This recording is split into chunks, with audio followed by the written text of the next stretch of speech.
Wow.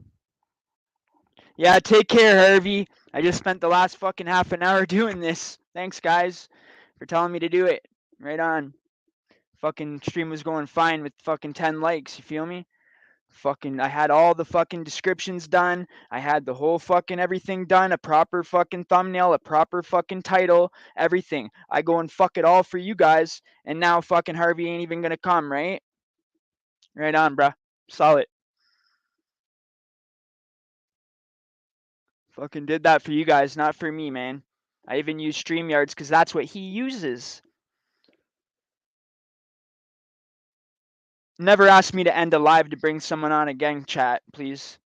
It's not right, you know? It's not right. You guys want him to watch him so bad, you go to his channel and watch him. You feel me? That was just ridiculous what just happened to me. It was rude, it was ignorant, and it was wrong. No, I had about maybe fucking 10 likes, we're 13 minutes into the live, and then the whole chat, or Bronco, he's begging me to fucking go get Harvey to bring him on live. So I said to Harvey, hey man, I don't think we should, I tried to fucking, hint that it wasn't a good idea. But, Harvey said, oh yeah, no problem, I'll come on. I can only come on for fucking 20 minutes. So I'm doing all this for fucking nothing, man. Because it took me an hour and a half to get my stream going, to set up all that description, all that title, all that thumbnail. I chuck it all the way out the window because you subscribers asked me to. And then I get fucked over. So why do I do that? Don't ever ask me to do it again. By the time I get the stream going, he's gone. So what's the point? You know? We should have just did it fucking live next time. You shouldn't have made me close down the live, dude. I didn't really want to do that, but I did it for you guys, bro. And now I'm in this fucking StreamYards thing that I don't like again. And I would do it if I got someone here for a reason, but Jesus. It's funny, man. It's like, I don't know, are these guys trying to sabotage me because they're all a little crew. Ozzy did it fucking 2 times to me. Now Harvey just did that. Like, what up, guys? I thought we were all cool, man. I don't get it. I didn't do that to you guys when I made fucking plans with you. You know? I keep my fucking word. Isn't that what it's supposed to be like? You've been in jail 29 years, bro. Fucking isn't your word your bond? Your word everything? That's what I thought. You could have came on for 10, 15 minutes, dude, and then went and helped your neighbor. So, no fucking excuse. You're the one who told me to fucking do it.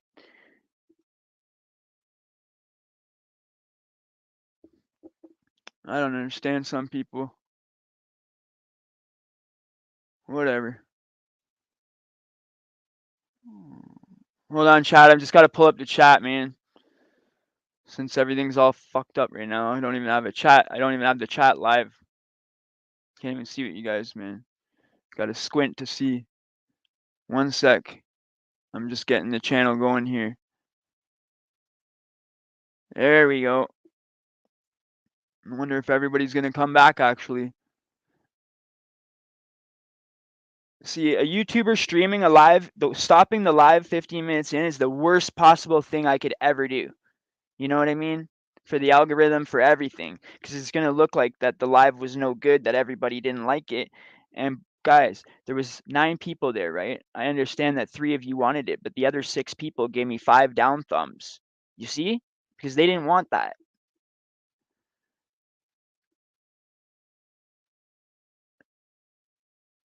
So I got 9 likes and 5 down thumbs.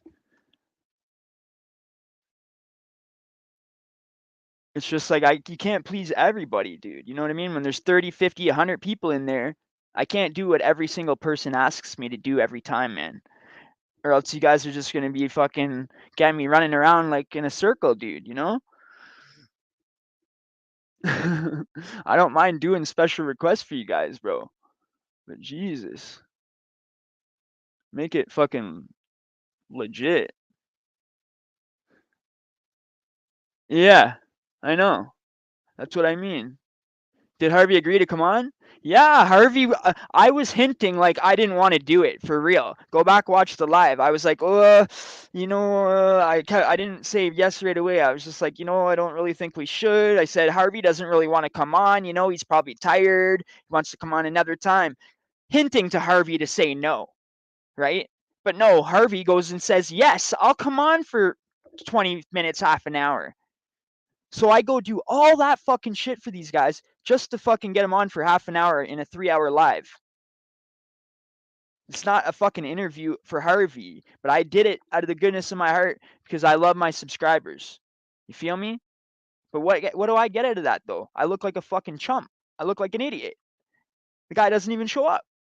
Like fuck. Same with his buddy, the fucking Australian guy, twice now. Like what is this with these people? Fuck. I don't get it. Like when I say I'm gonna be on someone's channel, I'm fucking there. You know what I mean? I'm there 10 minutes early. You know what I'm saying? My word is fucking gold, bro. Like my word's fucking everything to me, man. My word and my fucking name is my balls, dog. You know? So when I say I'm gonna do something, like I'm gonna go on someone's channel, that's a business agreement basically to go on someone else's channel when you're a channel, right? That's a collab. That's a fucking, you know? Oh god, whatever. Let's just do our chat. Let's just do our shit like we always do. We don't need nobody, man. We can do all this on our own. I don't need anyone. People were the ones that started asking to interview me, remember. I didn't fucking want to start interviewing people. I did that because the chat wanted it. Like when I started the interview series, and I got a lot of good friends out of it. You know what I mean? I'm not saying I don't like the interviews. I just don't like when it doesn't go smooth. Especially since the last one didn't go smooth. You feel me? Just a couple days ago in the same circle of friends. I'm fucking talking about how cool these guys are. Go sub to their channel, fucking saying all nice stuff about them, saying how solid they are, this and that, and I get fucking defossed in the face for it. Yes, Jack Daniels, you can tell, right? I've been here fucking, this is the 4th month in a row now, the 16th live, guys, in a row. Not missing any Saturdays, not missing any episodes on Wednesdays. You know what I mean? I'm even going to be interviewing Shoreboy on Sunday so we can get an extra episode up for you guys for maybe Monday or Tuesday. I'm trying, man. I'm trying for you guys. And then I even have my friends calling me because listen, you guys don't realize sometimes how hard it is for a YouTuber to set up a live stream, right? LTF all the way. Because okay, you see how long my description was? All these people I'm collab with and stuff, all these codes for you guys, 70% off codes, this, that, and the third. It's okay, Justice. No big deal. Thank you for showing up, big guy. Everybody smash the like because, I stopped the live stream because for chat requests and I got screwed over. So just please everybody smash the like. Let's get back up to what we were at. And then I'll be happy. Maple Kush Gilligan, what up, bro? Welcome to the channel. If you're new here, apologize about the drama. Usually there's no drama here. Well, 80% of the time there's no drama here. Um, you know, except when I collab with people because people don't show up. You feel me? But anyway, usually when I'm by myself creating content, there is no drama. Unless there's a troll in the chat and I go ballistic. But that's not often. So, because we got a lot of mods here and they usually just fucking, as soon as anything happens and they hear someone getting stupid, they just boot them out. So you don't have to worry about saying a nice comment or saying any kind of comment for that matter. You control me to a certain extent and I won't care. You know what I mean? And if you go after anyone in the chat, you're gone immediately. I'm just telling you guys a few simple rules here. And if I tell you to stop a couple times and you don't, then you're gone. So that's period. That's how it is. And we're really friendly here. We all have family. We looking out for each other here. I interact with all my subscribers. I read every comment on the live, on the chat, and I read it out loud and I talk to the people that just commented. You feel me? So we got 6 Bronco. Yeah, bro. And then hit that like button. 6 Bronco said, there is a prison YouTuber who did time in Alberta. He's an Asian guy who did 1 year in jail. Yeah. His name is Thomas Lamb. Yeah. I heard about him through Matt Clark. Matt Clark told me that that guy was not good though. He told me that because me, Matt Clark, and that guy are the ones in Canada, right? Me and Matt are from Toronto. He's from out there. The only thing is, I think Matt talked to this guy before and tried to collab with him, and he told me the guy's no good. He told me the guy's a fucking PC or some shit. So I can't remember if he said he was PC or if he was just a weirdo, one or the other. He told me that not to work with the guy, so I fucking just not working with the guy because me and Matt are the ones from Toronto, so I stick to the Toronto guys. I stay tight to the Toronto crew. Anyone from Toronto I respect because you're right in my city. Like fuck, I could be walking into you, man. We could see each other at the mall. Fuck, who knows? See each other at a Taco Bell. Who knows, man? I love Taco Bell, dude. I'm always at Taco Bell. Oh my god. And then I have certain friends of mine that were freaking like, yo, they messaged me, why'd you end the chat? Why'd you end the freaking stream? Why'd you end your live? They thought I was like ending it like that short, like 13 minutes, I'm done. Like that's the live, no 3 hour live, just 13 minutes. Because it takes a long time to get the live back going again, right? Now you look at the description, there's not one thing in the description because it's like I'm trying to go fast. It's just, it's hard, guys.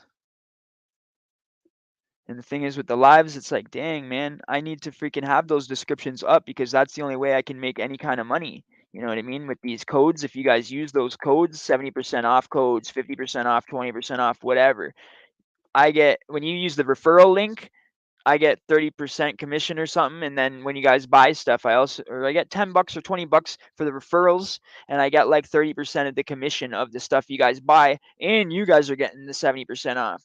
So to me, that's like 70% off, 30% commission. Bang, that's 100%. Do it.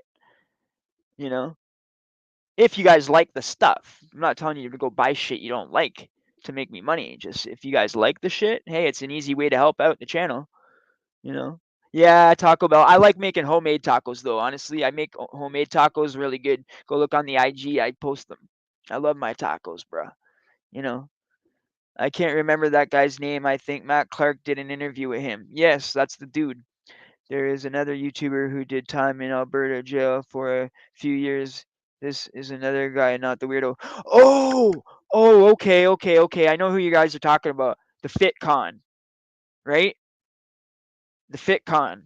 Yeah, yeah. I tried to touch base with him last time. Someone told me about him, and I left a message saying, "Hi, this is Canadian Joe." I told everybody I don't like to reach out to people and ask them to like do that, right? Especially when I first started doing interviews, but just for that reason, if they don't get back to me or whatever, I'm gonna look stupid, right? And it's like I'm doing it because uh somebody came and said, "Hey, this person's really cool. You guys are both from Canada. You should go check them out. Uh, this and this and that or whatever, right? Like how they said about Matt Clark." So I tried to do it, right? And I did do it. Um, First time me and Matt tried to do it, technical difficulties, right? And then like 3 months later, we ended up doing it. But this other guy, the FitCon, I did reach out to him, homies. I reached out to him and I said, "Hey, this is Canadian Joe War Stories. Um, you're welcome anytime to come give me a message or get in touch with me for an interview. Here's my information to get in hold of me. This is I don't remember what contacts I left him, but I told him my channel name. You can always hit me up in the comments. I answer almost every single comment. So So yeah, maybe it's just too busy, or maybe because some people just don't see all the messages they get. There's lots of different reasons why he might have not responded. So I'm not gonna hold it against the guy. Oh, he's native?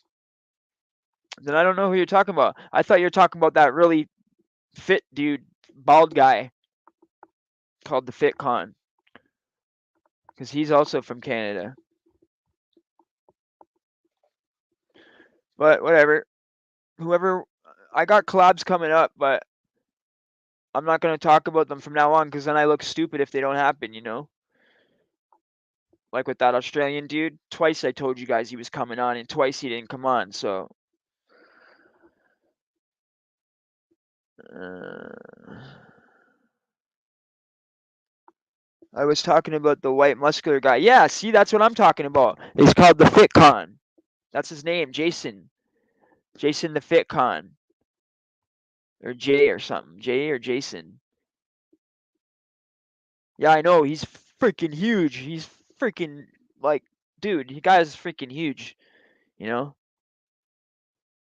His stuff's a lot about fitness, too. So if you love the fitness crap, you know where to go. His channel's name's FitCon, right? So there you go, FitCon. I've been giving you a lot of clout right here, a lot of shout outs right here, bro. You feel me? If you ever see this shit, you know what to do. Holler at me, man.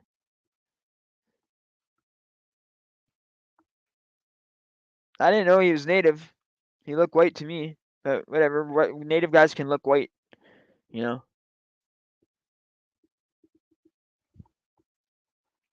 Sometimes they do. Like if they have like a white dad and like a native mother, sometimes they'll look white.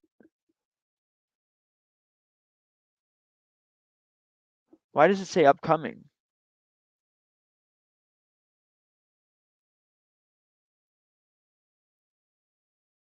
Wait. Oh, this is the 13-minute one. So right now I can't see that I'm live right now on YouTube. Is that what's going on? Why can't I see myself? Oh, there we go. Damn, it's like hiding on the channel. Connected to live chat. That way I don't gotta squint down like this and read it. Okay? My best friend has a white mom, native dad, and he looks white but has the features of a Native American. Okay, okay. See, that's sick like that. You know? Like my little cousins are their mom's white and their dad's black and they all look so they're all like such like cute little kids, you know what I mean? When they were little. They're older now, but I mean when they were little kids, oh my god, man. Like because they're white, almost white, kind of like not really, but like a little tan, kind of like not really, but like with the hair, with the braid up hair, with the black hair, so it looks really cool. You got like 3 upcomings. I don't know, bro. You know, light skin, yeah. I know, man. Like I got screwed up here today. If you go watch the first chat, the first video, you'll understand what happened. Everybody, well, not everybody, but a few, I'm gonna blame it on 6 Bronco, Trev. It's all your fault, Trevor. I fucked it up, bro. Yeah, man, you fucked it up, Trevor. You fucker. You know, suggesting that. Oh, we're back to 9 likes. Thank you guys. Appreciate that, man. Started streaming 4 minutes ago. So now we're gonna be ending at instead of 10:30, we're ending at 11:20. Okay. Like I said before, no one has to stay for the whole time. If you don't feel like it, you're tired, go do what you gotta do. Come back in a bit. Get yourself some drinks. Come back. I'm a full white. Okay, okay. I'm a full Irish. I'm Irish, bro. Can you tell? Can you tell I love the Irish? I'm Irish, bro. IRA all the way, baby. LTF for real. No, IRA is crazy though. Irish Republican Army, those guys don't fuck around, bro. Those guys will fuck shit up. It's a gang, but it's literally the military. It's literally the military. They're a fucking Irish mob gang. Like, hello, they're fucking military. My mom is from Romania. Okay, okay. We're learning about everybody's background, nationality now. That's pretty cool. You know, we're all getting close like this, man. This is the 16th one in a row, guys. That's 4 months of lives every Saturday. Yeah, they're organized. Oh yeah, big time. Those guys would actually scare me, man. Romanian women are thick as hell. But I wouldn't fuck with DRA. I'm not stupid. you know. Fuck that shit. Yo, one time, one of the jails I was in, the freaking guys used to call me IRA as a nickname. I remember that. Like when we play Looty and shit like that, it all started on the Looty board because of the sixes, rolling the sixes, and you do the killing on the Looty board and shit like that. and I'm Irish. They see the tattoos and shit, so they started calling me IRA. Chased by IRA and snuck out to the back on his cruise side.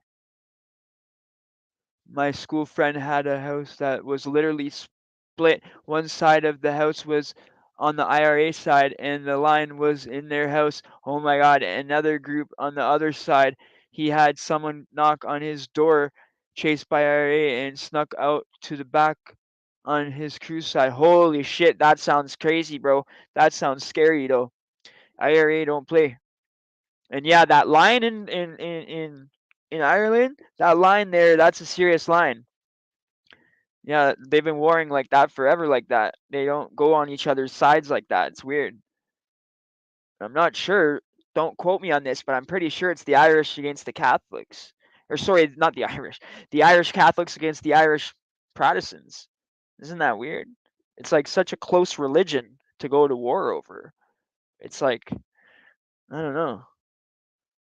But hey, I don't quote me on that. I don't know for sure what the reasons are. I just that's what I thought.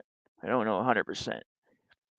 He moved to America because they put threats on his house because he helped the person. Ireland is expensive. You're right. Okay, okay. Ireland, yeah, it's expensive for real, bro. You know, I've only met two Romanian women and both were Jack Daniels. You agree? What? Oh, Jack Daniels, do you agree? Okay, he means he met two Romanian women and both were. Do you agree? I guess they were both good looking or something like that. I'm not sure what he meant by that. Yeah, Romanian women are different, that's for sure. You know, they're hustlers. They know what's up. You know, I used to hang around with a couple Russian girls, couple Romanian girls I knew as friends, you know, that lived across the hall from me one time in an apartment building at Bathurst and Steeles. You guys know Bathurst and Steeles is all Russian and Romanian, right?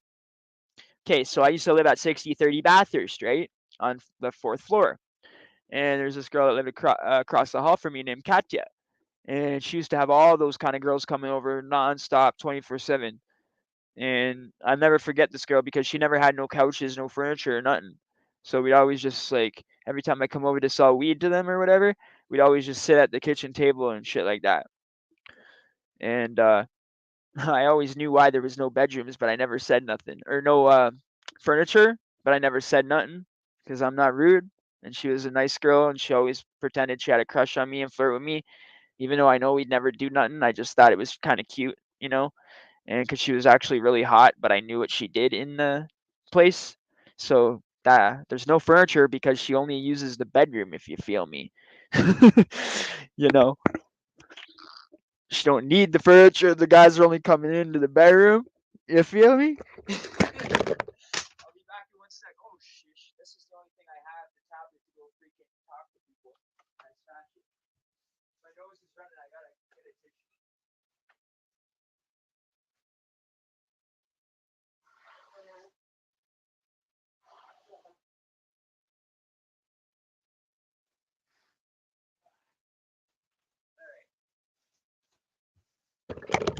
I don't like that when I'm on stream.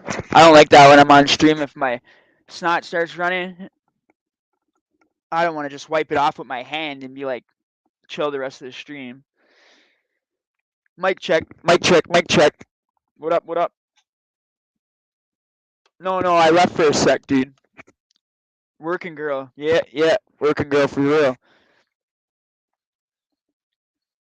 She used to get all these freaking crazy ass colognes too, and I used to buy these crazy colognes off her for like $20 a piece, and they were the real ones, like the real Armani, or if I wanted to get a girl a gift, like a real Apple Bottoms or Gucci, or like the good high end perfume, man. I don't know how she used to get it, but they used to have it all the time.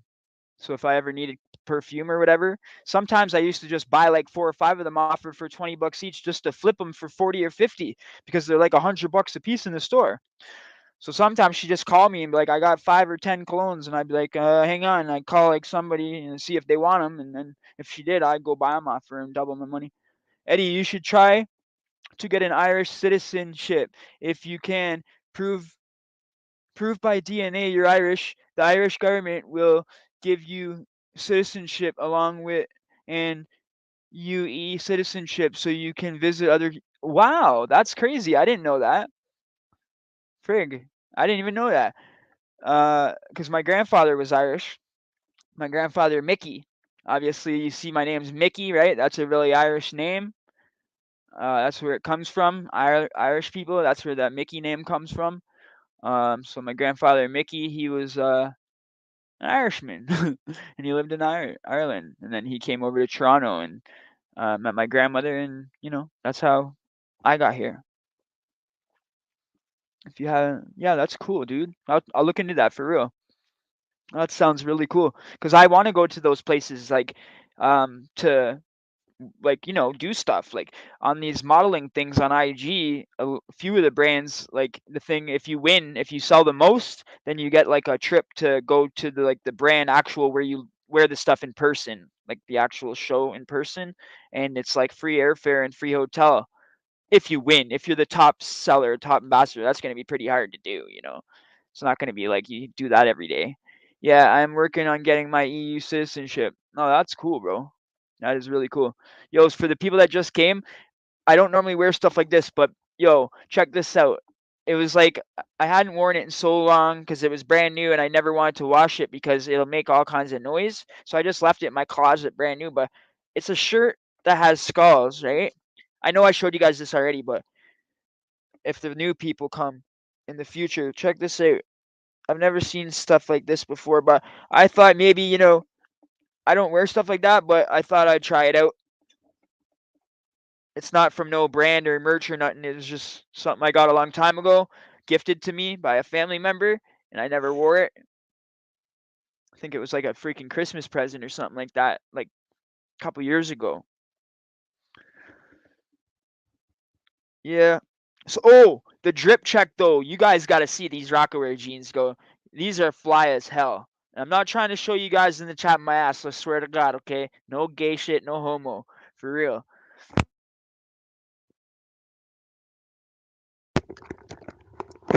And the community don't be coming after me. I got nothing against y'all. Just, it's just not for me. But yo, check this out. Let me see. Look at these pockets, yo. Rockaware jeans, bro. Look at this. Tell me that's not sick on the pockets like that, man. Come on. You feel me? Nintendo socks. Cause I couldn't. I freaking all my white socks are in the wash, bro. I hate black socks. I won't wear black socks. Only white ones. And if I have to wear a different kind, I'll wear Nintendo socks. So right now I got red socks on that are like Nintendo socks. Wait, red and black. It's like the controller, like my hat. The original Nintendo controller. It's black and like red buttons. Jack Daniels, is that all it takes? I thought you had to go through the records of where, and I don't think I am eligible because our family had immigrated before the famine. I definitely do DNA if that's all it takes. Yeah, that's crazy. I know. That's if that's all it takes. That's really easy, dude. You know, because anybody that's has Irish blood in them is gonna have the DNA. Like from my grandfather, obviously I'll have the DNA. If it's that easy, like that's fucking mind blowing that I never knew that before. you know?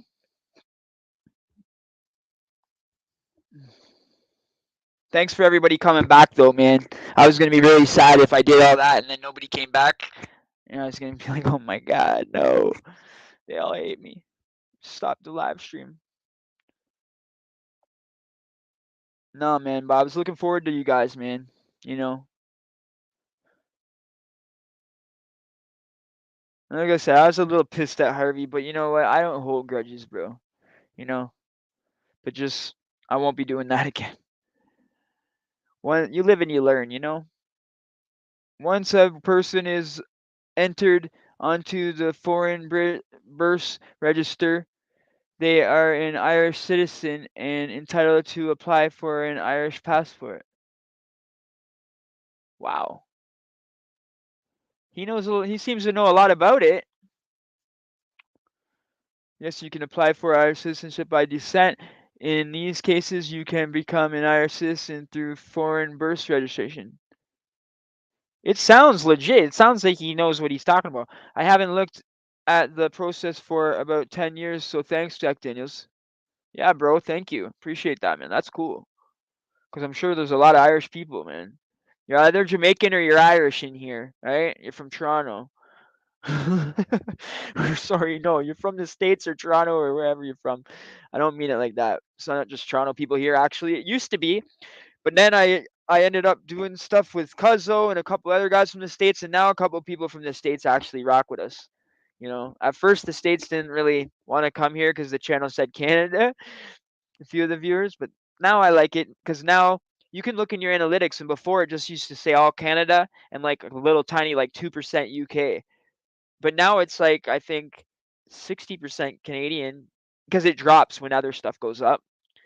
I don't think there's less Canadians. I think there's just more of others. Um, so now there's a bunch of more people from US. Like I think it's like 18% or 20% US now. So that's pretty cool. Cuzzo doesn't show up for any of your lives. I know, bro. I know. He's busy. He's a busy guy, He's got a lot of shit going on up there, you know what I mean? I don't hold it against him.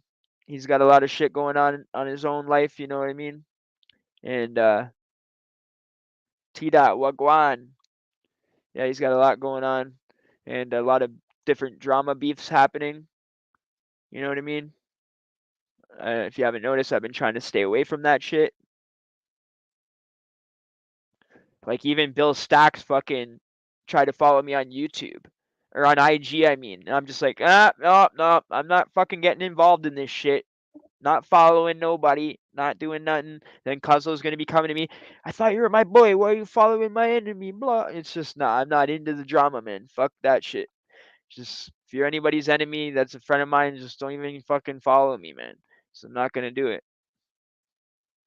because I'm loyal. But I find out if people aren't loyal to me eventually. It always comes out. Can't hide forever. If you got ulterior motives and you're like just, you know, not saying that's Cuzzo or anything like that. Look, he's come on the channel a million times, right? But I'd like to go on his channel, you know, because I'm the one with the less subscribers, so I should be going on his channel next time. Or we should just do it both together like we did last time with the podcast type style where we're both live at once.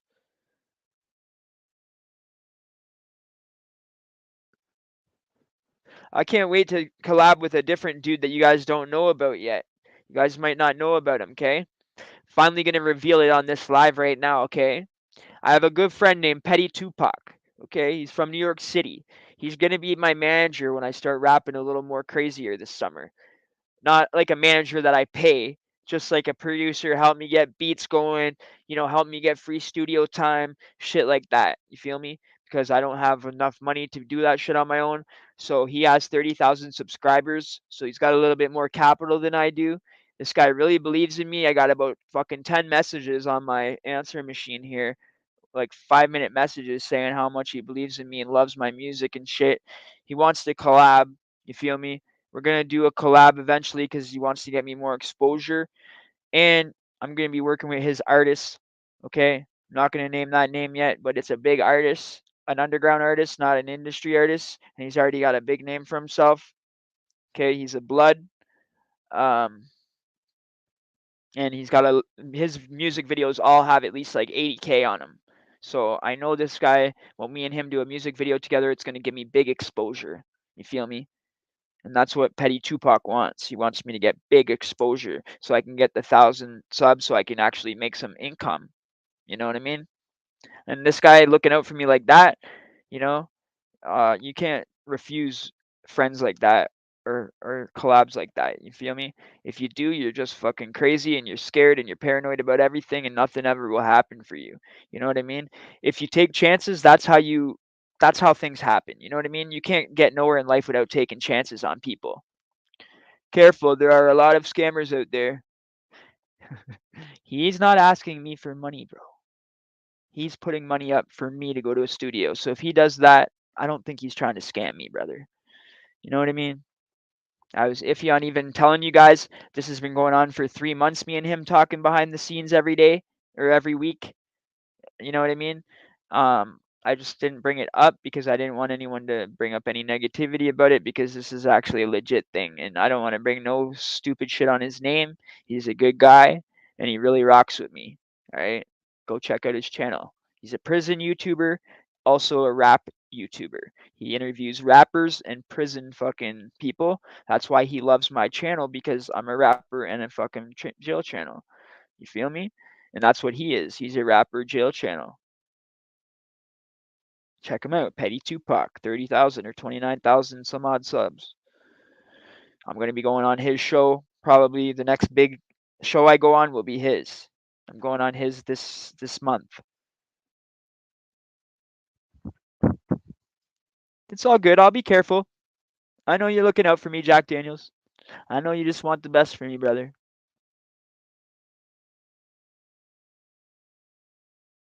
Yeah, yeah. And the good thing about it is, yo, T Dot. The good thing about it is they're in NYC, right? And we're in T Dot. So the thing is, bro, you have a PayPal? Yeah, yeah. I'm gonna put it in the description right now for you guys. He's from NYC, right? I need it. I'm fucking flat broke, bro. So payday in 5 days. So whoever can donate is gonna be a lifesaver because we don't even got food, bro. It's that ghetto. No, I'm not even kidding you, bro. I'll bring the fucking camera over there right now and show you. Um. Okay, here it is. Okay. Capital P. That was really nice of you to even say that, to put that in there, to remind me, because I forgot. It was in there originally, but then I stopped the stream. Um, okay, next is this. Hard to remember all these things off by heart, too. All these freaking. See? I hope that's it.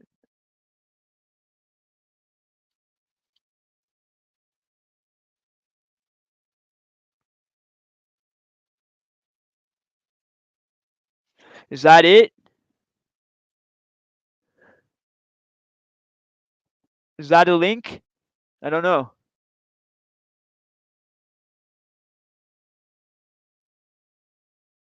Whenever I go to hover over it, it just says show. Okay, there you go. There it is. So in here you can't click on stuff, eh? You can't post links in here or what? Huh. That's weird. Usually you can just click on it and it'll take you right to my PayPal. That's kind of weird. Yes, yeah. Oh, okay, okay. It is a link. Okay, okay. I was gonna say, what the hell?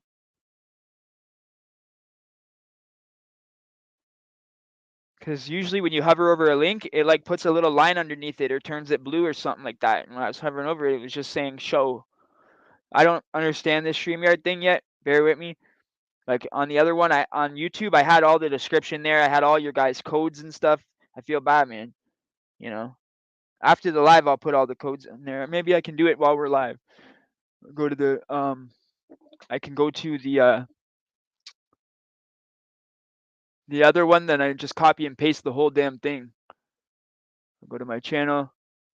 Go to the other one that we just did. That has 12 likes. Thank you guys. Oh, see, it's all in there. Streamlabs, the tip page, the merch store, all of it. Show more, show less. Where's the description? Oh, okay. See, and I missed. Darn it, I missed a couple friends, man, and they didn't come back either. That sucks. Petrov and Amber. Shout out to you guys, man. You guys didn't come back. You know, you need to come back. Who else? Paul Walker, come back, bruh. Carol Harris. See, you know why? Because a bunch of my friends before the live, I sent a bunch of links out to a bunch of my friends, giving them the link for the live. See, that's what sucks about ending it. You know what I mean? One of these ladies was old in the hospital and shit too, so she can't just go searching the channel. You know what I mean? I sent the old lady the link so she could fucking go and click on it easy, and just shit like that, man. You gotta realize when you ask someone to end their live how serious you're asking someone to do. But I'm not gonna hold it against you, six Bronco, man. It's not your fault, bro. I know you just want to see a freaking quick little collab, but it's not that easy, dude. You know, if it was that easy just to bring them on like while I was live, that would have been cool. I would have done that, but I don't have my account set up on here. I'll drop a care package for you soon. Yeah, it's all good, man. It's all good, man. You don't have to drop a care package, bro.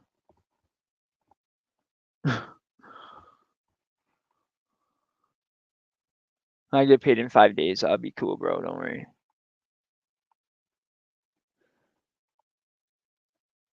I just would like to get those links in there for you guys, though, just in case somebody does want to buy the shit. Okay. Where can I get all my things? I honestly like going live on YouTube way better than using an app. But you have to use an app when you're streaming and interviewing somebody, right? You can't just interview someone like with the YouTube live thing. Okay, here's my about section. Let's just go like this, copy the whole damn thing. Boom. Well, at least now there'll be some sort of description here for you guys.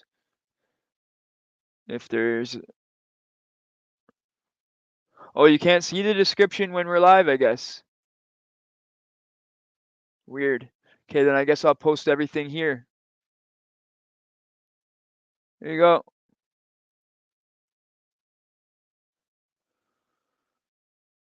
Oh no. Oh no, it's too much to post. Jeez.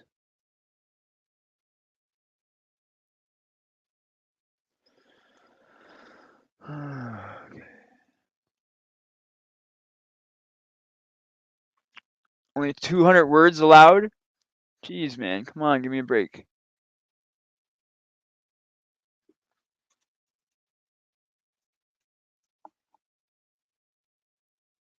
One sec, dudes. Oh, there goes the tip page. Well, I can't post much in this place. It's not letting me even do... Oh, come on.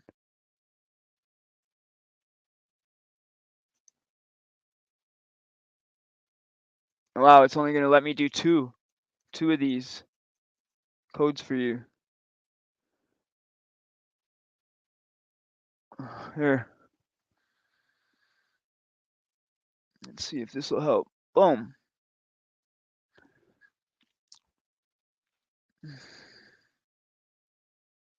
Now I'm going to put my stuff in.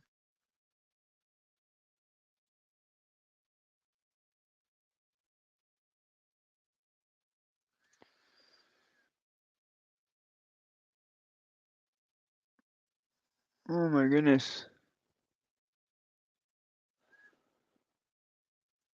See, this is why I don't want to do this, because it takes a while.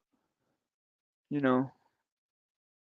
Screw it. I don't want to make you guys leave or anything. Every once in a while, I'll do something. I'll post something every once in a while. So that's the codes. 70% off code LTF. 70% off. The next one is the code for Christian Shabbat is CJAWS LTF 416 for T-Dot. T-Dot's area code is 416. And so that's that. And then the venture code is I think just CJAWS, period, just CJAWS, capitals. For the venture code and the referral code. See, these are the referral codes here. I believe so. I don't know. It's fucking complicated, man. I had it all set up properly, guys. Sorry, man. This is just ridiculous. I don't have everything set up. I guess after the stream, the description part will open up, and I'll be able to do it. Because I can't even put this where I normally do, not to glorify jail in any way. Hopefully, some can learn from my stories and not go down the same road I did. Thank you, everybody, for viewing and rocking with my channel. I can't even put that. Not enough room.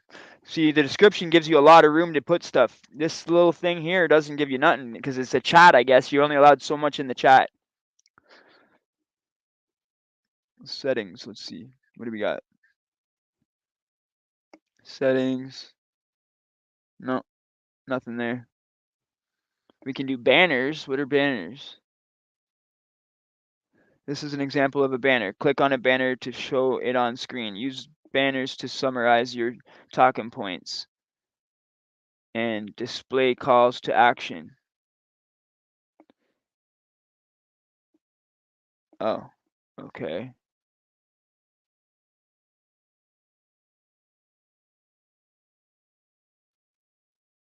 There. There's a banner. Oh, guys, what are you doing, man? What are you guys doing? You guys, the merch store, I've friggin' been trying, but I just haven't had time. Actually, I haven't even tried because I haven't had the time, man. But I am doing the women's clothing, the women's line. It feels so bad that I haven't been able to. I gotta get going on that. There's a lot of graphic designing to do there. It's probably gonna take me an entire day, like a 10-hour day. Cause like there's a whole line, you know. There's the tube tops, there's the booty shorts, there's everything, man. Which is cool because we didn't have any girls stuff really. But we got everything, man. Hoodies, shoes. And that's not in any other brands that I'm working with. This is my actual merch store for the channel. You know what I mean? It says CJAWS. It's got a big heart. I love Toronto.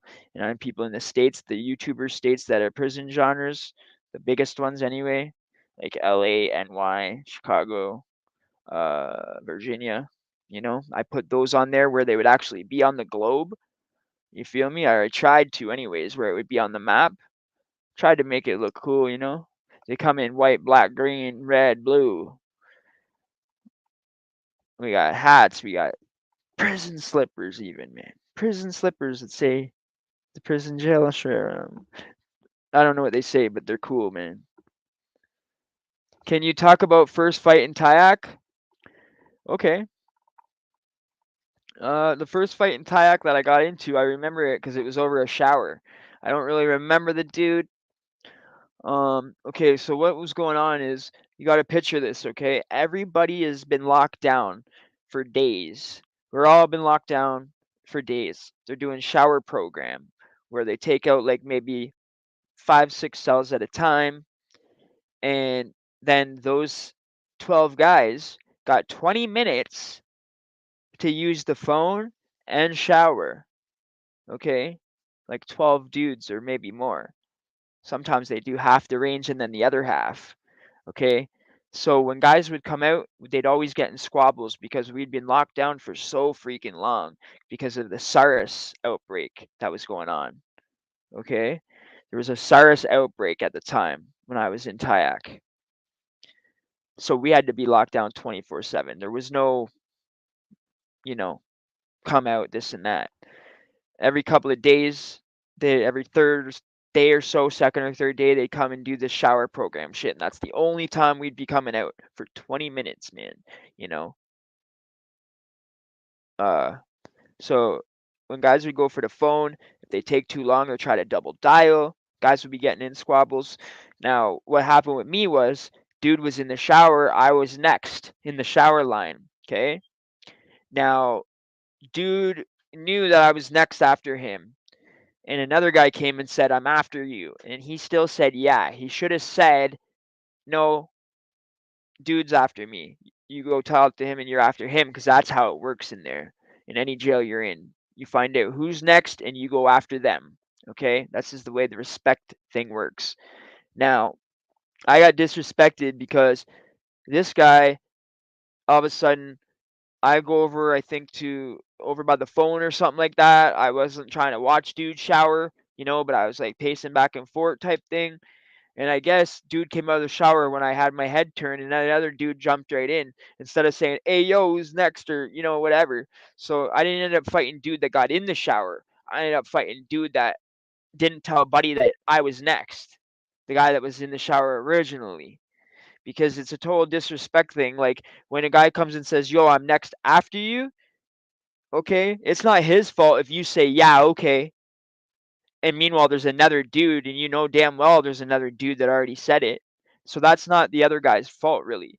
He didn't even know that I was next, or he might not have even known. Do you know what I mean? So my problem was with dude that was in the shower originally. You know, if I was freaking older and that, because I was young at the time, I fought the one dude. If I was older and stuff like that, how I was later on in life, how I was in the dawn and shit like that, I would have fought both dudes. You know, I would have fought one and then told the other one to squabble up. But no, I just fought the one dude. It was right beside the shower in Kayak. It's like the long range like bars and shit like that, kind of like the dawn, but it's the range I was on was the opposite side bars on the left. I was on the right in the dawn in the bars. So I guess that's the north side. So I was on the south side in the Kayak. So basically the floor is all wet and shit because we're like right beside the shower, dude. Guys come out and dry off in that area. Okay, this is the little cubby hole area that we're fighting in. And how was open custody as a youth? My girls at two times. My girls at two times. You were locked down 23 hours and 30 minutes a day during COVID lockdowns. See what I mean? And COVID is like supposedly a relative of SARS. SARS outbreak was supposedly related to COVID. Like it was like COVID two or COVID something. I don't remember exactly, but SARS was something like COVID. It was to do with the respiratory. They were wearing the masks. It wasn't as bad as COVID. It didn't kill as many people, but it was bad. It was like they were paranoid. You know what I mean? But they got it under control a lot quicker, I think, than COVID. And it wasn't as big of a deal. It was like a smaller issue. You know what I mean? It was like COVID's baby brother type shit. Um, only to warn us what's to come later. Um, but yeah, okay. So what did he say? How was it in open custody as a youth? When I was in phase one open custody, it was weird, bro. It was so freaking weird. You had to like sit around the freaking dinner table with like the other inmates and shit, and you got like girls in the house and shit, and guys in the house, and it's like almost like a group home setting type shit. And like, okay, you're not in cells or anything. You're in like these little bedrooms that have these little closet doors. And if you open your door at night, it'll set an alarm off. And the staff sit like outside your door. It's like staff slash guards, almost not even guards, I'd say, not dressed like guards. It's like real people, staff members. So it's kind of like, but if you leave and you could literally leave and run out of the place if you want to, the staff might not even try to, depending on how violent you are in your record, this and that, they might not even try to stop you. They might, but what they're going to do is they're going to call 911 right away and say someone had just escaped from jail. And they're going to charge you for escaping from jail because they're considering it an open custody facility, you know? So they're considering it a jail, like a youth jail. And then they had, okay, if you're a certain amount of good for a certain amount of days without getting written up, you can go down in the basement and play pool for an hour or play a video game for an hour. It was weird, dude. And then we'd have to take the school stuff like for a certain amount of times in the day. And like, okay, then you got like good looking girls in there. For example, there was one hot girl in there. There was like 4 or 5 girls, and there's like maybe like 10 guys. It wasn't a big open custody place, you know. This place was actually in Barrie, okay? Because I was actually visiting when I got arrested. I was visiting a relative, and they didn't bring me back to where I was from because whenever you get arrested, you go to wherever you're arrested at. So I went in the middle of nowhere where I don't know nobody, man. Out in the woods, out in the sticks, in the middle of fucking Barrie somewhere. I don't know where I am. I don't know nobody here. I don't know none of these people in here in this open custody. So I was like the new dude, don't know none of them. Is it like a group home? Yeah, it's more like a group home, dude. You're not in any like bars or cells in, but this is phase 1 open custody. This is before you're 16, okay? This is like 14 times when you're like 13, 14, you know. It's kind of like a group home because you don't have bars on your cells, but you're not allowed in your room all day. They have you out all day doing programs like school. You have to literally sit there like a family around the dinner table with the staff and the other inmates. And if you act up at the table or like try to flirt with one of the girls or like even make a stupid comment, you get written up. And the more you get written up, the more points you lose, and then you're not allowed to do shit. They go on these little uh what is it called, outings, like, in the community. The staff will bring them in the van and go little places, and like I'd be written up and shit, so I wouldn't get to go on these little whatever, jail school trips, whatever you want to call it. uh Whatever they call that, field trip. They going on a field trip, dude, like back when you're in freaking elementary school. What did you do in Barrie? What do you think? Assault. Fuck me. Yeah, I got assault, man. I was visiting a relative, and I fucking went to go walk to the Zares, and fucking ended up getting into a fucking fight on the street behind Zares. Like, who does that? Me, of course. 14-year-old me thinking I'm such a badass, fucking little fucking wannabe, you know? Well, whatever you want to call it. When you're that little, you think you're everything, but you're not. You know what I mean? I thought because I had ounces of weed and this and that and soft and this and that, and I was a big drug dealer, I thought I was the coolest fucking shit going, you know. But meanwhile, that shit ain't cool. That's not what makes you cool, you know. Makes you cool is like standing up for your rights and being a man and paying your bills and shit and taking care of your family and shit like that. And being a solid individual, keeping your word and shit. That makes you cool, you know. Thinking you're cool with all this fucking dope dealing shit. That's what my whole thing was. Like my whole life, I just wanted to be cool, man. I wanted to be the biggest dope dealer. I wanted to be the fucking, cops showed up or they ratted. No, cops showed up. Cops showed up. They didn't know who I was. Cops showed up, but not right away. Cops showed up when I was like going over to the gas station to get stuff. I was going to buy shit from the gas station. And then I was almost like pondering getting on the Go bus and going back to Toronto. And I was literally standing at the Go bus stop across from the gas station, eating whatever I got from there. And they fucking pulled in there to the gas station area. And I remember getting arrested at the fucking gas station.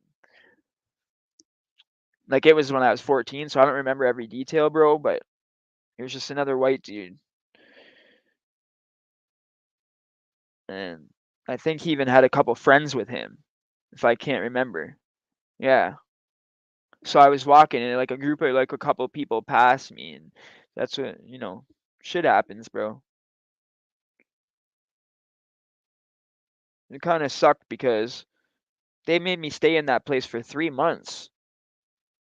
And that was a long fucking time back then, you know?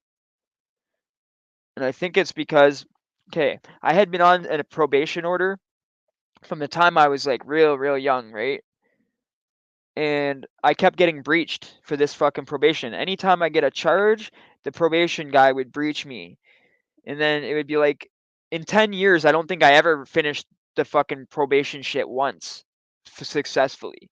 I would always just end up in jail for like 20 months, and it would go longer than the probation, me being in custody longer than the probation order. That's how it would max out. And then I'd get out and they'd be like, oh, by the way, you're on probation still. And I'm like, oh my God, like what the hell? This shit's never gonna end, dude. So when I finally got off probation, dude, I was just like so fucking happy, man, because I've been on probation for like 10 years. And then it's like they can do anything they want to you because you're on probation. They stop and talk to you, they can search your pockets without suspicion or whatever. They can say they're suspicious, all kinds of shit. Like when you have normal rights as a person walking down the streets, you don't have them kind of rights when you're on probation, bro. So it was like my rights were violated so many fucking times just walking down the road, broad daylight, and fucking cops running down at me, searching down my pockets and shit like that. You know, they never found fuck all, but every time I had a warrant, I'd get fucking snagged, and that's the way they used to snag me. Come and fucking, I'd be on a warrant for like over fucking months, like 2 months on the run with warrants and shit, sometimes longer. 3 months I think was the longest time. or maybe even longer. I don't know. I was on the run for a really long time though. It felt like I was either in jail or on the run, dude. That's what it felt like for real. Felt like because of that stupid fucking probation.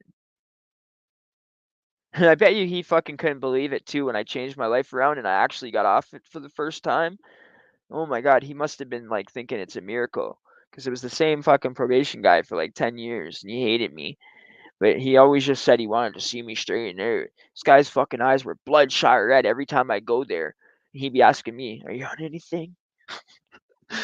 It's bad when they know you by name. Yes, it is, bro. It's fucking bad, man. Especially fucking those York Region cops, bro. You cross over Steels and they're fucking yanking me. They hate me.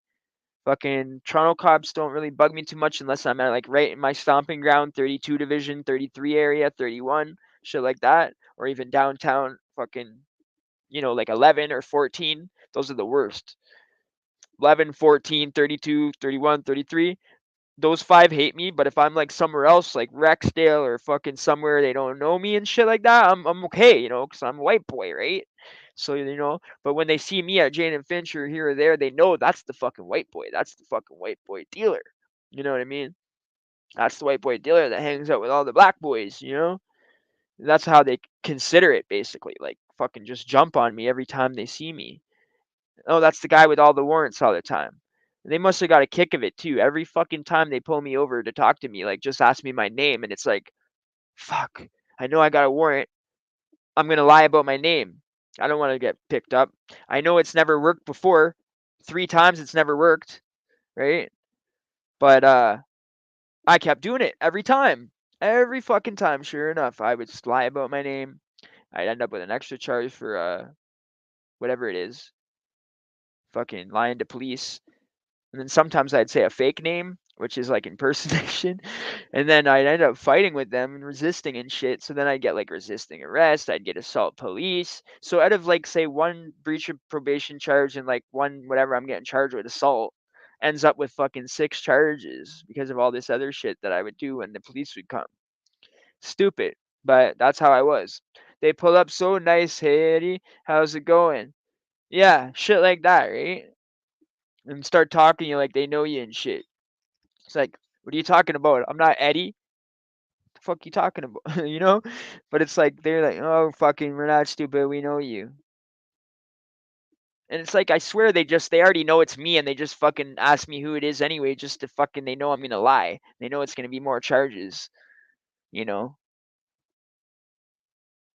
One time, I swear to God, they literally fucking believed me until but they believed me, but I don't think they did because they kept fucking, they didn't want to let me go if they believed me because the person I was saying I wasn't showing up in CPIC, and I was saying that's because I've never been arrested or even talked to police before. People can be allowed to not be on CPIC. That's a normal person. Someone that's never talked to police or been in any kind of trouble or been spoken. Oh, you've never even been spoken to. No, I've never been spoken to. That's why I'm not showing up on CPIC. Frig, how hard is it to understand? Well, you got tattoos and you've never even spoken to? No, that's my name. Okay, okay, we're just gonna bring you down to the police station, run your fingerprints, and if it comes back, we'll let you go. And it's like, oh fuck, man.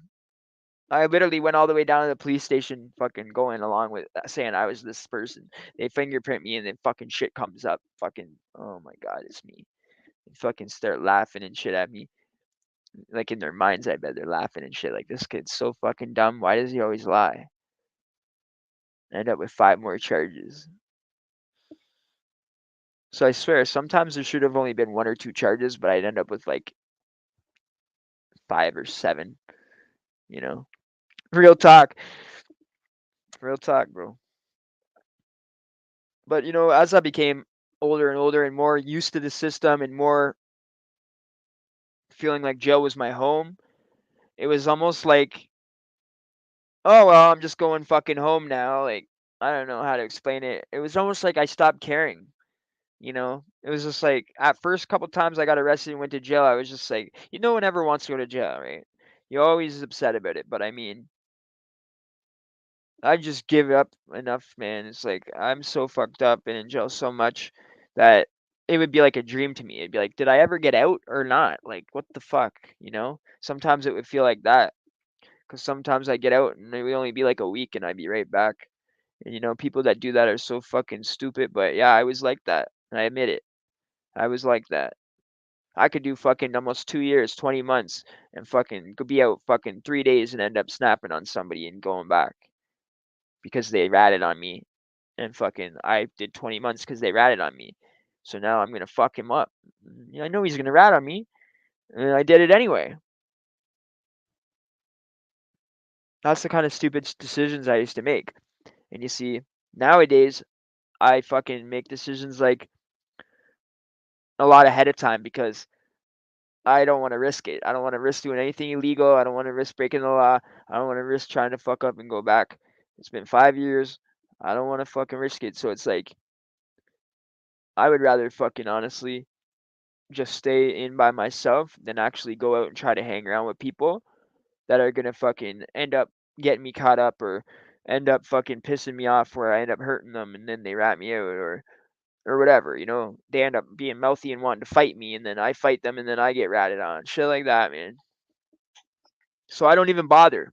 Don't even give them a chance. Fuck it. Don't even give them the chance to fucking come near me. Stay in my house and fucking relax and chill, go to work, do my YouTube. Trying to make it so you guys don't have that glare light in your eyes. Fuck. Let me see. Okay, there. I blocked the computer. There. Okay. Fuck. Okay. If I sit like this. Okay. Alright. Sit like this for a bit. It's been an hour and 6 minutes, guys. We're rocking. Yo, I hope everybody comes back, man. Seriously. I was really looking forward to those 3 people and those other people that I sent the links to. Now everything recorded, it's better just to be legit. Exactly. Everything's recorded everywhere nowadays, bro. You said it right, man. Like, you can't do anything, bro, without getting caught, bro. Like, there's cameras on every corner, every street light in Toronto now, pretty much. If it's a ghetto intersection or like a known intersection, there's a camera. It's crazy. That's how bad it is here in Toronto. They're literally putting cameras up on every fucking main intersection because of how bad it is with the fucking gunplay here in Toronto. Yeah, they're installing cameras everywhere. I know. First, it was only like Jane and Finch and like those kind of areas. You know what I mean? The real ghetto areas. But then fucking all of a sudden, it's like they're trying to do this shit everywhere now. It seems like, fuck. Even in the nice areas and shit, because they know people go up to the nice areas to do licks, right? Like Eglinton and Yonge and shit. Fucking Yuppieville. Yuppieville. In China, they have face recognition along with social credit system. Dang. Like the police do? And with technology, they can track you easy. Holy fuck. That's crazy. That's what that stupid camera is that everyone complains about on the PC there. It's 720p, it's shit, and it zooms in and out like it tracks my face. So if I move my face at all, it follows it. Like, and I don't know how to fucking. It's got to be a setting to get that off. But I've fucking tried everything. I've sat there for like over an hour, 2 hours trying to figure it out before. And then when you can't figure it out and you spend that long fucking with it, it's like you get like antsy, like frustrated, like fuck. Ugh. Like earlier when I was trying to get the second live going, it was taking so long and nothing was working properly. It was like my back was just getting all antsy, like fuck, man. Like you get stressed out and anxiety, it just runs right through me. I had to stand up and fucking walk around it a little bit. And I was just like, fuck. And I came back, sat down, and got it. You know. And would put a piece of duct tape over it. A piece of duct tape over it. Over what? I don't even have duct tape. Over what? The light? No, I can just go like this. Turn that this way. If the light's that bad bothering you guys, I can go like this. Move the stuff. Just go like this. There we go. Okay. I can actually sit back on the couch this way and relax. Fuck it. There we go. There we go, guys. I gotta chill for a bit and relax, man. Been fucking sitting at that computer for fucking all day long, bro, since I got home from work. Got home from work at like, I think it was like 2 or 1. Man, I got a lot done today, bro. On your PC, the camera on your PC, put duct tape over it? Really? But then how is it gonna record, bro? Like when I use that camera to record, bro, that's what I'm saying. It does that. It doesn't do it like, I don't know how to explain it. It's like when I do the interviews, I use the PC because that's the only thing I can use to do the interviews. But now I got this laptop, so maybe I think I can do the interviews on here. Yeah, I can. It was just the phone thing. I don't think I could do it on the phone, and then the phone smashed. So I'm real sad. My fucking phone smashed. This is the built-in webcam on the laptop. This is a normal laptop. What is it called? Windows 10. That's what it is. Got the Windows 10 on it. Got the Windows 10 Pro on my freaking PC because I didn't use it for like over a year, and I didn't turn the PC on for a very long time. All of a sudden, it says that they want the key, the Windows key, and then it says look on this plot on your computer, and I looked, and it says if not, then it'll be with the person you got it from, the store. And it's just like, oh my god, such a pain in the ass. What, now I have to call this guy? He's got to look for this window key just to get on my shit. And it lets me do everything that I do anyway. I don't get it. Still lets me log into all my Microsoft accounts and Google and YouTube, everything. Thought if you didn't have Windows, you couldn't operate. So I don't get it. If you don't have Windows on a laptop, it'll just be blank. You can't do shit. Even if you do have internet, you can pull up a browser maybe, but that's like about it, you know?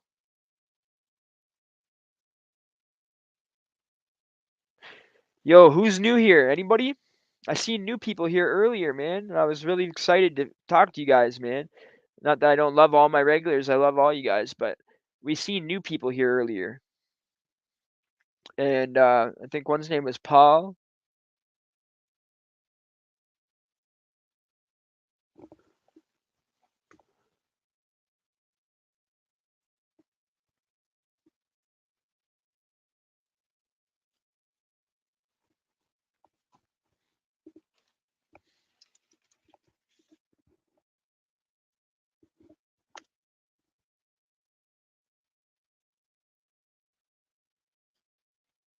From my mistake. Right? Okay.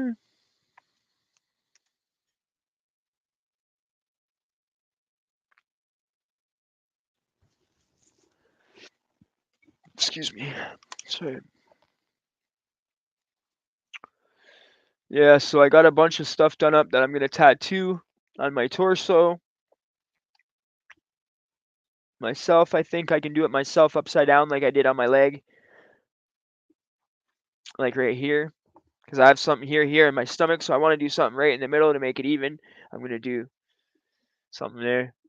I got a bunch of things already done.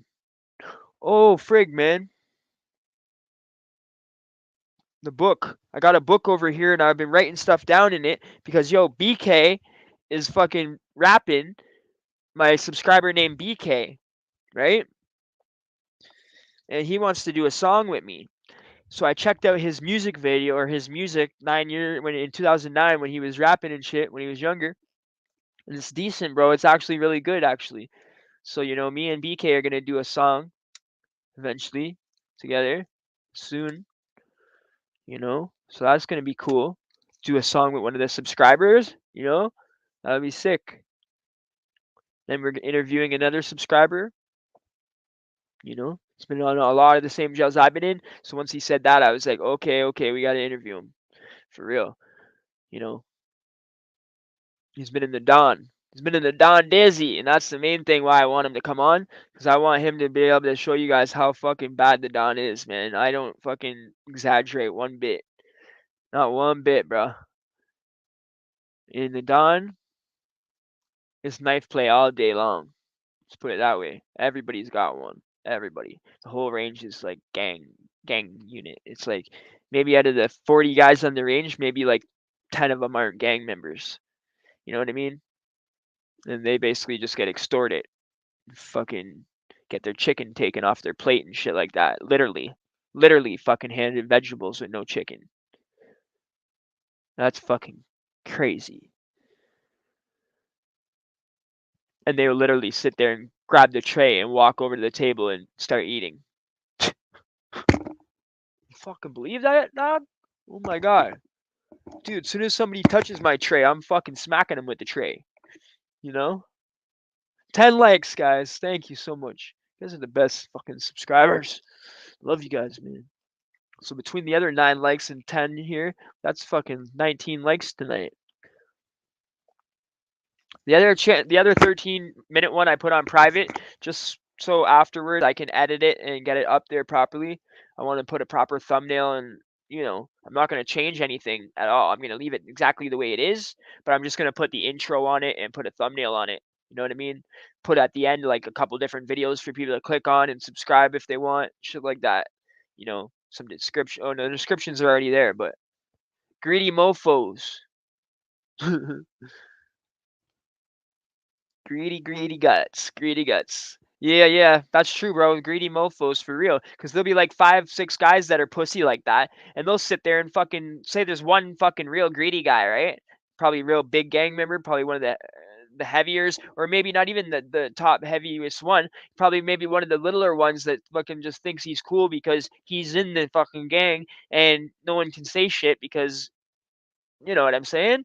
So he'll be the one to fucking sit there and take 3 fucking chickens and then still have his own. So he'll have like 4 chicken on his plate and expect 3 guys to eat vegetables, 3 grown men, so he can eat 4 chicken. Yo, homie, I don't fly with that shit. You know? I'll be fucking, nah, you're not touching my food. That's one thing I don't do. You do not fuck with my food. You know what I mean? It ain't happening. Because they take it one time, guys. This is my warning to you all. If anyone ever goes to jail and you see this video before you go, not talking about the people in the chat, this is for people in the future that watch this. They take it one time and you do not do nothing. They are going to be taking it the whole fucking bid. Okay? No word of a lie, bro. They're going to take it all. And it's going to not just be the chicken. They're going to start taking all your shit. Jug up, fucking drinks, everything, your canteen, all of it. If you let them do it once, your chicken, you're fucking done for. Yeah, exactly. You'll be eating vegetable. You'll be on a fucking vegetable diet. All right? That's, I swear to God, you let them do it once and you don't throw your hands, you're going to be on a vegetable diet because they're going to know you're soft. They're going to know you're pussy. They're going to know that you won't fight. And they'd rather go and take it off of the person like that than the person that's going to throw down. They don't want to have to fucking fight every time to get an extra piece of chicken. They're not that desperate. They don't want to fucking sit there and fight a guy that's got hands every time to get a fucking piece of chicken. You know what I mean? So they're going to go to the next dude that doesn't do fuck all. And it's sad, bro, because these guys are fucking dudes my size. Fuck. Like, I don't get it. You're my fucking size, my height, my weight, probably. It's just they don't got the fucking heart like I got, bruh. You know what I mean? They don't got that heart. They don't got that fucking animal instinct from the streets. I heard you could get extra time in prison for fighting. You could. You could. If the person you're fighting presses charges on you. If he's gonna be a rat and fucking goes to PC and shit and actually street charges you, the person you're fighting, because when the guys fight, the guards will ask them, "Do you want to press charges? Do you want to press charges on him?" And so if the goof says, "Yeah, I'm gonna press charges on him," then he's gonna press charges on you. Nothing you can do about it. But I mean, 90% of the time, unless it's a guard you're fighting, the guards won't press the charges against you unless it's like an air flight, something like that, where like they had to do paperwork, put buddy in the hospital, or stuff like that. If it's just a regular fight, they'll just chuck you in the hole, bro. It's just a misconduct. You know what I mean? It's just a misconduct. And you can lose your good time sometimes if they really want to be a dickhead. Say you have 9 months and you get out in 6, right? They could be a dickhead and take away like 2 weeks or a month, and now you have to do 7 instead of 6 out of the 9. They can do shit like that, or be like, "Oh, you were in the hole for 10 days. We're taking 10 days good time as well." Or you're in the hole for a month. We're taking a month good time. They do shit like that too, the guards. But I haven't really. I've been in a lot of fights in jail, and I've never been street charged. So, but then again, the guys I'm fighting are fucking gang members most of the time, so they can't rat. You understand? So, and if they did rat, their own homies would deal with them. So, yeah, they'll also avoid medical care because the other inmates may think they're a snitch move going down, and so you suffer to save your name. Exactly. Exactly. And that's what we do. We just go right in the shower afterwards, wash off all the blood, and no matter how badly you're hurt, you don't fucking go to fucking medical. If it's fucking that bad, you wait like a week and then you go. You know what I mean? Like if you have something stuck in your body that you can't get out, then you're gonna have to go, but you gotta wait at least like a week or something.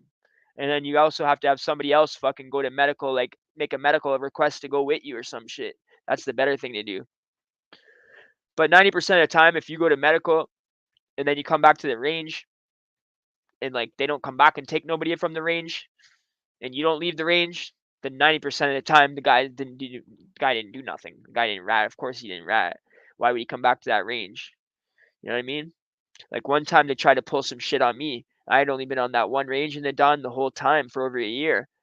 And fucking when I got stabbed in my shoulder and the fucking tip of the jigga broke off into my back, like then we couldn't get it out. I tried to get all the fucking gang members to get it out, tried to get everybody to get it out. Fucking for like a week straight, I just fucking left it in there, fucking suffering and shit. And then fucking can't sleep on the back because it's in there. This fucking tip of a fucking shank. It's like right in my skin into my bone and shit. And because when I guess it went in through the skin and then hit the bone and broke off. So literally had to wait a long time. And then eventually the guys on the range, all the gangs and shit, were like, "Yo, you gotta go to medical, dude. You fucking gotta go to medical. You're gonna fucking get an infection and shit and die. Like, you gotta go, dude." And I'm just like, all right, like I didn't fucking want to go because of what she just said.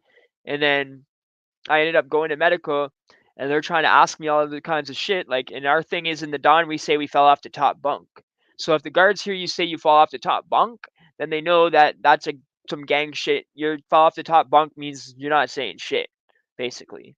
You know what I mean? You got a black eye, I fell off the top bunk. You got a broken arm, I fell off the top bunk. You're stabbed in the back, you fell off the top bunk.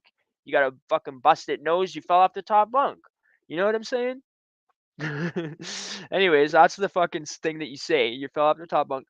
So, anyways, I'm telling them that, and they're like, Listen, we don't want to get sued. If you go back to that range and end up getting killed, then the family's gonna sue the jail. This, and that, and this and that." Literally, they have a thing, and it's not a PC waiver. This is a waiver that you have to sign to fucking go back into your range on general pop if they have a fucking suspicion that there's something gonna happen to you. And I had to sign a paper to go back to 3C North to my cell, to my range, to fucking say that if I got fucking hurt and killed there, that my family couldn't sue the fucking jail afterwards because I knew that I was going into danger because I whatever. But I just kept saying nothing happened. I fell off the top bunk and I'm going back to my range no matter what. I'll fucking sign whatever I have to. I'll sign my life away here and say, yeah, my family can't sue if I get killed. I literally fucking signed a paper like that just to go back into my range on General Pot on 3C North because of this stupid fucking thing in my back that I didn't even want to go to medical for in the first place. You know?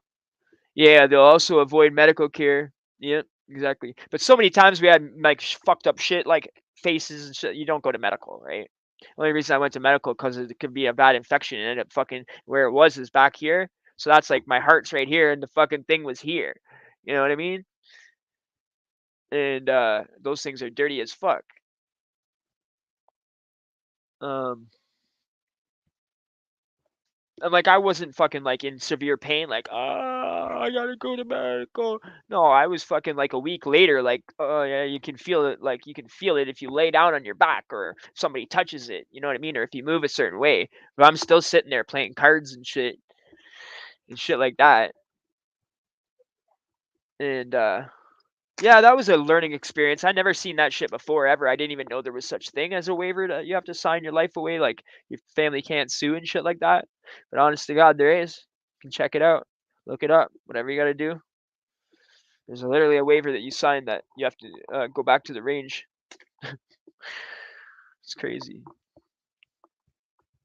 And I don't want any smartasses fucking saying anything stupid either, because there is a fucking waiver like that in the Don jail.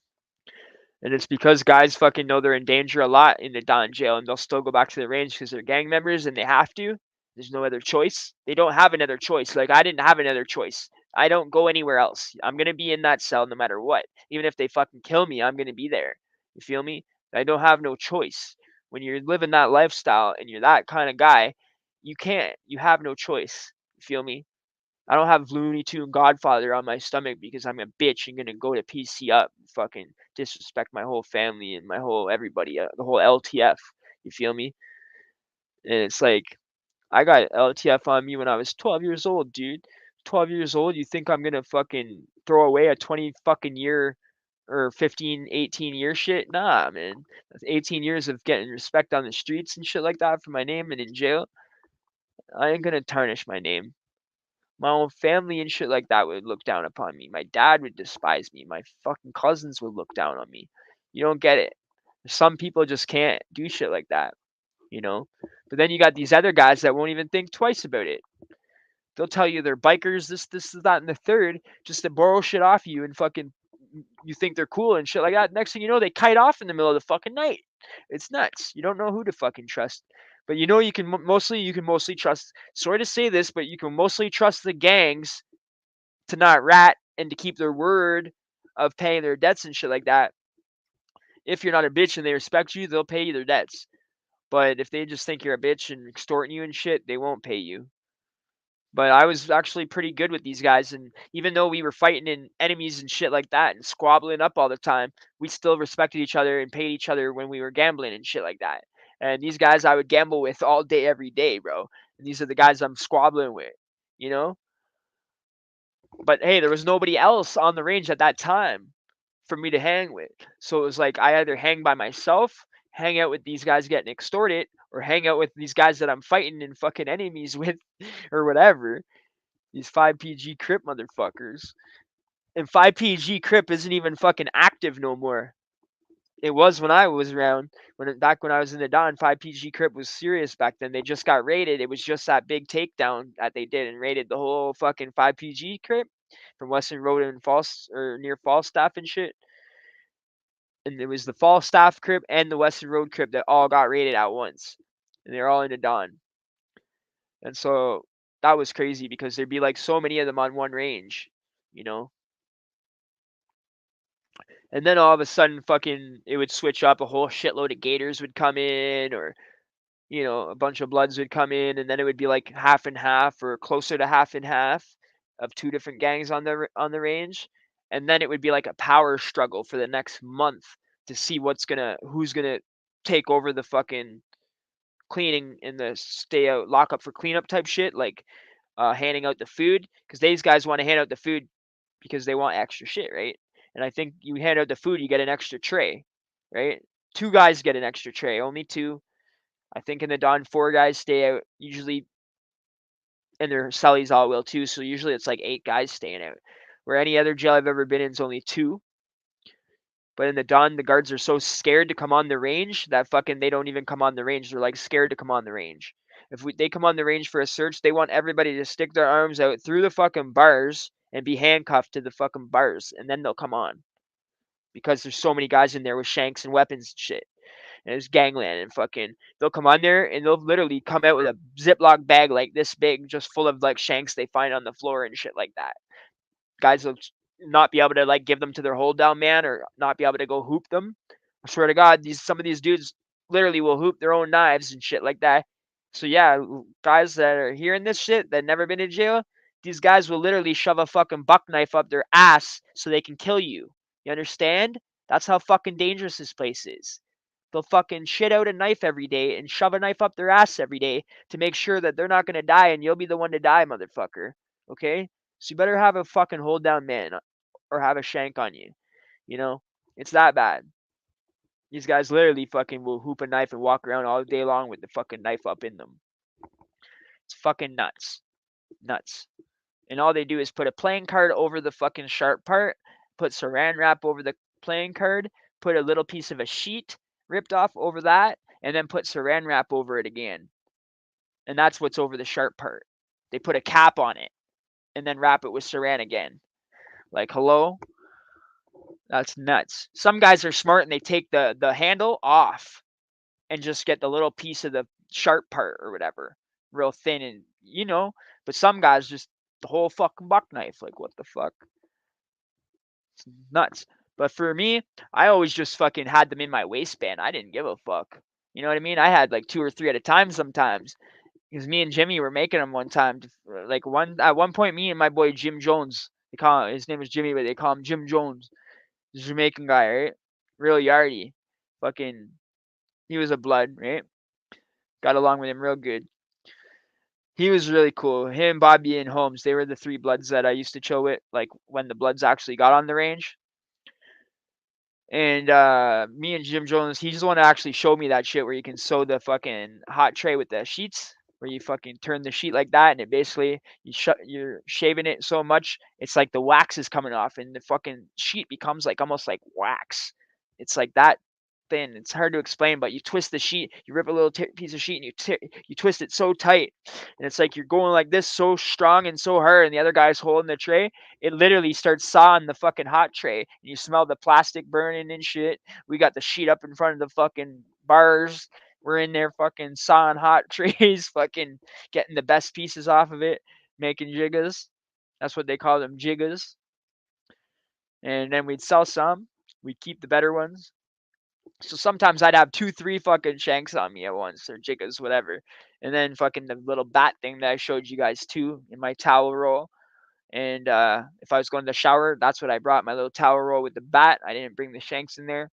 If someone come in with a shank, I'd have the little bat thing and just whack them. But no one ever did that, thank God. No one ever came in when I was showering, except that one CO used to stare in. Oh, I'm joking. Well, I'm not joking, but no one ever came in there. She was on the other side of the bars. Anyway, and I had them in my waistband, and a lot of times they would come on the range and shit and say, "Everybody put their hands through the bars and handcuff up."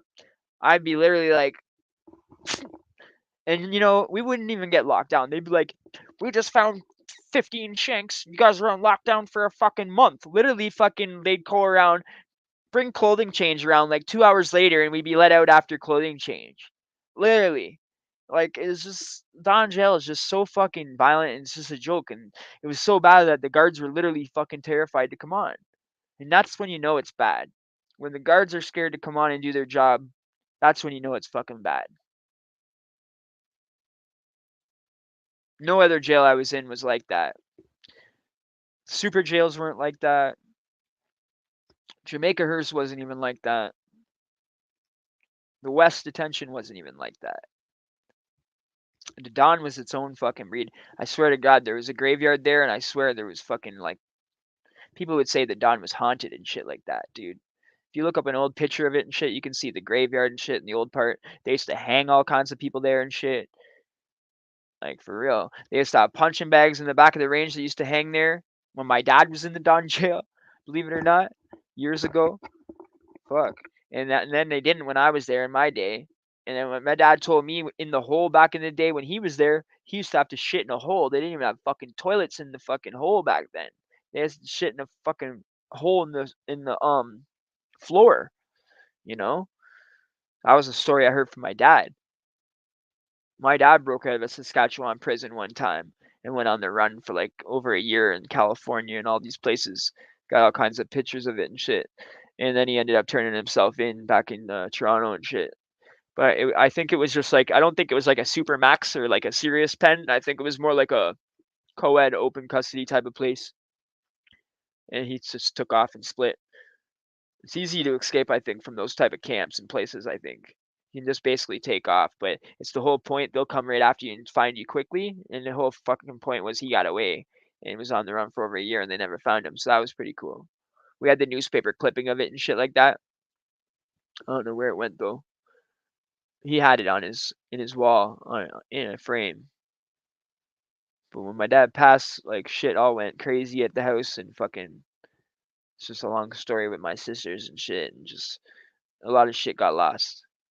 The nickname for Toronto South detention is Guantanamo South. Wow, for real, eh? Yeah, the Toronto South detention is now the new Don. That's where they shipped everybody from the Don jail.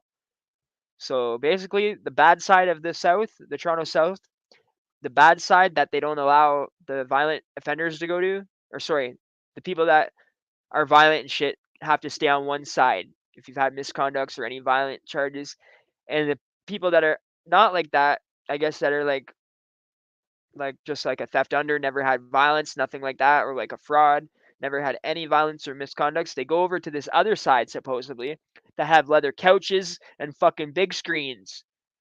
So that's the incentive. But supposedly there's guards right on the range that sit on the range in a desk.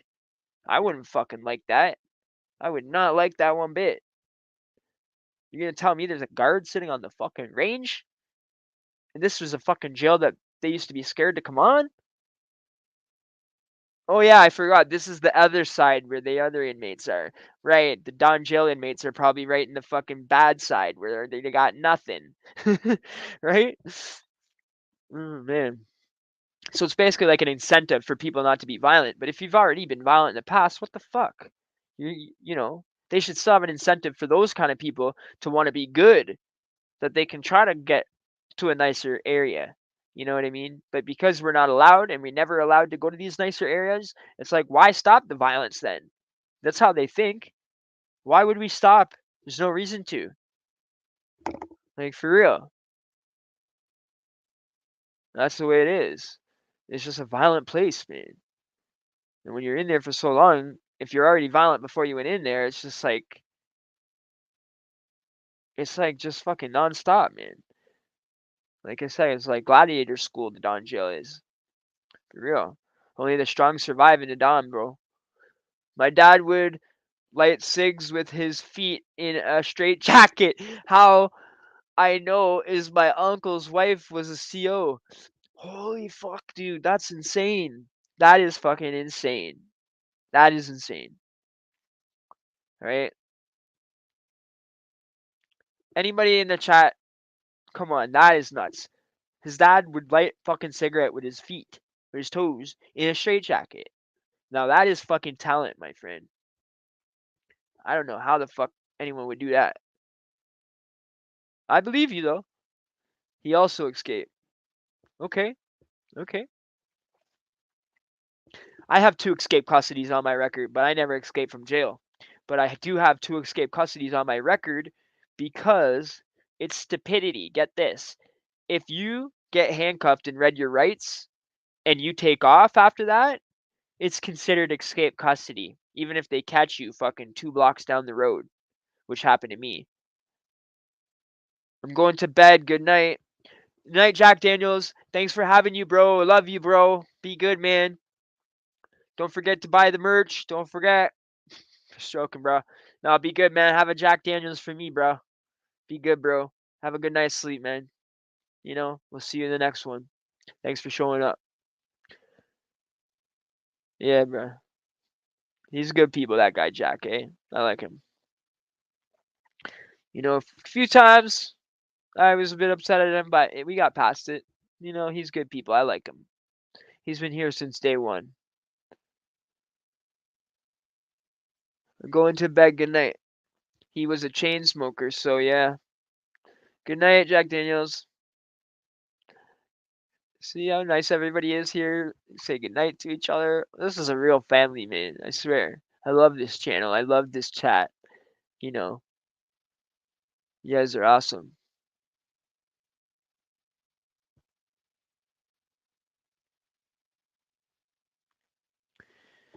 Maybe I should show you guys maybe a couple of these that I was gonna do. I don't know. I don't want to get made fun of, so I don't know. I don't want nobody talking crap or nothing. I got some tattoos done up, you know, but it's only good people here, so I'm worried about people in the future. But I'll show you.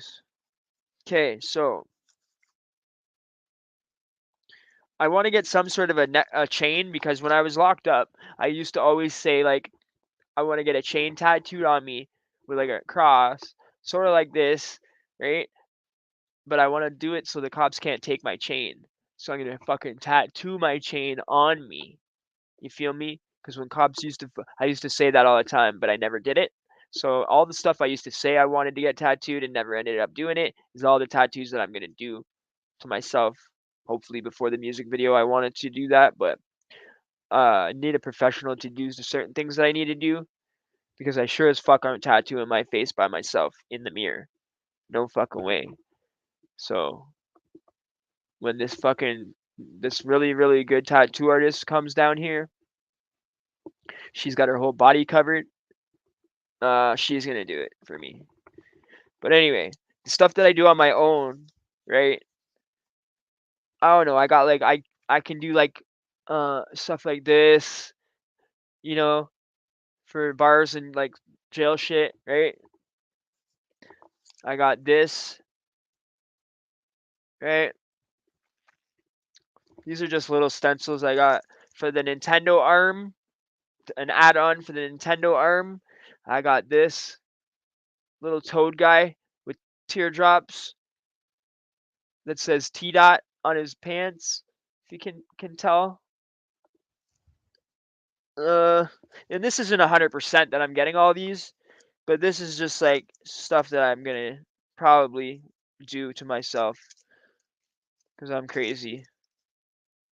So I didn't know what kind of chain I was gonna get, but like, okay, I don't know if we can see this here, but shit. Okay, so we got something like this, right? It's not that great, but I just wanted to show the idea. This isn't something I'm tattooing, but I wanted to show the idea. So you would put like one side down here for the chain, and I guess another side stencil over here or some shit. And then you'd have to attach it in the middle. You'd have to have one going around the back. You have to be that good to attach all the shit without fucking it up. So that's gonna be a hard chain to do, you know. And I don't want to try to do that myself because fucking how would I in the mirror? I don't want to fuck it up. You know, all the tattoos I did on myself, they're not the greatest, but they're not fucking fucked up. And if they were a little fucked up, it was to the point where I could fix it. You know what I mean? If I'm on the back, like trying to do shit like that, I won't be able to. I can tattoo upside down though, because I fucking started practicing on my knee when I first started. My first tattoo that I did on my own, I tattooed like this for the first time, a star on my knee right here, just to make sure like I was doing it properly and shit like that. I didn't want to just start on something like crazy on a spot that was like noticeable in case I fucked it up, right? I don't know if anyone's ever seen the picture on my one of my thumbnails where I have like a skull over my eye with a red bandana covering his face and another skull over here with blood in his mouth. I literally copied and pasted those off a picture of my leg. That's my leg actually. I took those tattoos off my leg and they cut the eye holes out of the skulls to let my eyes poke through the skull eyes. I thought that was a neat little thumbnail. The cops will even take your shit, say you arrest it with cash. When you get released, your shit is missing. Oh yeah, 100%. 100%, bro. You should hear one of my videos. I tell all about that shit, that corrupt shit. They used to take my gold. They used to take my fucking lighters, cigarettes, open packs. I understand, but I had like 4 or 5 closed packs on me. They'd be gone. One time I had a pair of brand new Jordans that went fucking missing from the jail. The worst part is any jail you were in, they used to ship your shit to fucking I think it was the Hearst. They used to ship your shit to the West. I think it was the West, yeah. They used to ship your shit to the West detention. Way the fuck out on Dixon fucking Road, dude, in fucking Rexdale or fucking Mississauga, like Rexdale area, past that. The West End, where I don't even go fuck with. I don't even go to the West End. My aunt and uncle live in fucking Rexdale. I don't even go visit them because they live in fucking West End. West End's just such a pain in the ass to get to, man. You know what I mean? Well, so is Scarborough, but like, it's easier to get to Scarborough because if you're already downtown and shit like that, the Danforth and shit, it's just kind of like right there, you know, Danforth and fucking Broadview. It's not that far from downtown, right? It's like walking distance. So if it's walking distance from Region or Moss, I don't consider it far. But the West End is fucking ridiculously far, and you have to take fucking the fucking Finch bus all the way to Islington, you know? Or sorry, no, you got to go on the bluer fucking line all the way to Islington Station and shit like that. But yeah, man, that's fucking. And so what they would do is you could be in Penetang or fucking Lindsay or fucking somewhere in one of these super jails or Maplehurst, and next thing you know, if you don't come get your property that day or some shit, they're gonna ship your shit to fucking Maplehurst and you got 30 days to get it from or sorry, not the Hearst, the West. You got 30 days to get your shit from the West, or they fucking ship it off somewhere else, back to wherever you were. It's like, what the fuck, dude? I was getting the ring around one time. I couldn't find my property. Everywhere I went, oh, it's here, it's there. Oh, we shipped it here. Oh, we shipped it there. The cops fucking took my safe during an assault charge when they arrested me during an assault charge once. They literally went in my bedroom, took my fucking safe out, and took it. Tried to get a warrant to open it.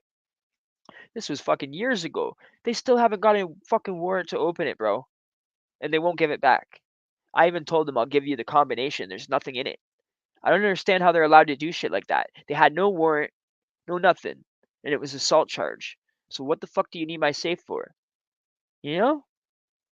It just doesn't make sense, some of the shit they've done to me. It's crazy. 6 Bronco, I've had whole pen packages mysteriously not get there. Then they tried to cover it with a lie, said there was no return address. BS, I have to put my return address. Is that Toronto South on Islington? No. That's the west. It's not on Islington either. It's on Dixon. It's on a street called Dixon, right? Um, but it's past Islington, you know. And, uh, well, it's not Islington and Finch, but it's like far past Islington. It's not on Islington. Way past Islington, the West End somewhere on Dixon. It's like a total pain in the ass to get to, you know. Barely any buses fucking near it. If you don't have a car, like, and you're taking like bus TTC and shit, there's not very good buses there, man. But you'll find one eventually and just get to a fucking subway station and you'll be alright.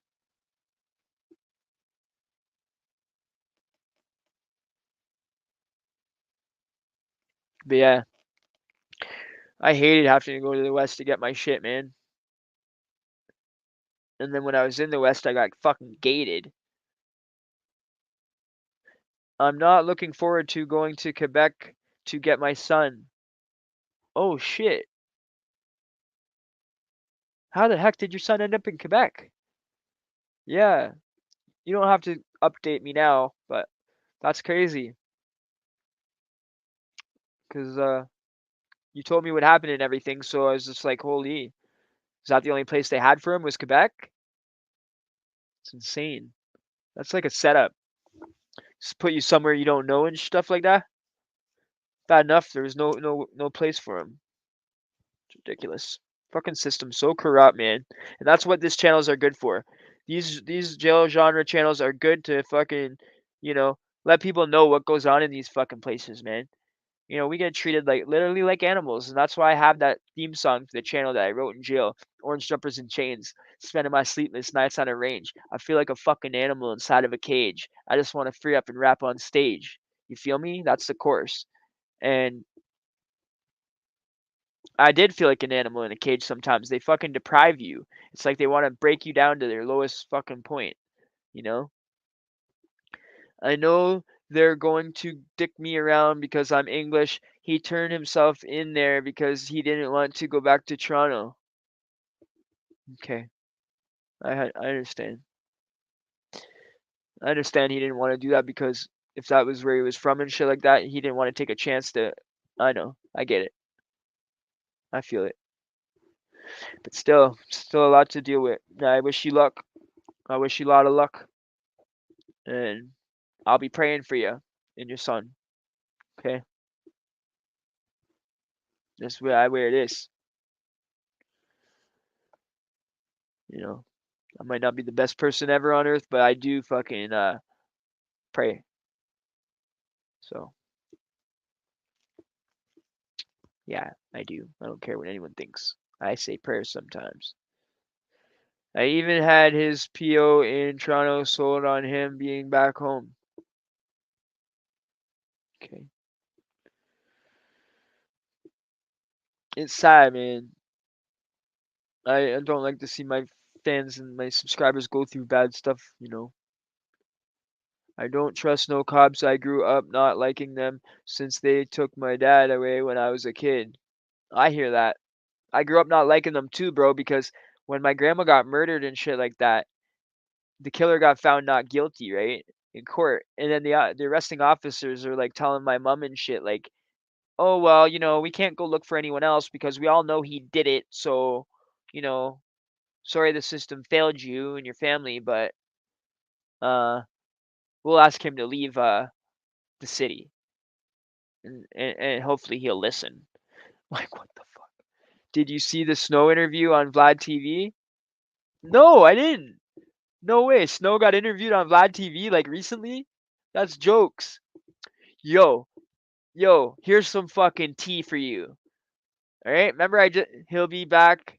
He'll be okay. I have to have faith. Yes, we do. Have to have faith. Yes, he'll be okay. Yo, nah.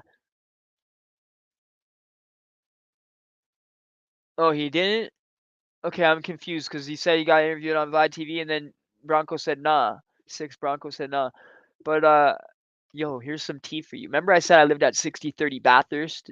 This is Bathurst and Steeles, right beside the McDonald's, right across from Snow's mom at the apartment building. Snow's mom used to live across the street from me and she was my custy. I used to go over there and sell her food.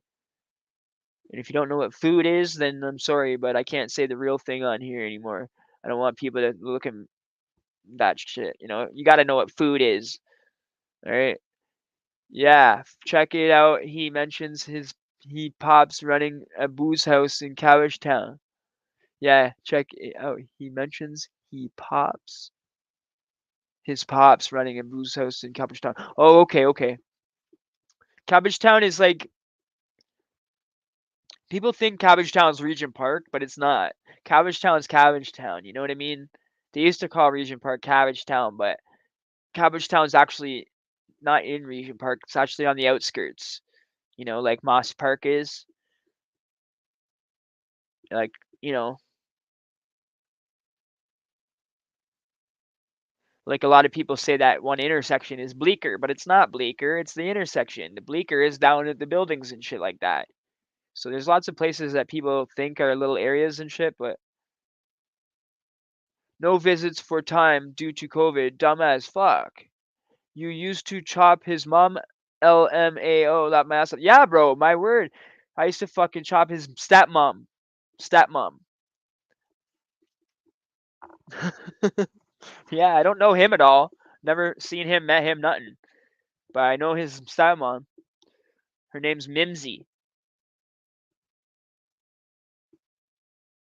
Yeah. She used to have so many people over there too. Like she was like a really big. He used to give her like at one point he was giving her like $1,000 every week. At one point, I know that because she would always be waiting for her allowance from him, and she'd be like, "Oh, I'm gonna get $1,000 from him." Blah blah blah. Every week he'd give it to her, and I don't know how long that went on for, but she would have so many people over there smoking and shit like that that I would just go over there and fucking she'd call me and I live across the street in the buildings and shit. And then I just go over there and sell the whole fucking bag, bro. And then I go home and re up. And then she'd call me again like a couple hours later. Like she was really good uh business, like making me money like that and having all her friends there and shit like that. I liked it, especially because she only lived across the road. It was really easy for me to run over there. But I only lived at 6030 Bathurst for like maybe 3 or 4 months. You can probably get visits now, though, since COVID isn't a thing no more. Yeah, I don't even see nobody wearing masks no more. Eh? You notice that? I haven't seen nobody wearing masks and shit like that at restaurants. Even though when you sat down you don't wear them, but I mean in the lineup buying food or at Tim Hortons and shit like that. He mentioned he lived in Don Mills. Don Malls. Yeah, Don Mills. Yeah. Don Mills in where did he live? Don Mills in Finch or some shit? Brahms? There's a ghetto called Brahms at Don Mills in Finch. Maybe I'm not sure exactly where he lived. I don't really follow him, but I think he was on a fucking reality show. The one that Flavor Flav was on. Fuck, I forget what it's called. Flavor Flav and Rocky's ex-wife, that big tall Russian chick that Flavor Flav was messing with, was on that show. I think The Real Life. I think is that what it's called. The Real Life. I'm not sure, but anyway, I think Snow went on there in that house. Snow's from Neptune. He had a cool song, you know. Nothing against the guy. When his shit was out, I was like a little kid, like fucking 5 years old or some shit. And I used to hear that shit come on. Look, boom, boom, now, informer, na, na, na, na, na, yeah. Remember? And can never understand what he was saying though. Is it I lick your poom poom now or lick a boom boom now? Like I don't know what he was saying, but it sounded pretty good. But some people said lick your boom boom now. I don't know. What do you guys think he was saying? Is it's a Toronto classic even reached the US? Exactly, bro. Infama. Da-na-na-na-na-na-na. Maybe it's for informers, like undercover, like you know, UIs, informers, and shit like that. Informer. Da-na-na-na-na. I lick your boom boom down. You know what I mean? Maybe he's saying he'll fucking lick a rat down, like lick a fucking informer down with a lick, do a lick. Maybe he's saying he's gonna bust a cap in an informer, or he's saying he's licking some poom poom. In the song, he's talking about stabbing someone and getting snitched on. Okay, okay, okay. So that's what it is. Infama. Infama is an informant, you know? So that's what it means. It means he's gonna fucking lick him down, you know? Because a lick is also not a lick. A lick is like a lick, like go fucking hit a lick, you know? So that's probably what it meant. But yeah, it was a catchy song, bro. Not gonna lie. Beastie Boys were good too, though. They just didn't get enough love, I don't think. You know, House of Pain was good. Fuck it. Eminem is the one that kind of broke through in the main industry, like kind of Eminem kind of busted through the door for the white boys. You know what I mean? Because there was a lot of them out before that kind of they were good. They had a fan base and they sold a lot of CDs and shit like that, but they never blew up like how Eminem did. You know? There's this guy out that I like right now, or I liked a few of his songs. He's an underground artist. He's an independent artist. He bought that song or bought that beat off Eminem for 100K, and then made that song on the Eminem beat. Uh, like a tribute to like that song "Stand" and shit. Oh frig, I forget this guy's name, but he is like shaved on the sides and long blonde hair. He's got hog written here on his face. Um, shit, I know his name. It's just his regular name. He doesn't have like a rap name. His rap name is his real regular name, I think. My buddy in the choice was one of his bodyguards when he just started out when Informant came out. Oh, Sick Like That. Tom McDonald. Yep, Tom McDonald. Thank you, Charlie's girl. That's exactly who it is. Tom McDonald. That's right. Yeah, he's good. I like him. I like his stuff. I don't mind his stuff. That's somebody I've been listening to lately. So you guys know what I listen to and shit. I listen to Coil Ray. I listen to Tom McDonald. You know, Wu Tang. Uh, Mob Deep. 50 Cent. Like I listen to a lot of my old stuff too, but I've been trying to get with the newer stuff. Not trying to listen to all my old stuff all the time, but I love my old stuff. You know, he's good politician. He's good political political. Yeah, he's good politically. Like he's yeah, like all that stay woke and his songs are all like political shit. I like his songs he's like he's woke as fuck, you know? He's like the meaning of being stay woke or whatever. I don't know. He's like crazy like that. I don't know. I like it though. Those songs uh I think it's like the shit that he names his songs people get like tripped out by. But I'm like how he capitalized off that song though. That Eminem song that he made was fucking fire. I loved it. You know, that tribute to Stan, that fucking Eminem beat, that was amazing. And he took that chance. He bought that shit for 100K. You know, but then again, like if you have 100K to start out, that's kind of you already have money, so you're not trying to rap to get out the hood or out the mud. But I do respect his music. I like it. It's really good. Like I guess not everybody has to be rapping to get out the mud. You know, not everybody has to have that serious fucking hardcore ghetto life that they live. And they're rapping to fucking get out of it. You know, but it is a lot more authentic when you fucking know a rapper's been fucking grew up in the projects and fucking grew up around gangs his whole life and fucking been in jail his whole life and shit like that. It's a little different than just having 100K and buying a beat, you know. Like I'm sure anyone that got that beat could have made a real good song, but that was crazy what he did with the car, the Stan car, and how he looked like Stan in the video. That was a lot of really good what is it called? Visuals. Like it was really good music video, man. You got to hand it to the guy. And he touches on the politics big time. Big time. Not afraid to speak his mind. Yeah, yeah, that's what I like about the dude. That's what I like about the dude. Those were the things that drive me to the guy, you feel me? You know? And the fact that he doesn't give a fuck about writing hog on his face right here, that kind of tripped me out too. But the thing is, it's written backwards, so when the people look at him, they can read it. And if he looks in the mirror, he can read it. But if you're just looking normal or whatever, it's written backwards. So when he looks in the mirror, it says it. That's pretty neat. That's not something I would ever do right there. This right here. I would tattoo like my head up here, little tiny little handwriting or something like that. You know, but I'm never gonna tattoo like my cheek, or my here. I'll tattoo my neck. His girlfriend Nova does his videos. They both have an interesting backstory.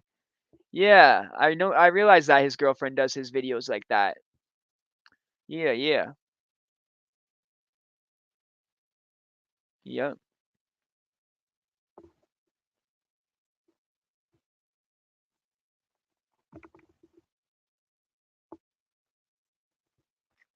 Just you saying that, I can't wait until a certain person comes here to Canada from the US to live in Canada. It's gonna be sick. It's supposed to be this summer. And when they come, you'll see them on a lot.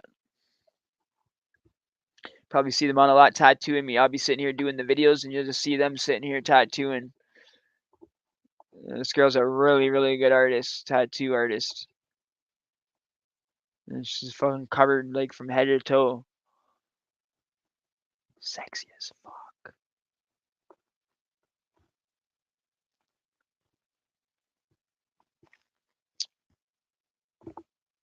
Hmm. Remember I said someone bought me a present the other day? Yeah. I won't tell. She doesn't want me to say it, her name, because she doesn't want trolls like trolling her and shit. Because she has a lot of money. She doesn't want people hounding her and shit. Did the guy that stick you come at you again after, or just left you alone? Oh no, the guy that fucking stuck me was my fucking celly. Me and my celly were getting it on. Me and my homie. That's the fucked up part about it. It was me and my fucking homie. We got in an argument and we were fucking scrapping and fucking Nutbar, he's got a bad temper, right? And he was looking at life and shit like that. And they called me IRA, like Irish, and they called him English, right?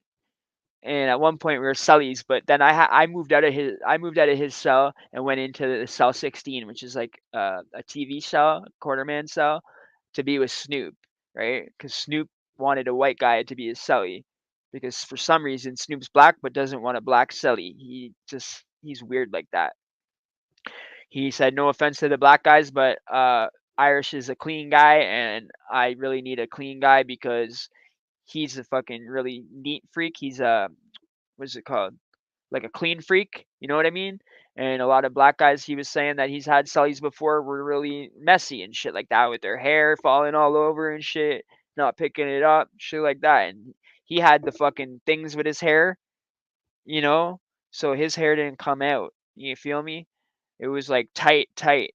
He was just little, 21, growing them like so because his dad had it. He wanted to be pure life. He called himself Ital Life, which supposedly in Jamaican or something means pure life. So that was his nickname, Ital Life. He went by Snoop. Uh, this was my celly for like over a year. English was my celly though for about 2 weeks. And me and him got along on the range, played cards, played bidwiz. We got along great on the range. We got along great as buddies, friends, whatever. But we couldn't be in a cell together. He was really, really dirty, really messy. I'm a fucking clean freak. I like to clean the cell, polish the cell, wash the floor, wash the fucking ceiling. I'm like OCD like that. I'll be sitting there on the fucking table washing the ceilings and shit like that, making them white. And scrubbing my toilet, scrubbing every fucking thing. When I go into a cell, I pull up everything, mattresses, and I disinfect everything. Like that's how I am, right? But when I went in his cell, it's like he's got shit everywhere, and it's like he wants to keep his shit everywhere, and fucking, it's like he doesn't want to make no room for me and shit like this and that. I ain't gonna live like that. Fuck that shit. I don't care if you're my friend or not, you know? So anyway, I ended up saying something about it, and fucking he didn't like it. And so me and him ended up scrapping it out.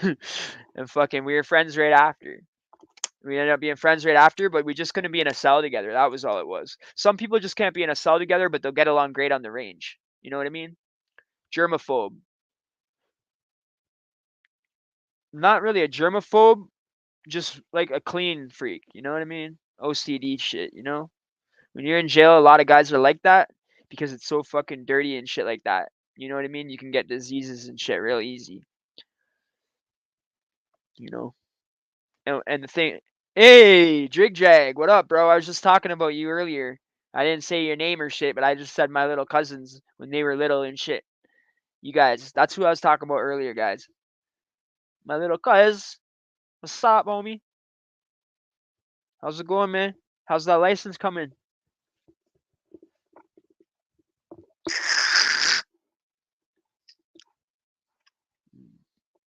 How's the little bros doing? How's your older bro doing? How's the family? It's good. Love yous. Gotta get my G2. Nice, bro. I'm proud of you, man. Proud of you, man. Proud of you. Tell your mom and your brothers and everybody in the house that I love them. You know I do. I'm gonna come down in the summer. I'm gonna come in the summer and do a barbecue for sure. For sure, this summer we're gonna meet up and have a family barbecue. Don't worry. It's been a while. Time goes by too damn quick, you know. It's crazy. Since I started the new channel last August, freaking, it's almost August again. What the hell? You guys were freaking this big, freaking man. You guys are fucking grown men now, pretty much. Your older brother is. You're getting there. Dang, 2 more years you're gonna be an adult, or 1 more year. What the hell? Remember when you were just fucking sleeping over, fucking playing video games, man? Remember when you came over for the weekend? That seems like it was not even long ago, but it is. It's so long ago. Dang, can't believe it. I know. Once you get your G2, you gotta come up again for the weekend or some shit. But I'm gonna come there for a barbecue to see everybody. You know, that's my little gaming partner, bro. You're my little gaming buddy. And these guys grew up in some serious areas too, with Scarborough and shit like that. Their mom grew up in Regent Park and shit like that. You know, their uncle JJ is the guy I always talk about. My cousin Jay that passed, and I show you guys my T-shirt, LTF T-shirt. That's my family right there. I love them, man, big time.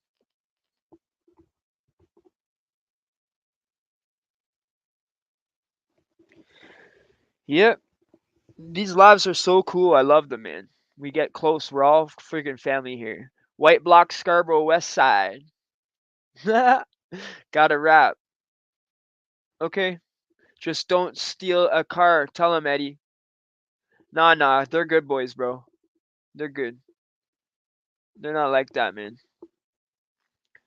Cause they know better because they seen me getting enough shit over the years when they were little. You know, their uncle Jay or their mom probably told them stories about me being in jail my whole life and shit. So I think I did enough jail time for the whole fucking family. you know, fuck. No, no, they won't break any laws. They don't need to.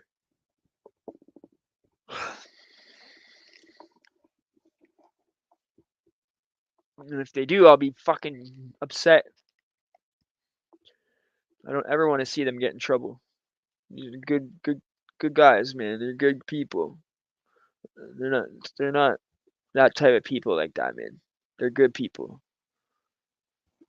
They're like how I am now. I turned my life around, 5 years or so, maybe. I've been fucking totally straight. I haven't broken any laws, you know,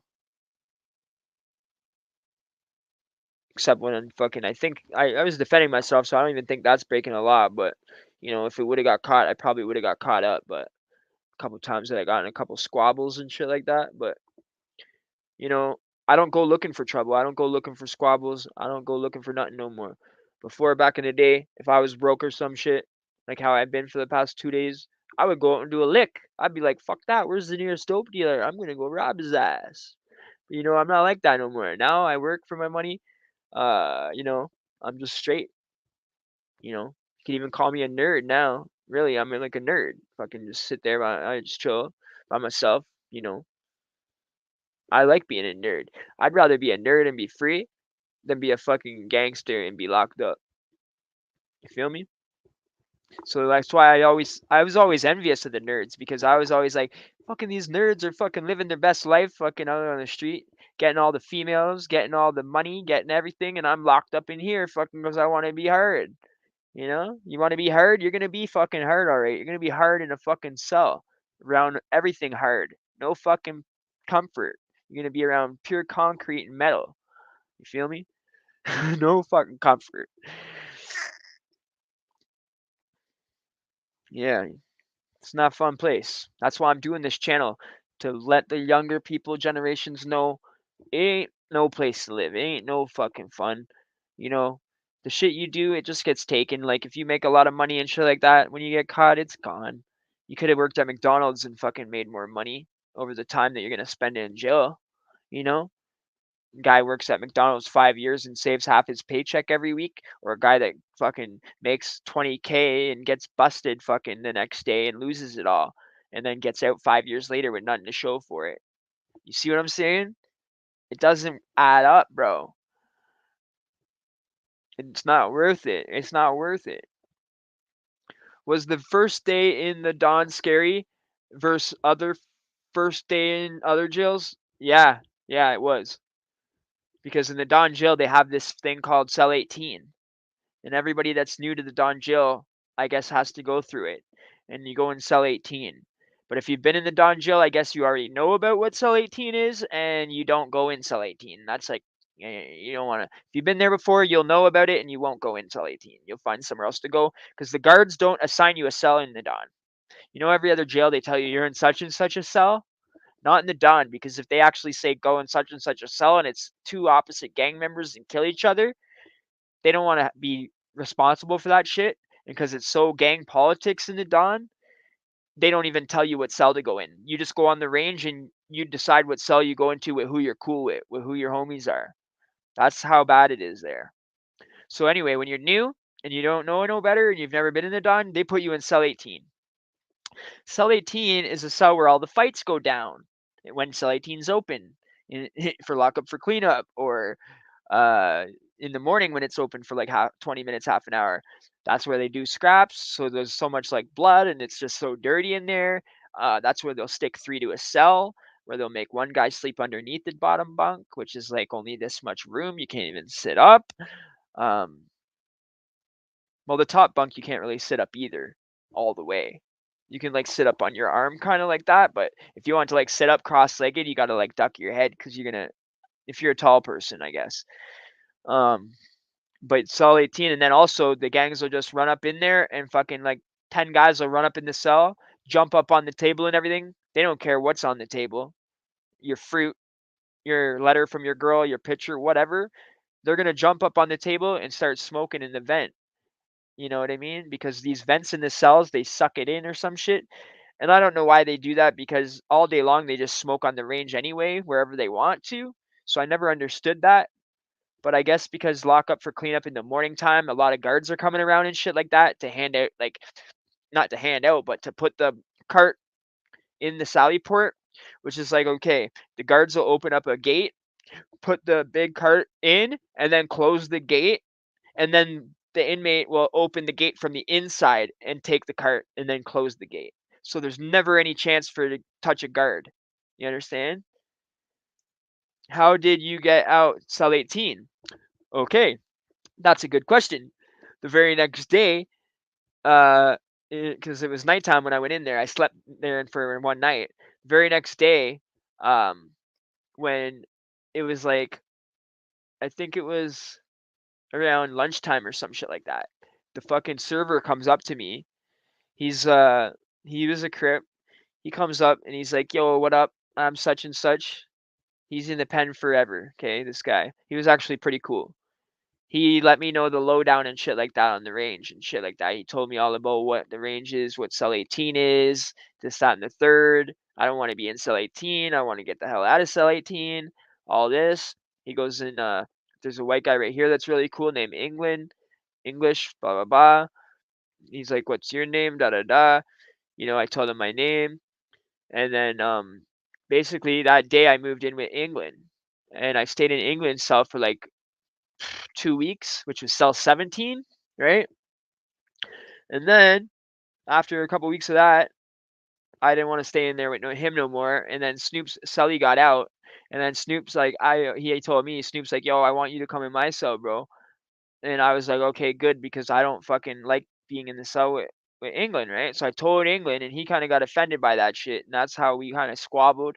That was the whole squabble shit. And then um and then I just went in the cell with Snoop after that. And me and Snoop were cellies for like a year. So me and Snoop got along like that. Me and Snoop were really good buddies, you know. Snoop was, he had hands and shit too. He's good, you know, tall, lanky, like Snoop. That's why they call him that, right? But no one really kind of fucked with me because I had a Snoop was my celly and shit like that. No one really fucked with Snoop because they knew I had hands, so they knew really you got to give us a one-on-one because you're gonna fight both of us type shit. And me and him had each other's backs and shit like that. Um, then I also had a bunch of homies on the range. A guy I did a lot of time with in Maplehurst that had gold teeth. This light skinned dude. Me and him were like that at the Hearst. So when I seen he was in the Don in cell 1, I was like, okay, okay, okay. And he was one of the guys serving food and shit. So I knew he was like one of the cleaners. Because, like I said, there's only supposed to be two, but in the Dawn, it's like eight of them. The whole gang stays out, or it looks like a gang that stays out. There'll be like 5, 6 gang members and maybe one or two guys from a different gang that just say, fuck it, I'm staying out. You're not making me go in. Guys are like that there. They'll just be like, lock up for cleanup. And they'll be like, nah, fuck you. I ain't going in. If you ain't going in, I ain't going in. And it'll be like a gang member. So people would just be like, all right, fuck whatever. Just do what you want. Like, and then the jug up comes around. And I swear to God, they'll hand out jug up and like they'll skip certain cells and they'll hand up jug up all the way down, and then they'll get to like cell 11 and turn around and go back out, handing it back up the other way. And like I caught on to that shit too, right? And me and Snoop were like demanding our jug up. We're gonna fucking squabble for our jug up. You better just be drinking that shit to cell 16. So they would literally go down halfway, turn back around, handing out the nighttime snack, which no other jail ever did. This is the only jail that ever handed out something called a jug up. Anyway, this jug up shit, you're hungry before bed, so you want that shit, and it's usually something good like a cake or this or that, some sort of dessert. So literally, guys would come and try to act like the fucking thing's an apple or something. They'd take the cake and give you an apple or some shit like that, and like me and Snoop caused a big shit. Like we're gonna fight and shit like that if we don't get our shit. Like we're fucking as soon as cells pop in the morning, you guys better be ready. You guys don't bring our shit. And then all of a sudden, every day the gang members would come over, go halfway down, turn back around, and bring our two things specially, like hidden, like walk by like with two in his hand and bring to cell 16 so the other ones don't see that aren't getting and just hand it to us quietly. I swear to you, that's what used to happen. And I would just be like, oh my God. Sometimes the whole tray would come in at like cookies or whatnot. You just see the fucking gang take it and shove it right in the gang cell. Like for real, bro. The Don was not a joke. Some heavy shit in there, man. And the thing is, too, a lot of other jails don't have that much saran wrap like that. In the Don, every fucking thing comes with tons of saran wrap over it. Like fucking 5 layers of saran over the shit, man. Apples, fucking, or a thing of apples will come in a crate, or uh, bread comes in actual bread bags and shit like that. You don't just get 2 slices in your tray. Bread comes in loaves of bread bags and shit. So one guy will grab a whole loaf and put it in his cell and shit like that, or two gang members will split a loaf and he already has a bag and shit. So you got to eventually get your own bag from the bag bread, and then that way, you know what I mean? You do the same shit. When another loaf comes, it's like, oh, will they send in 3 loaves every meal? Okay, well, breakfast and lunch, all the gang members took all the loaves. All right, so for dinner, guess what? I'm grabbing a fucking loaf. Everybody else already has bread, so they're not going for it. Well, all the gang members and shit, all the Crips. So now all of a sudden, now all the fucking 20 Crips are done getting their shit. Now the 5 Bloods will go get their shit, and then the regular guys will just be left with no bread. It's ridiculous. It's crazy. It's like Savage World, bro. It is. It's honestly the morning juice. Same shit. Guys will go, gang members will go, fucking fill up 3 or 4 bottles because they have bottles because they've been there forever. Shampoo bottles, whatever. It's juice that comes in a jug. They put 3 jugs at the front of the range, right? Guys will fill up 3 or 4 bottles, bro, and put it in their cell for later of the morning juice. And some guys will come out of the cell. They don't even have a fucking bottle because they just got there. New guys. They have a little styrofoam cup. They can't even get a little tiny cup of juice because it's empty. Because fucking 15 gang members just filled up 4 bottles each.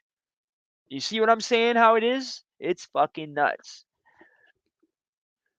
How did you get out of cell 18? I just told you, bro. Ugh. When you asked about your crime first day you were in the Dawn. Yeah. Oh yeah. Oh yeah. I was asked about my crime, where I'm from, who I am, this, that, and the third, who my homies are, all that shit, bro. They fucking interrogate you like crazy, bro. Like for like 2 weeks they were fucking saying, you're a blood, you're a blood, you're a fucking blood, you're a blood. And I'm saying, yo, I'm from fucking Jane and Eddystone. It's a blood hood. They're like, you're a fucking blood. You got all these red tattoos on your shit. And I'm like, listen, I'm not a blood, but I fuck with the bloods. You understand? I will rock out for the bloods. I will protect them. They're my homies. If my homies come in here tomorrow, yeah, I'm gonna have their back. You feel me? Because they kept seeing this shit, or wait, no, this shit right here, right? You see? And when they go in like this, they think it looks like a 5 point crown, right? But it wasn't. It was just their crazy thinking. You feel me? And anything. I was Looney Tune. And I was telling them that. You feel me? I'm my own shit. You know? At one point, people thought Looney Tune was like a blood gang, a blood set. But it was all mostly all white guys, bro. And yes, we were really good friends with the Vietnamese bloods. But it was like a crew of like fucking 20 white guys, maybe like 2 black guys, and like a couple of Vietnamese guys. And that's what the Looney Tunes were. And it's an inactive gang that hasn't been active for fucking 15 years. And fucking same thing with 5PG Crip. They're long gone. They're inactive. And there's a certain name for it that I forget. I forget what this name's called, but when you look it up on the sites, the gang sites, when you look it up in Toronto, you can look it up on the news or Google, right? You look it up on Google and you look up Toronto gangs and this and that, Toronto real gangs or whatever. It'll tell you every single real set of Bloods or Crips. It'll tell you every single real set that's active right now. It'll tell you all the sets that are inactive that used to be active. Shit like that. It'll either have a blue thing on the area on the map, or it'll have a red thing on the map on the housing project, or it will have a black one. If it's black, it means it's inactive and it used to be a gang hood. You see? So that's what it is. And I have the whole map thing. Um, and then there's a whole fucking website about it too that you can go and read whatever you want to read, whatever, da da da. And literally Looney Tunes is listed there as a real gang. But the thing is, we never really thought of ourselves as a gang. We were always like a family, like a friendship, like loyalty. Like we're all fucking basically related, half of us. You know what I mean? And we were more like a crew. You feel me? You know? And the cops always wanted to try to label us as a gang, you know, so they could come after us and fucking do whatever they do with the gangs, take their whole squad down and shit like that. So I would never fucking admit that we're a gang ever, and I never will. You know what I mean? They've been trying to get me to admit that shit for fucking 15 years, bruh. And we are not a gang, we're a fucking crew and we're a family. And none of them are even around no more. A lot of them are locked up for fucking life. Some of them are fucking dead. Some of them OD'd. Some of them got killed. Some of them just passed away. You feel me? And fuck, my one boy Dave died of cancer. Fucking crazy, bro. He got bowel cancer out of nowhere. He was fucking fat. We called him Heavy D, right? Grew up with this guy my whole fucking life. We're like this, man. He's like family to me. One day he's fat, Heavy D. I don't see this guy for like a month. All of a sudden I find out he's in the hospital. All of a sudden, fucking, I'm just thinking he's not coming around. I find out he's in the hospital. I go in the hospital and he's fucking so fucking skinny. I didn't even recognize him. I was fucking like, what the fuck? How can that do that shit that fast, man? It literally fucking ate him, man. It ate his body, bro. Like the cancer just ate him up. Like he had nothing left. He was like a toothpick by the end of it, a fucking toothpick. And when he was laying on his deathbed, he's like, "Yo, bro, please, no one will bring me out for a joint. No one will bring me out for a joint, bro. Please, I really need a joint. I really gotta smoke my last joint." He knew he was gonna die, bro.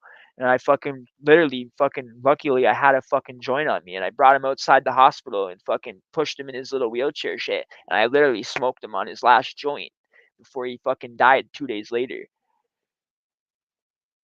That was crazy. Because I've seen people die of cancer, but not like young, like my own age and shit when I was young like that. Like we were like fucking only like teenagers and shit. And my other boy Chris got leukemia. He blew up like a chipmunk, but he got rid of it though. He went into remission, right? And you can see that other guy out, Mike, that was in the red shirt.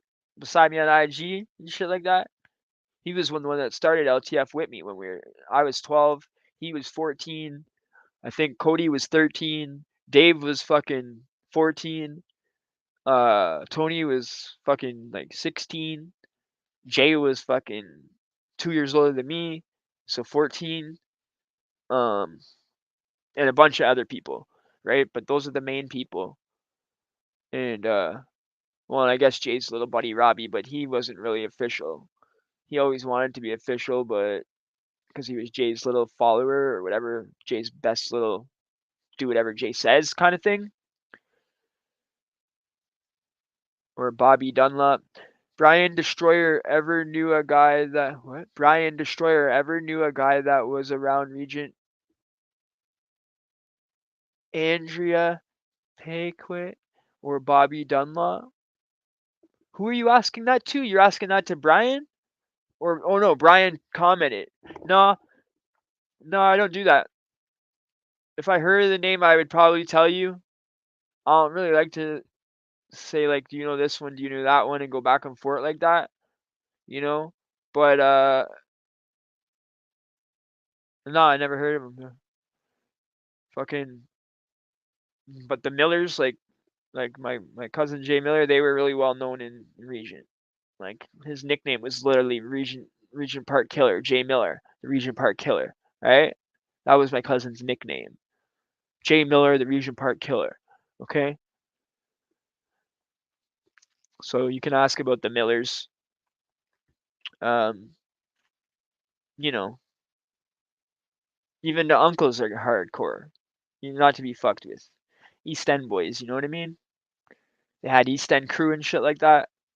And then all the older guys had kids and shit and sons and shit, and then it became East End boys. It was East End crew, then it was East End men's gang, and East End boys. You understand? It was like generations of being born into it and shit like that. And it's actually they don't no one fucks with these guys either on the East End or on the Danforth. You know, a lot of them are older now, 50s and 60s, but the boys that were born from them, the next generation, they're not really to be fucked with either. They'll shoot, no problem. Like for real.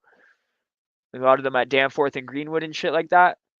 A lot of those guys won't hesitate just to if you come up and try to rob them or do any shit like that, they'll shoot you, no problem. And honestly, before I went to jail and changed my life around, I was at the point where like if you even tried to rob me, I'm just stabbing you right away. Like this guy tried to rob me at I think Queen and Sherborne. This guy at a fucking bar in front of Queen and Sherborne. This black dude. He ended up fucking trying to rob me for 2 bottles. Okay, I'm sitting there drinking and shit like that. Whatever, just drinking, chopping shit and shit like that, right? So I'm fucking drinking straight and shit like that. I'm really, really like hype, right? And this guy's there and he's asking me, can I have a sip? This, that, and the third. He's gonna go in and buy drinks and shit. I can come, he'll buy me drinks. I'm like, yeah, go sip some. So he takes a drink out of it and he grabs the other bottle, the one that's not open, and drinks in this one and he walks inside the bar. And I'm thinking, what the fuck's wrong with this guy? Why would he do that? So I go inside the bar and I'm like, yo, bro, what the fuck are you doing? Give me my shit. And he's like, yo, one sec. I'm just buying us some shit and buying us some booze. I'm like, okay, this was weird to me, right? So I'm just like standing there, like trying to watch him. He goes in the bathroom, takes fucking forever, like 20 minutes. Fucking now I'm waiting outside. I'm so fucking pissed. He comes outside. I'm like, yo, fuck, up my bottles, dog. He's like, fuck you, you're not getting shit, bro. You're not getting shit, bro. As soon as he said you're not getting shit twice, the fucking knife was in his gut, bro. Okay? It was like just a reaction. You're not getting shit, and I just as soon as he said you're not getting shit, it was just like boom, right in him. And that was that. And that's not something to brag about. It's just some shit that happened, man. You know, a lot of shit that I did, I wish I didn't do. Tell you the truth. But shit like that, I don't regret. Like shit like that, I don't feel bad for because that guy brought that shit on himself. You know what I mean? Plus, he already had a fucking pistol on him, and he didn't do shit. All right. He's lucky I didn't take that shit. But he ran right back in the bar though, and I just took off. I'm not sticking around after I fucking stabbed dude. I didn't get charged for that shit. But I don't know Buddy's name, and fucking Buddy's not a rat. Thank God. And I know he's not a rat because I actually seen this dude fucking like 4 or 5 months later in the West. For real, I seen him in the West. We fucking ended up in the same bullpen. I swear to God, I thought we were gonna have to squabble, bro. I'm thinking, fuck, this guy remember me? I'm the guy that fucking stabbed this dude. I'm thinking, fuck, how does he not remember me, right? We're all wearing orange and shit, so maybe look a little different than all dripped out, right? And we're just staring at each other, and then a few people go up and shit to video court. It's a video court bullpen, right? And it was just crazy. We're looking at each other, and all of a sudden he goes, and I had an orange lighter. It was so weird. All of a sudden he goes, "You got a light?" And I'm like, "Yeah, I got a light. Why?" And he's like, "No, give me a light, give me a light." And he had a little joint, and I was like, "All right, all right." And I give him a light, and fucking he's smoking a joint and shit like that. And lucky because there was no guards there. We were like in the back at video court in the West, and there's only like one female guard there. This blonde lady that like doesn't care about nothing. She does not give two fucks. She's listening to her radio and she ain't paying attention to nothing that's going on over there. Unless it's somebody has to go into video court, you know. And that was so weird because that was the same dude I fucking stabbed. I'm smoking a spliff with in fucking jail in the bullpen. You believe that shit? That's just nuts. And I don't know how badly he got hurt because he did have a big, huge, thick winter jacket on, right? And a hoodie and a shirt, undershirt probably, and a knife only like this long. You know what I mean? So it wasn't like I fucking gutted him or some shit like that. You know what I mean? But it was just a reaction. And you're one of the toughest guys ever around. Andre. Okay, okay.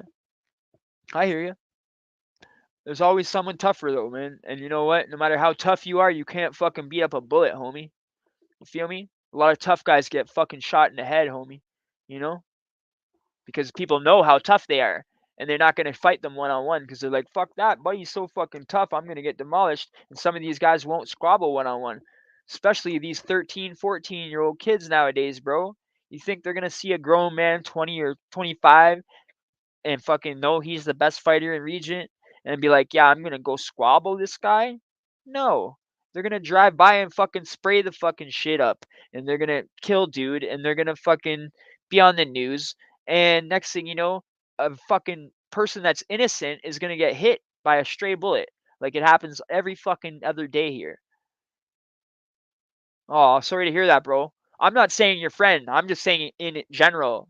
I'm not saying your friend this shit's gonna happen. I'm just saying in general this is what can happen when you have that kind of a rep. And believe me, I know this for a fact. I know this for a fact. Guys would come for me and they wouldn't come light. Trust me.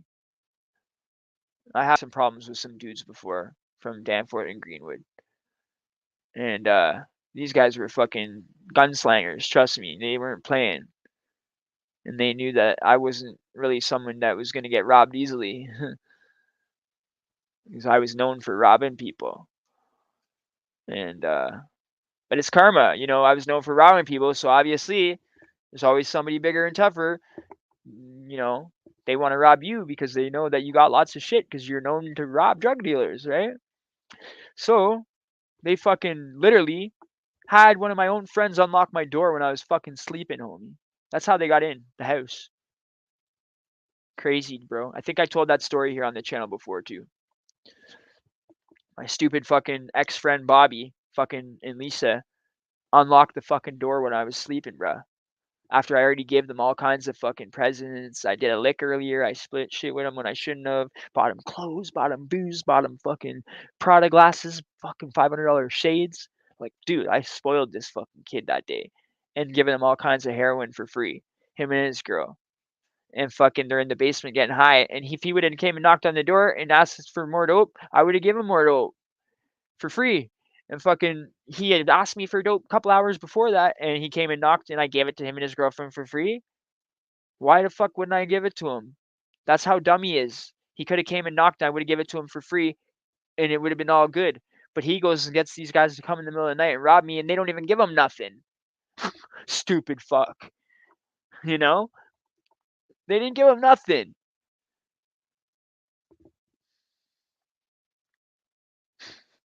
See, you fuck your own friend over, get him robbed, and you don't get shit out of it. That's just stupidity. You feel me? It's just stupidity. But I think fucking he did that to try to show off for Lisa or some shit.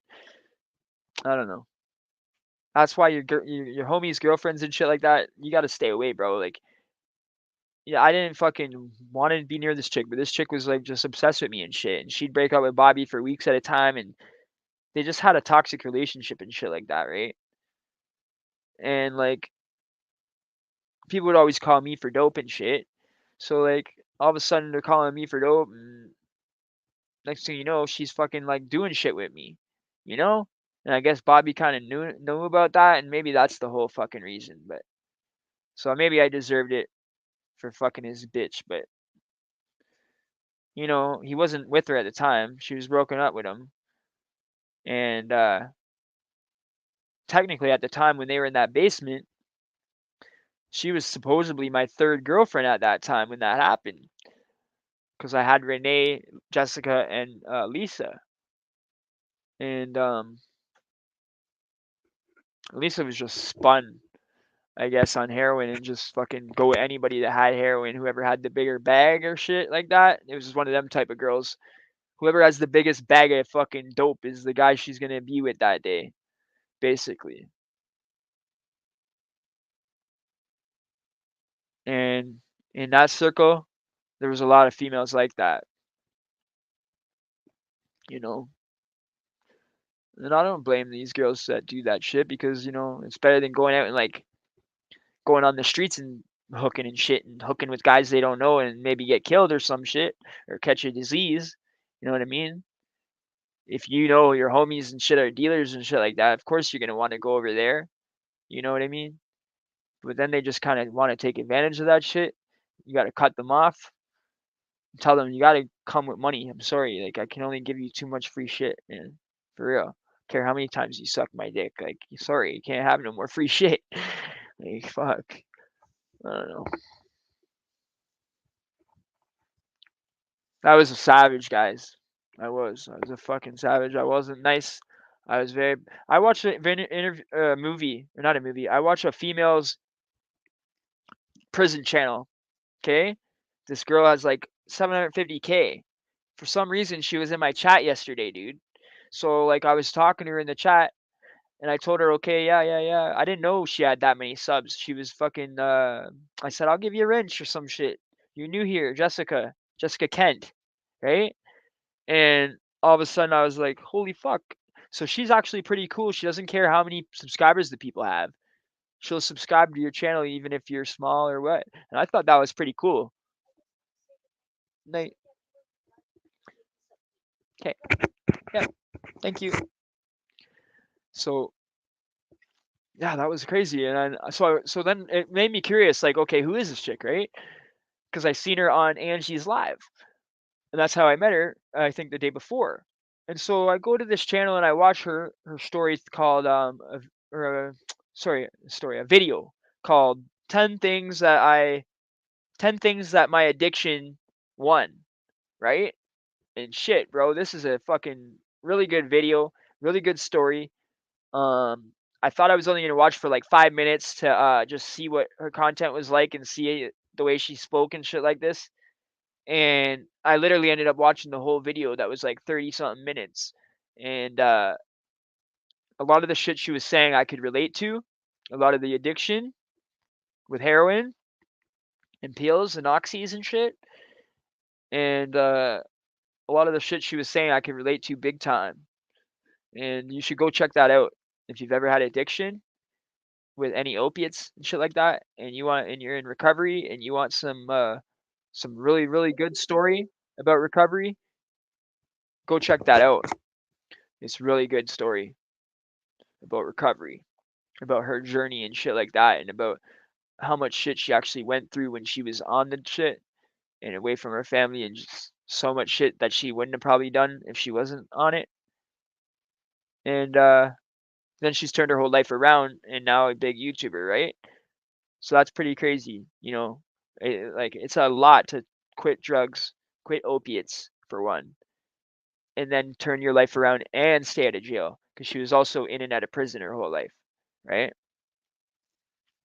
She's got a really good story, guys. I recommend that channel. I'm gonna recommend that channel if you want to see a female talk and find out about that sort of thing. You never brought it up to him.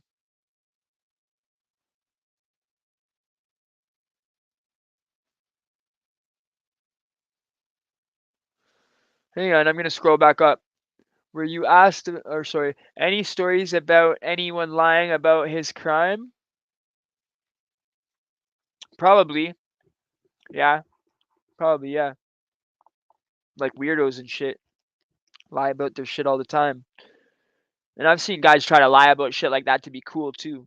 Like guys try to lie about their fucking charge to be cool. Like, oh yo, I'm on an M. I'm on an M, yo. Try to scare people, right? Like, oh, I'm in here for murder. Don't fuck with me type shit. Try to make people intimidated.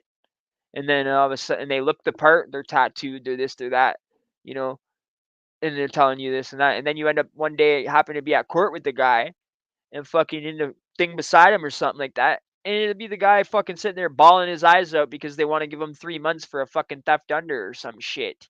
You know? And this is a guy telling everyone on the range that he's fucking in there for murder. Shit like that you see all the time, bro. It's just stupid. And then you just go back to the range and be like, hold on. Hold on. Mic check. So you just go back to the range and be like, you have to expose the fucking weirdo. It's like, yo, why'd you say you're in here for murder, homie? You're not in here for murder. I just fucking heard your charges, bro. I was at court with you. Fuck. I was in the courtroom with you. They read your charges, dude. You're in here for theft under. You're getting out in 3 months.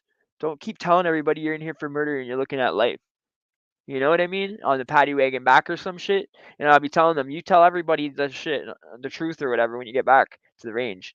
And then if they don't, then you just tell everybody, fuck it. You have to. Or else people on the range are going to think you're not solid because you know this shit and you're not telling them.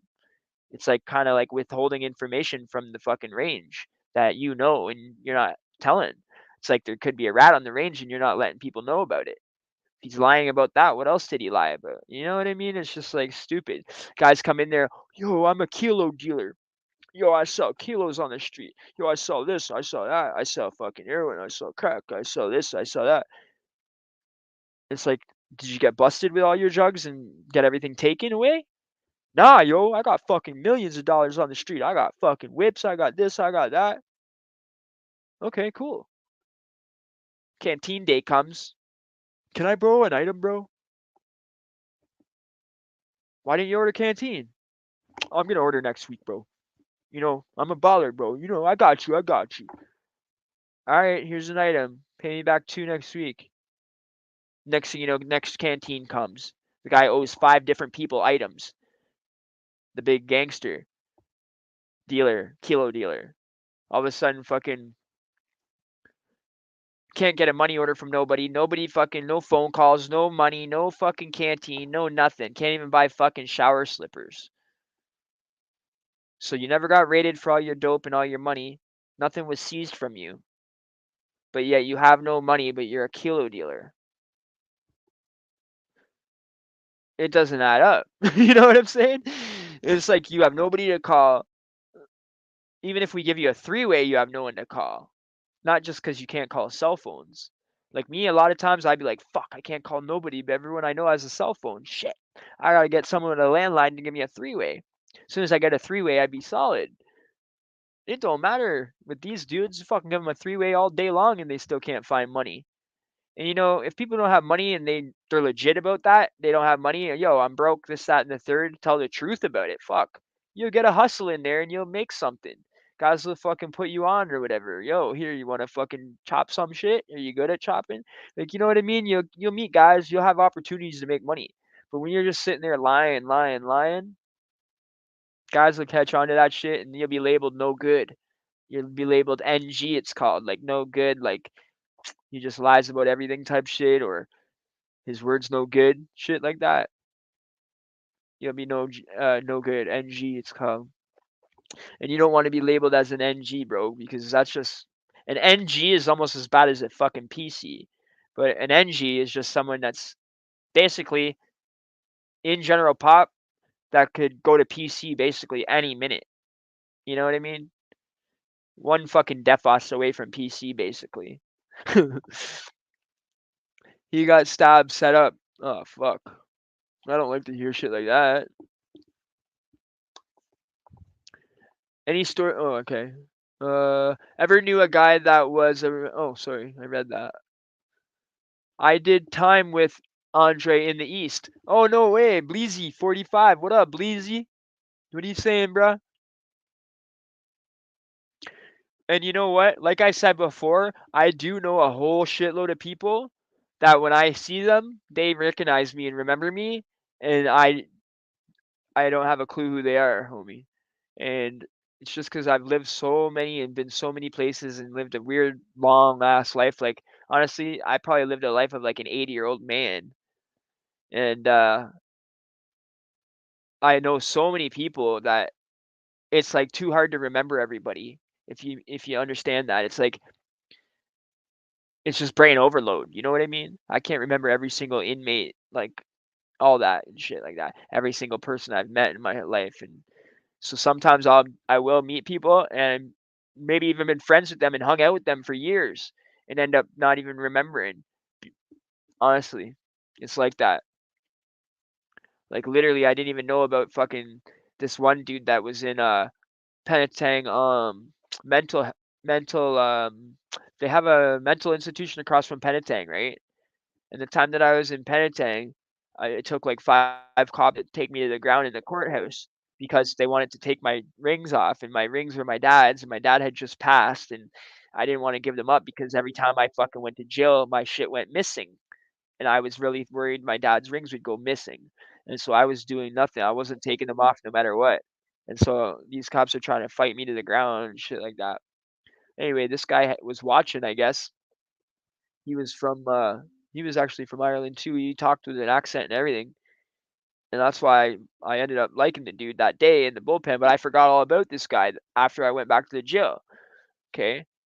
When I got on the fight on B block and all that shit happened, I got set up with the brew and went to the hole with Bones, and I came back out of the hole and went on D block. This guy's in the fucking little hatch and he's like, "Yo, yo, Eddie, yo, you remember me?" And I'm like, "Nah, man, am I supposed to? Like, who are you, bro?" Like I feel bad, but I don't remember him. And then as soon as he said, "Yo, remember at the courthouse fucking took 5 officers to bring you down? It's me." The other, and right away I was like, "Oh, yo, yeah, yeah, yeah, yeah, I remember you." Like shit like that, you know what I mean? It happens to me all the time back in the day, and it still happens to this day. There's just too many people. So for all I know, I might know this dude. I don't know. You know what I mean? It's just like that, bro. And a lot of people downtown, you know what I mean? Like my name is Big Downtown, so his name is Big Downtown. We probably do know each other. I just don't remember. You know what I mean? Maybe I don't. Maybe I do. I don't know. It doesn't really matter though. It's not like we're gonna be hanging out. But I get what you're saying. There's a strong guy, and you know what? There's always a stronger dude though. Always someone stronger, bro. That's why with me, you'll see on my fight playlist. I close my eyes because I'm trying to think. Right? Okay, listen. On my fight playlist, you will see. I'm not saying I won every single fight, bro. I'm not trying to claim that I'm the hardest guy. I'm not trying to say I'm the toughest fighter. You know what I mean? I just tell you guys the straight facts. Okay? That's it. That's all. Forza 388. What up? Wagwan killer. What up? Wagwan killer. Wagwan killer. Wagwan Forza 388. You never brought it up to him.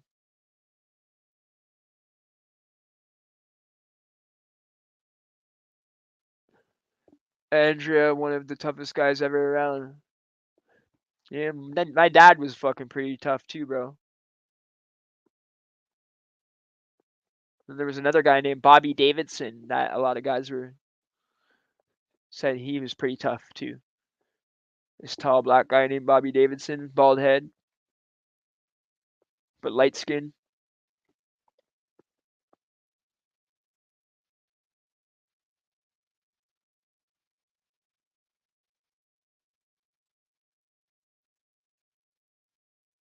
Bobby Dunlop. Ever knew? Okay, we talked about that. Yo, Brian, what does? Oh no, sorry. T dot. What does you never brought him up, or you never brought it up to him? What does that mean? Sorry, I just don't get that. I need a little bit more content, bro. Any stories about anyone lying about his crime? Oh yeah, I did. Oh yeah, the guy that I talking to, that I was talking about, that was lying about his charge and shit like that. Oh yeah, I brought it up to him. I flipped on him in the paddy wagon, and then I flipped on him the whole paddy wagon home and shit, telling him that that shit ain't cool and shit like that. You know what I mean? You guys know how I am when I snap and shit. Probably snapped out on the guy, telling him that shit ain't cool. You don't do shit like that. That's a fucking NG, a fucking weirdo move. Like it is. You know, I've seen guys like say that they're doing fucking looking at life and shit like that and get out the next day. Like stupid shit. You know? They'll be your celly for one night and they'll come in there and be like, yo, I'm looking at this, that, and the third. What are you in here for, bro? And they tell you their story. And you'll be like, fuck, dog. You're going to be looking at a lot of time, bro. Looks like we're going to be cellies for fucking years to come. And then the next thing you know, they go to court in the morning and they don't come back. It's like, what the fuck? Maybe he got bail. I don't know. Not all of cellies over the years, right? I had a lot of solid cellies, but I also had a lot of fucking paper thin, fucking wet paper bag, fucking wet paper cellies that you could just poke a hole right through. That's how soft they are. Like for real. Guys that just will tell you anything just so they don't get beat up one first night in jail. Like they're probably terrified, but they don't want you to know that. They're sitting there telling you that they're fucking gonna do the next year with you. Meanwhile, they know damn well they're getting out tomorrow morning that their fucking parents are gonna be there for a surety, you know? Which is good. I agree with parents doing that. Don't let your kids stay in jail. Fuck that. I wouldn't let mine stay in jail if I didn't have a record and I could get mine out. All the power to you. My mother tried to get me out a few times when I was little. She did get me out a couple of times when I was a YO, a teenager. But because I breached the bail a couple of times when I was an adult, they wouldn't let her do me a bail. You know, I'd always get a thing called a DO. It's called a detention order. And when you go for this bail in Canada, you have to show why you want bail, show why you deserve bail, and it's called a show cause hearing. It's not like in the States where you can just they just automatically say, okay, this is how much your bail is when you get charged, and at the police station or at the county jail or whatever, they'll tell you right then and there, this is your bail, and if you can call someone from the bullpen and get them to post your bail, you're good. You leave, right? Or a bail bondsman, shit like that. We don't got none of that shit, bro. For real. Like where the Bills bondsman's gonna post the bail for you and all that. No, we have some native court, but that's just for native people, and it's a little more less. It's a little more lenient. Mic check. It's a little more lenient. For it's a little more lenient for like for natives because it's native court, right? But we don't have that here with the bails and shit like that. The bail bondsmans and all that. Can you hear me now, bro? Can you hear me now? Can you hear me now? Because we don't have bail bondsmans and shit like that here. Here, let me turn it up and find out.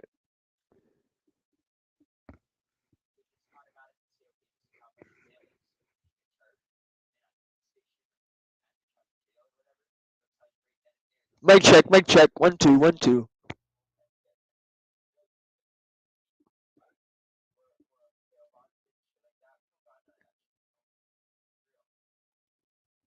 That's how much of a delay there is.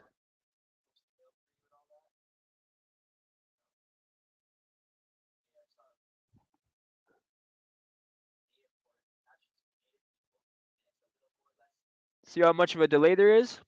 I can hear myself clear on the TV.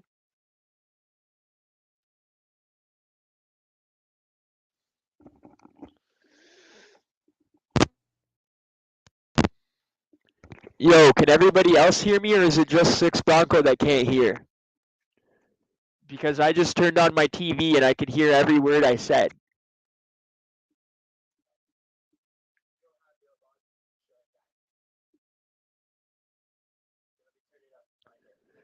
Hey, is anybody hearing me right now? Put a one in the chat, please. Because my homie there, Six Bronco, says that he can't hear me at all.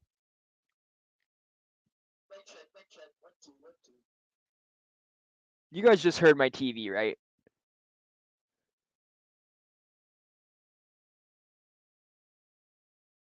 Sounds good here, Brian says. Yeah, Bronco, bro. It's got to be you, bro. I'm sitting here watching my own live on my TV, bro, and I can hear every word I'm saying, homie. It's got to be you, bro. Everybody else can hear. The whole chat can hear, bro. Just you. It's yours. I'll type it to him. It's you, bro. Entire chat can hear.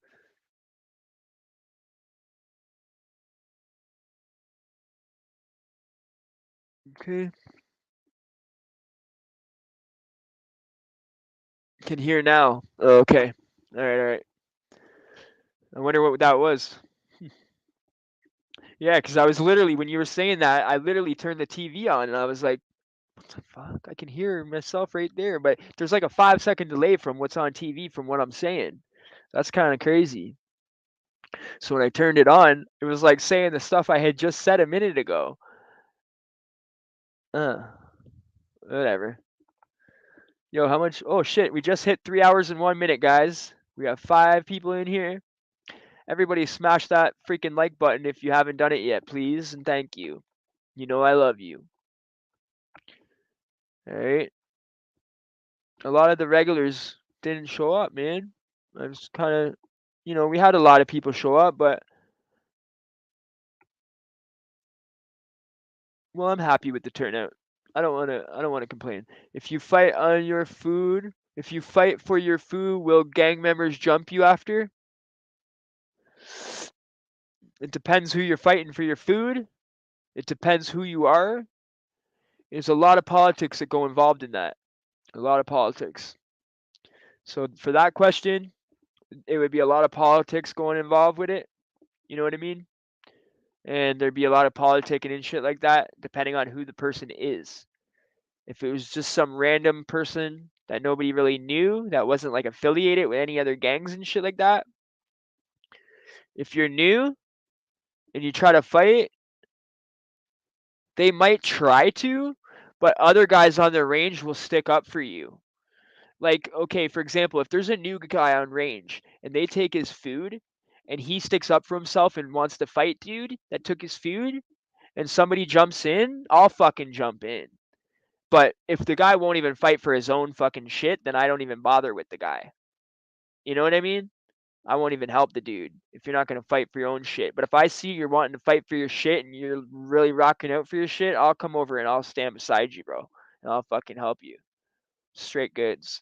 And then everybody that's with me will come stand over there too. And then the gang will probably think twice and probably just squash it and leave you alone or give you the one on one heads up.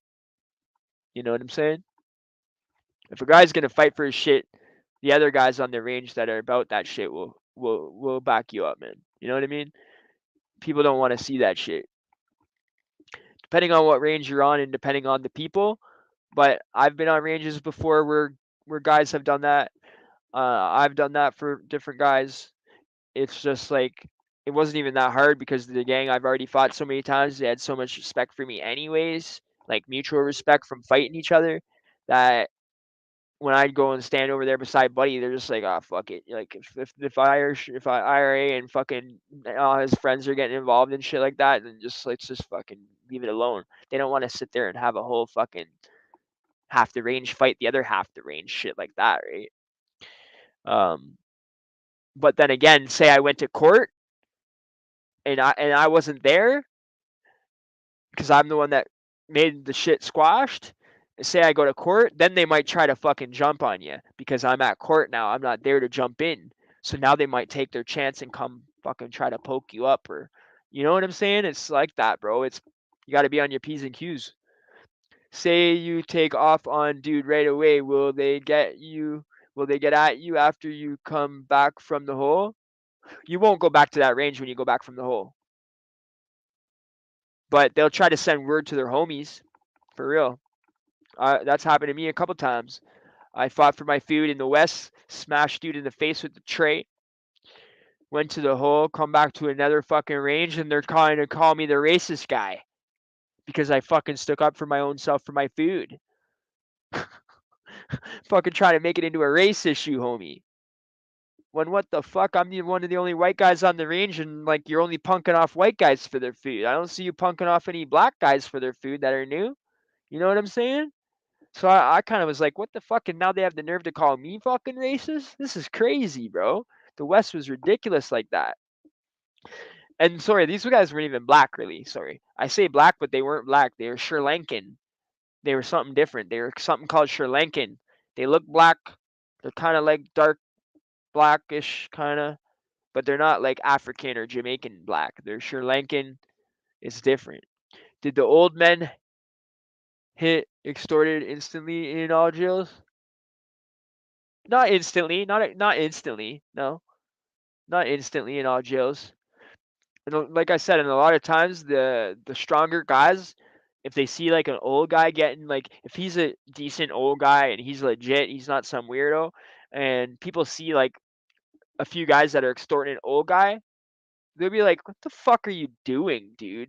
You're fucking extorting the fucking oldest guy on the range. Are you that fucking pathetic?" You know what I mean? You can't go extort a fucking regular guy your own age. Like, you gotta fucking pick on an old man. That's some bitch shit. You know what I'm saying? So a lot of times there'll be solid guys there that no one won't even know the person, and they'll just stick up for them at a principle. You know what I mean? I've seen that a lot. But then again, I have seen some guys get extorted, but that's because they start asking for stuff like weed, cigarettes. They want to start buying shit. So then the people know they have money, and then they punk them off for their stuff they want to buy. And then because they gave them money once, then it's like they want it more, and it's just that's how that shit happens. I seen that in the Don with these two guys that were actually pretty cool, older guys that were Indian, and it's actually he was a business owner in Jane and Finch, and one in Mississauga is he owned a furniture store, and he was in there for tax evasion. And the tax evasion that he owed like a couple $1 million to the government in taxes.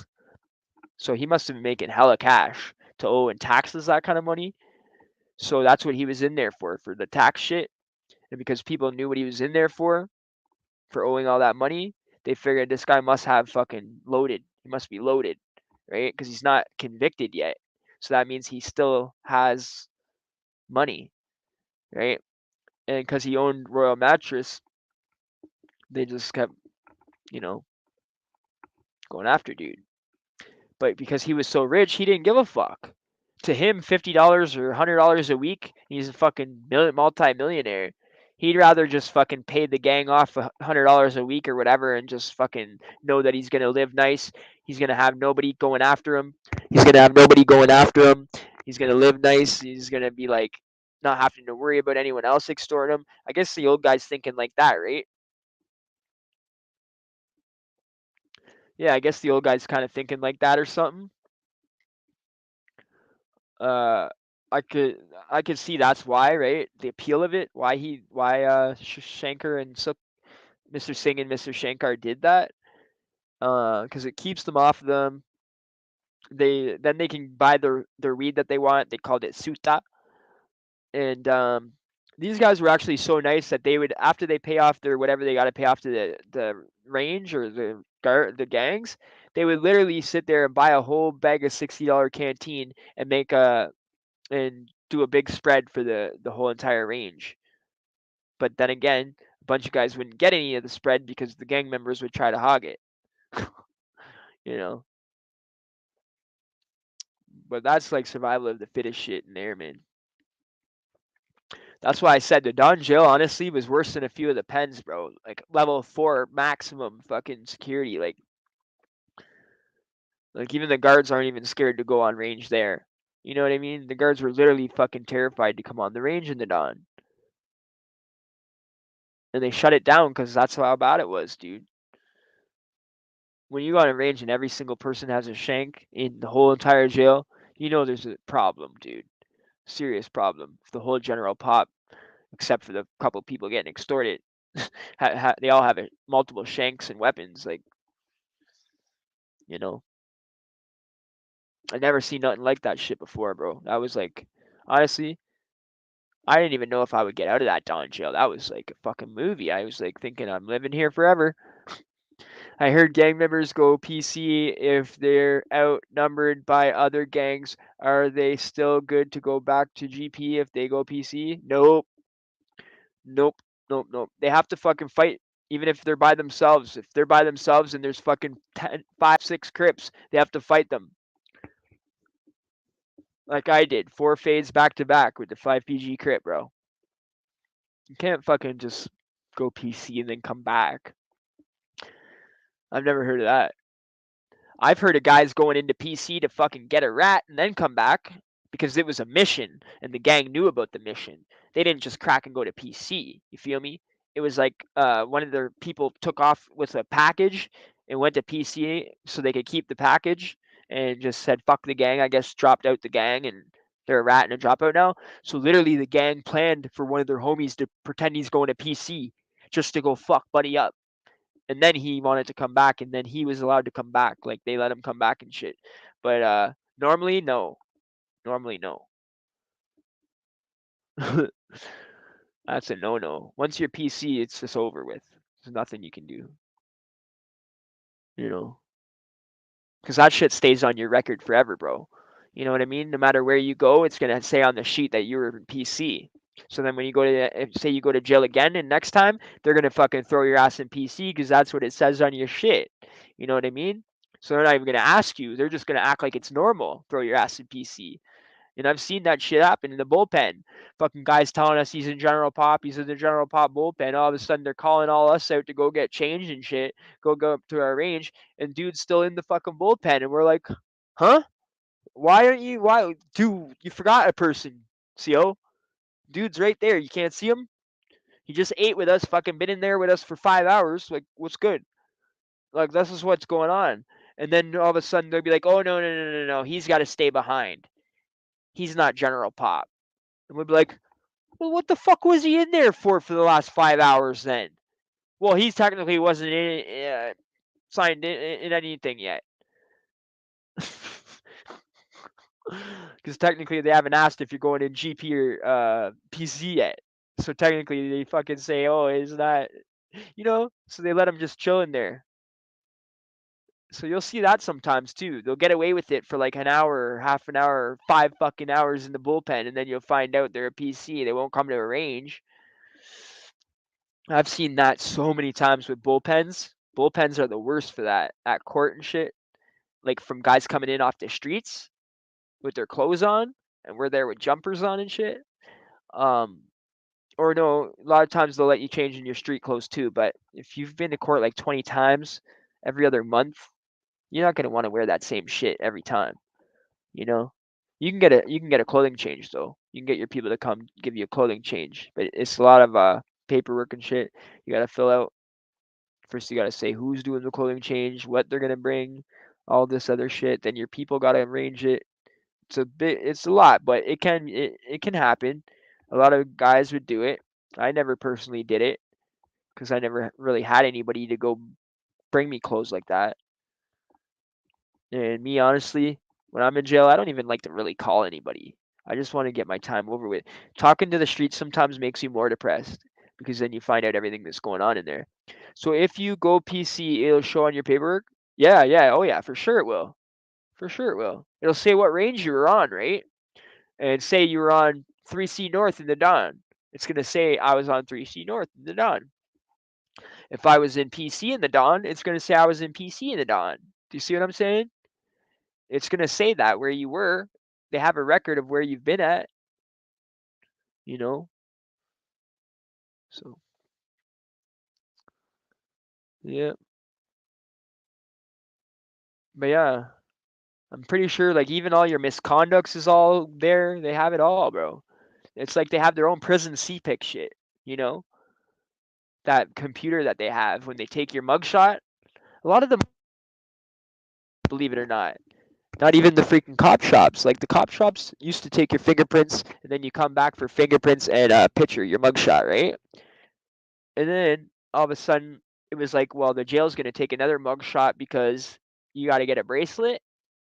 So now the jail's taking your mugshot, and like that bracelet thing I showed you guys, a lot of the super jails were doing that. Like Lindsay had the red bracelet, and on set inside it was yellow, and then I think the Hearst had a bracelet, and so did all the super jails. I think had the bracelets. It was weird. So that way, for everything, you just show your bracelet, so you don't have to keep saying your name. You know what I mean? So they don't keep saying fucking so and so. They call you by your last name, right? And this way, you can just go up for canteen and just show your bracelet. There's a picture there, so no one can just go up with your fucking institution number and get your canteen. I guess there's some good shit about it. But I remember my fucking number off by heart because I ordered canteen so many times, and your numbers never change. Your number, sorry, your Otis number, it's called. And mine's 1034 7780, and I'll never forget it because fucking I've filled that shit out so many times. You have to put it on letters if you're sending out a letter, because you're only allowed to send out 2 letters a week, so that's how they keep track. So if my Sully didn't send letters out, I'd just get his 2, my boy Bones. Um,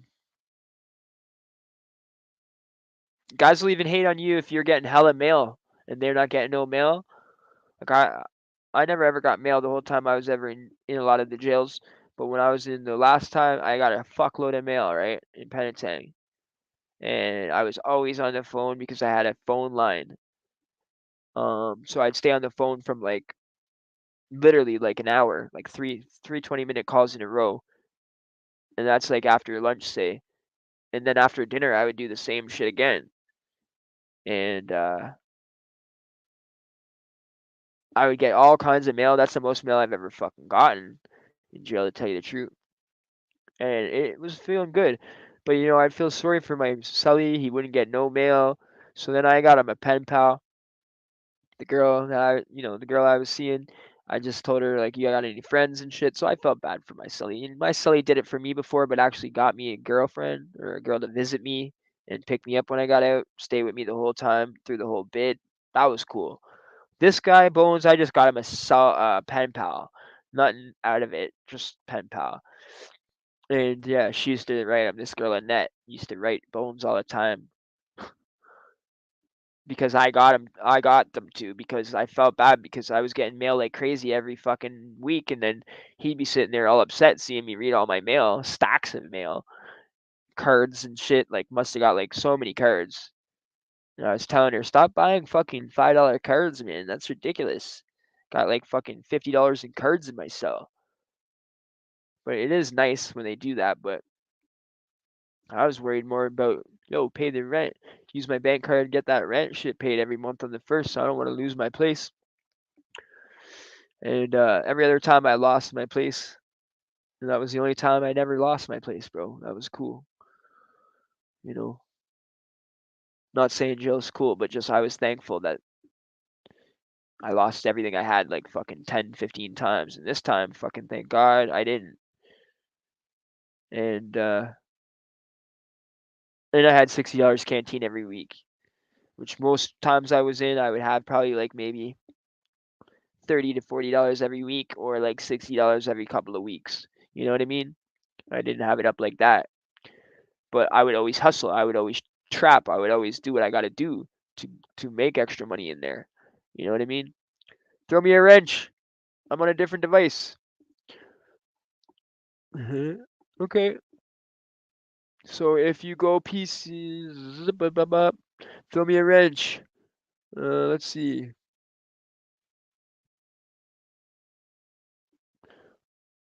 Oh shit. Oh shit, we're in that thing, bro. We can't do wrenches. I'll throw you a wrench. Let me see. Let me see if I can do it from this computer.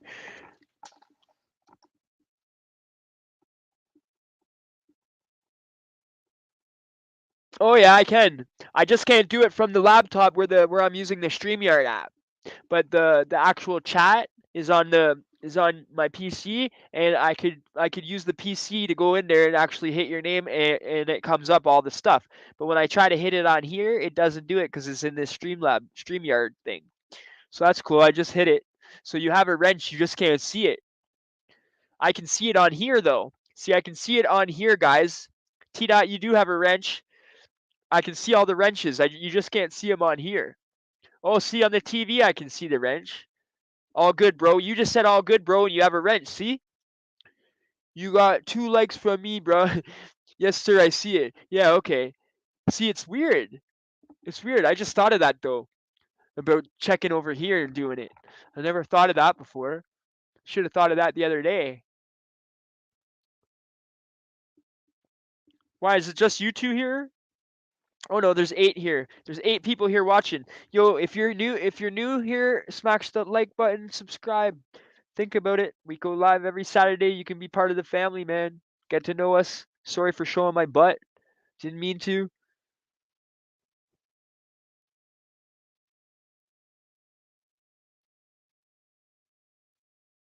Well, I didn't show my butt. You know what I mean. Sorry for showing my pants. I didn't show my bare ass. Yes, I see it. Yep. Yep, yep, yep.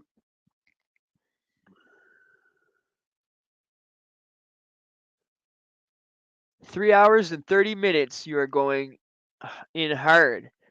Yeah, bro. We do 3 hours every Nova. Little Nova TV. I swear to you. Check every live. Not the ones that are 13 minutes that got messed up, but just mostly every live I do 3 hours. The other night we did like 4. It's just not up right now. It's on private because there's a few things I wanted to edit out. Like when I went berserk on dude. I gotta edit that out because if people see that years down the road and don't know me and friggin' it's the first video they watch, they'll think I'm a psychopath. You know what I mean? Punching my fist like that. My ring fucking cut me. Look at Sorry, and I apologize again about that kind of behavior.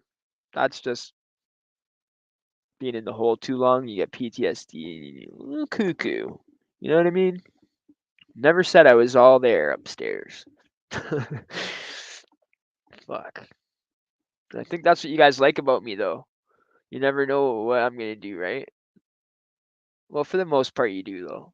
90% of the time, I'm fucking so nice. Like, I treat you guys so nice. I treat you guys the way I'm no homo, but I'm treating my subscribers and my fans like I treat like I treat females basically. Like I don't never treat guys this good.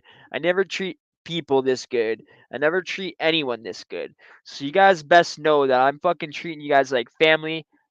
I'm treating you guys like yeah, not like females, like family. I'm treating you like family or like shit like that. I'm giving you my nice version of myself, the utmost nice, most respectful version of myself that I can give you guys. But don't take my kindness for weakness, bro, because I'm giving you guys the family side of me. You feel me? Because I'm being nice. You know what I'm saying? And the thing is, when you're being nice like that and people fucking take your kindness for weakness, it pisses you off. It's like, what the fuck, bro? I'm being nice and you're trying to do this shit. It's like, fuck, I'm not in here being an asshole. I could see if I was trying to be an asshole to people. And okay, yeah, I deserve it. But when you're being fucking respectful and being the nicest that you can possibly be, that's ignorant. No? It's ignorant, right? So, you know, I try to let it go as much as I can and let it go in one ear and out the other. But sometimes when you're just having a really, really bad day and the troll says the wrong thing, you just snap out. Can't help it. You're only human. You feel me? I'm just a human being. You didn't even get mad. I fucked up earlier, bro. What do you mean? Oh, about that thing with the live with the Harvey and shit? I got mad. I just didn't get mad at you. You should have heard the message I left on Harvey's answering machine. Fuck. I don't think he's ever gonna talk to me again, homie. Fuck. What the fuck? You did 29 fucking years? When you're in that jail for that long, aren't you supposed to be fucking solid? Isn't your word supposed to be fucking good? The fuck is your fucking email number? You fucking idiot. I feel bad now though. But the thing is, that's fucked up. You don't do shit like that to people, man. When they're live, say you're gonna come on their live and then fucking not show up. I know, I know. He'll understand. He'll know why I got upset. And he'll know that I'm not the type to hold a grudge or anything like that. I'm already over it for fuck's sakes, and I haven't even finished the live. Like I'm not even mad at him anymore.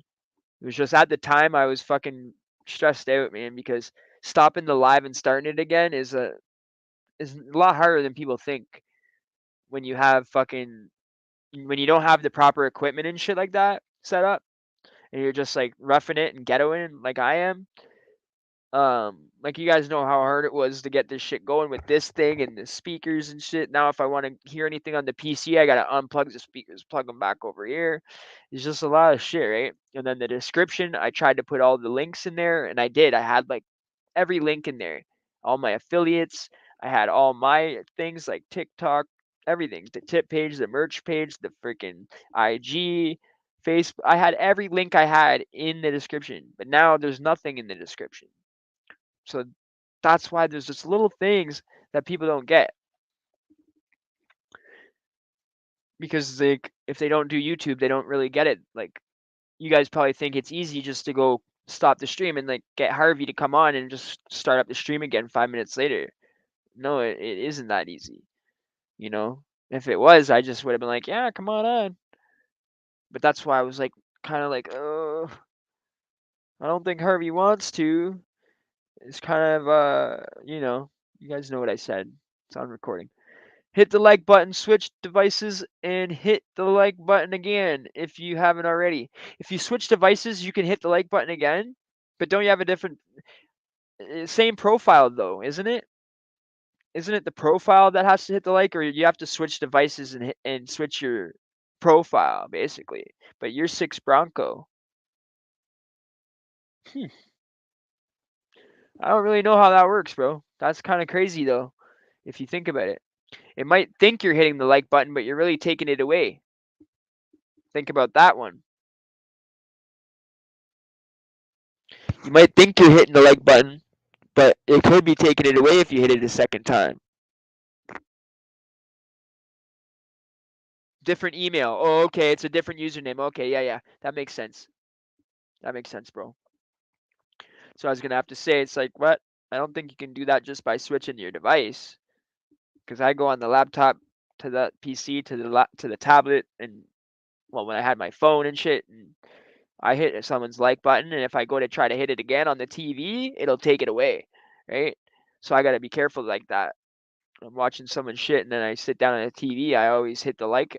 But I'm used to just before I watch anyone shit, I hit the like. If I fuck with you and I'm gonna watch your shit, then I already know I like it. That's why I'm fucking there. Get it? That's what I don't understand about some people. It's like you're here to watch it. Obviously you like it, so fucking hit the like before you even come in. You feel me? Or on the way out, whatever. Just don't forget. And it's like when I go to watch people's stuff, I just hit the like and then come in and be like, yo, what up? I just smashed your like. How are you? What you saying? You know what I mean? Because if I'm there to watch the person, obviously I rock with them. Obviously I'm gonna like the content. Just don't know how much you're gonna like it. That's all. You might love it, like your favorite video, or it might just be like, all right, it was decent, you know. But either way, if you like the person, you're rocking with the person, you're gonna like it no matter what. Even if I rock with a dude or a girl and their fucking video is the shittiest video ever, I'm still gonna like it. You were at 12. I hit it when went to 13. Sick like that. Sick like that. See how many we got now. Now we're at 15, yo. Yeah. Thank you guys.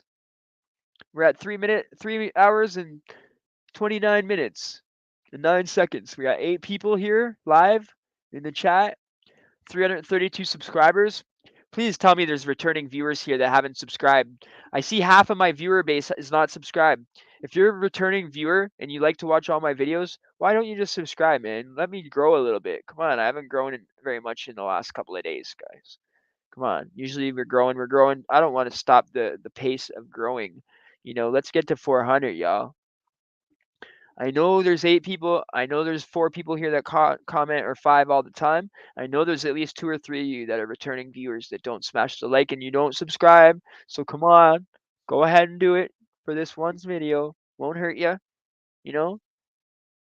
I love you. You can do it. No, I looked at my analytics, and for real, half of the fucking viewers are not subscribed. You'll see I'll get 500 views on a video or shit, right? We only have 300 subs. Who are the other 200, right? But it's not just that. It's not just they watch a video. It says they're a recurring viewer that watches all the videos. You know what I mean? But they don't like or subscribe. It's crazy. It's like, what the hell? Do you want to see my downfall? What is it? See? Whoever it was just left because they know that that's them. They want to see my downfall. That's why they keep coming every fucking time. Well, you're not going to see it. Because I'm going to keep going, pushing out content. Those people are PC. Oh my god. The PCs are the ones that fucking won't shut up, and they keep fucking running their mouth out of the bullpen, and you can't get to them because they're in the fucking PC bullpen, and you're in the general pop one. And they're sitting there like, yeah, I'll squabble you anytime. You're a bitch. You're a fucking pussy, bro. You fucking won't even come over here, and you won't even come over here and fight me. Fucking loser. You fucking general pop guys are all fucking assholes. You're all fucking bitches. And I've heard the PCs go on like this for fucking the whole day. Honestly, trying to rile us up. We just fucking laugh at it because it's fucking so pathetic. Literally, we just laugh at it. The fucking COs will come over and tell them to shut up, or we're gonna fucking stick one of you in the fucking bullpen. Then you see them shut up. you know, literally the COs will fucking get sick of it and be like, "Yo, shut the fuck up, or we're gonna put you in there, and then see what happens." you know. 7 watching. Anyway, I've been going so hard lately on the what do you call it? On the lives, because it says I need 1,000 subs and 4,000 live watch hours to go monetize the channel. So we got 330 subs, and we're like halfway there. I think we got 2,000, maybe more now, watch hours. A couple weeks ago, I checked, and it was at 2,000 watch hours out of the 4,000 live watch hours. So we probably did a lot more now. Any COs you drink or do drugs on the job? Any COs you know about that drink or do drugs on the job? I've seen a CO that always smelled like booze before. I never actually seen any drinking or seen any I never seen anyone actually like drinking out of a booze or drinking anything that looks like booze. I've seen guys drink out of mugs, like coffee mugs. But the thing is, I have smelt booze on an officer, the same officer guy. I used to smell the booze on him every single time he'd come on the range. When you're in a range, you can smell anything like that because it's like the same smell all the time.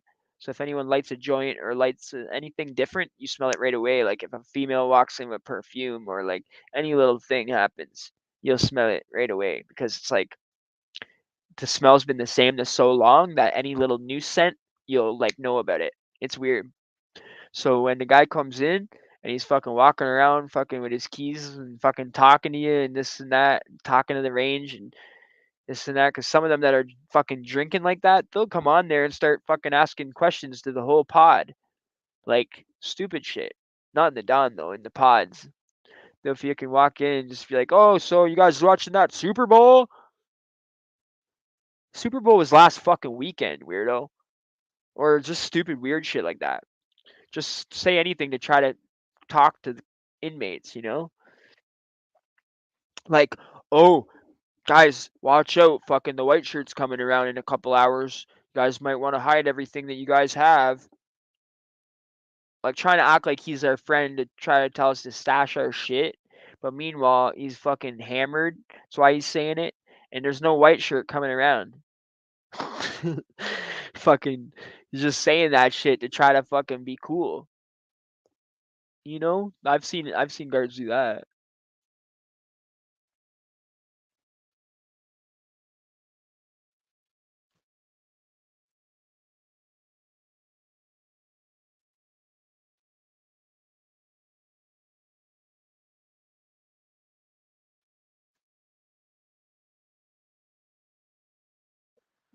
Uncle Eddie will beat that ass. Laugh my ass off. LOL. REP. Just don't steal a car. That was funny. Any stories about anyone lying? Oops. These are all shit I read. Just trying to see if I missed anything. Got a rap. Yeah, for real, bro. We got a rap. White blocks. Scarborough. Holy shoot, Jig Jag. he friggin' wrote a lot of comments here. Okay. I'm just trying to go back up and see the part where we posted the links. Damn, there's a lot of chat here.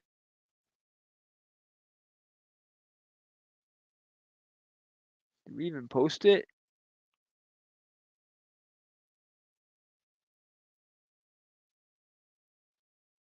I don't know. I can't see it. I'll post it again because I can't see it. Let me see.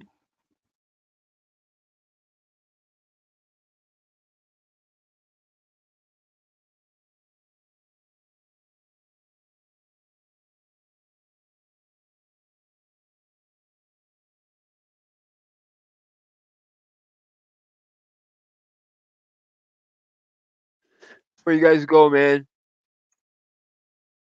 Hit the fucking PayPal. I never get any donations, so you guys will be the second ones to donate if you donate. One donation in a year. Come on, smash that. We go live every Saturday. Smash the fucking thing, man. I deserve it. 3 hours every fucking week. I put a lot of effort in. You feel me? But yo, if you're broke like me, don't fucking even worry. But if you got that shit and you're balling and you're holding out, fucking coming after you, man. Shook. My school friend had a house that was literally split. Oh shit, I seen that before. We talked about that. Here, there you go. Better.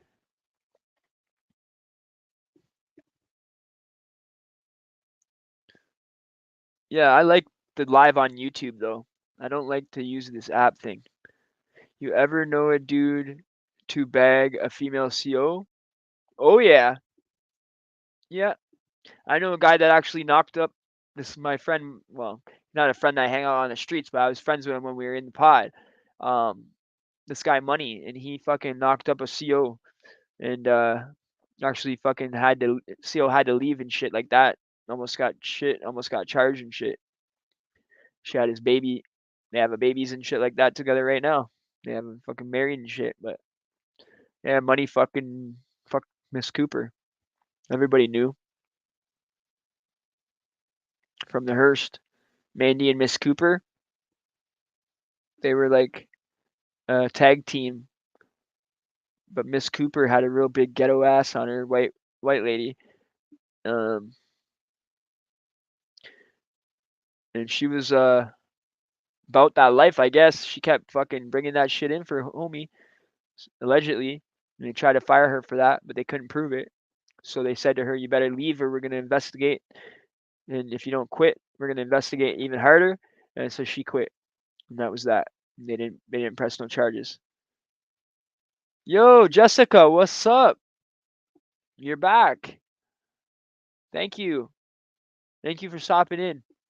I really appreciate that. What's up, Jessica? That's what the Bronco said. Yo, I left you a big message on your channel.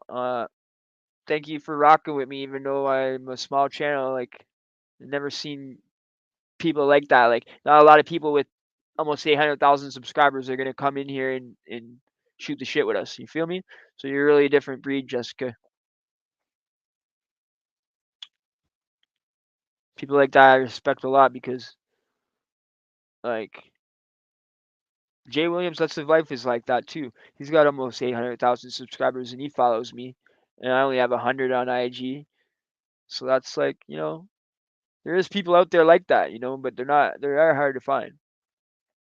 And I'll be one of them type of people too. If I got almost 1 million subs, I'll be the type to I'll go hang out with someone or bring someone on that's only 100 subs. Oh yeah, I thought I gave you the wrench. Yeah, I'll give.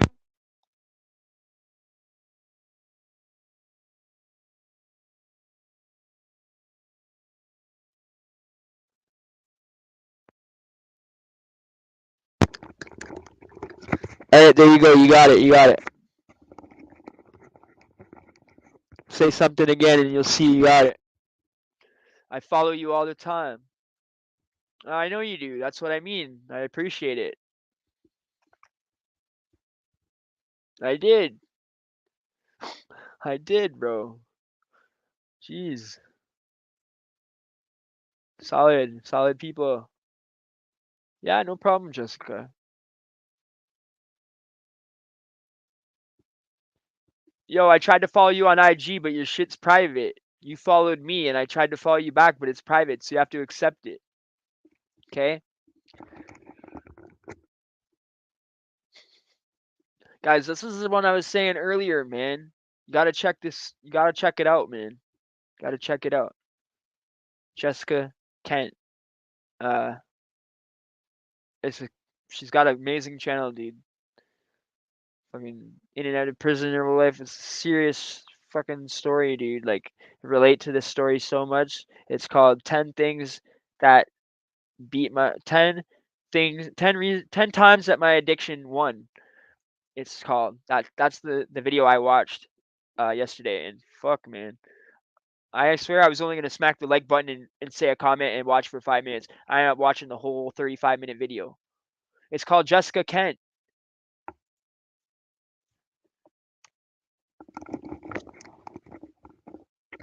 It's just straight Jessica Kent, Kent. That's it. It's easy. I'll put it in here so you guys see it. Jeez.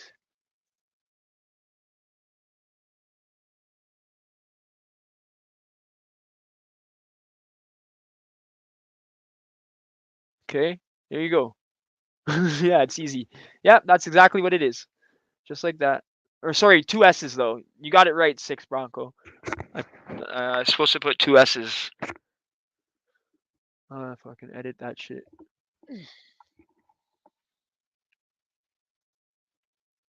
Hey, have you talked to Cuzzo? No, not lately. Why? What's up with Cuzzo?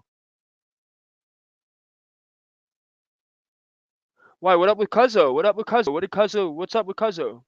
What happened? I seen a little while ago he was kind of flipping out in his freestyles and shit like that, going after people. I know that. I seen him get in trouble.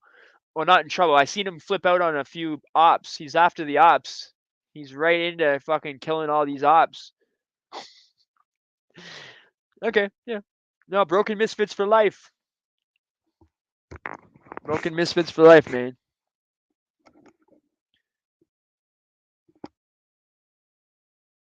Yeah, he's good. I got nothing wrong with Cuzzo. He got a raccoon. Oh yeah, I know that. I know that much. Seen his raccoon. Yeah, that's crazy, bro.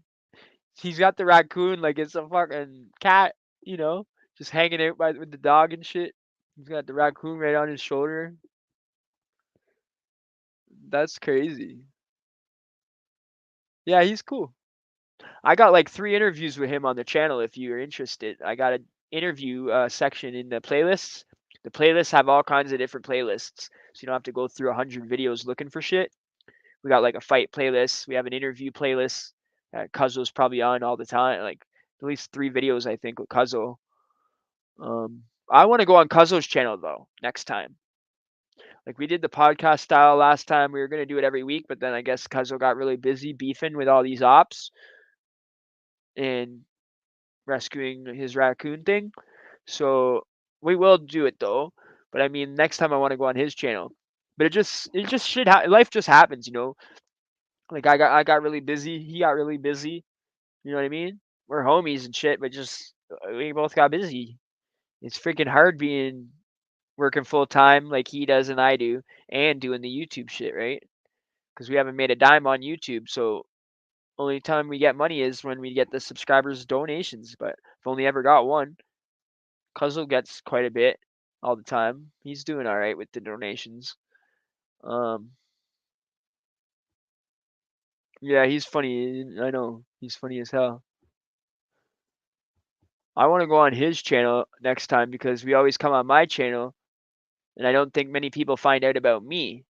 You know, like the Broken Misfits that already know me come over. But I mean, if I was on his channel with a link underneath the video, I think a lot more of the subscribers from him would come over.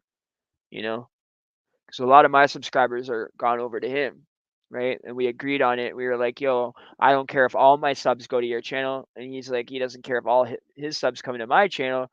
But I've seen just the Broken Misfits come. You know what I mean? Most of the Broken Misfits anyway. But just like the regular viewers that go there, I don't really see often. Unless it's like a live with Cuzzo. They might show up and just be like, hey, yo, came to check you out.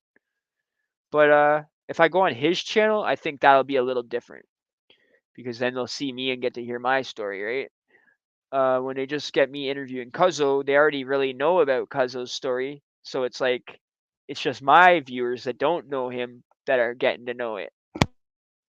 That's why I think we should do my story next on his channel. Just a thought.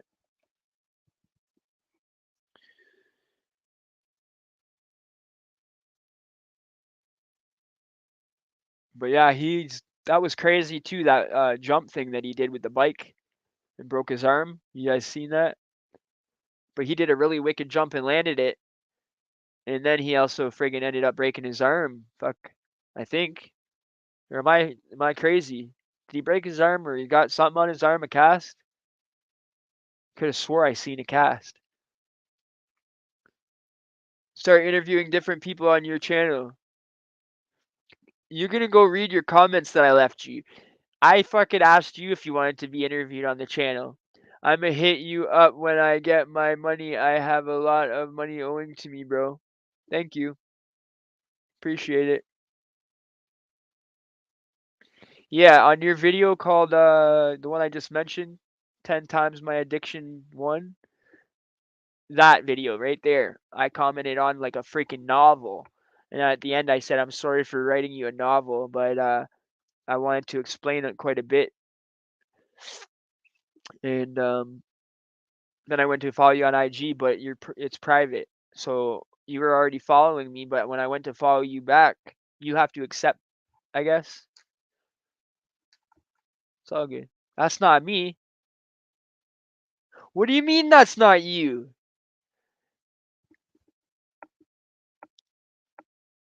Oh my god. What? I'm fucking confused, dude. I don't got a channel. What?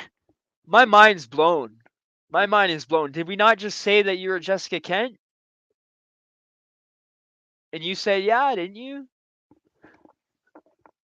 Guys, what's going on? Did we not just say Jessica Kent and then everyone was like, yeah, yeah? Maybe Jessica got confused. I think we all got confused. You got me mixed up with someone else. Okay, my bad, my bad, my bad, my bad. My bad, Jessica. I'm sorry. Okay, but you're still cool. We still love you. We still like you, even though you're not the other girl. You're still awesome. Don't worry. We still appreciate you just the same. Doesn't matter if you don't have 800,000 subscribers. We literally thought you had 800,000 subscribers. Jessica Kent has 800,000 subscribers. And I talked to you on IG. Oh, okay. You're that Jessica. Okay, you're my friend. Okay, yeah, I know who you are. The other girl I've never spoken to. You I speak to all the time. That's probably why you're all confused. It's probably why you said yes, because you probably thought about the IG. I get it. I know exactly who you are now.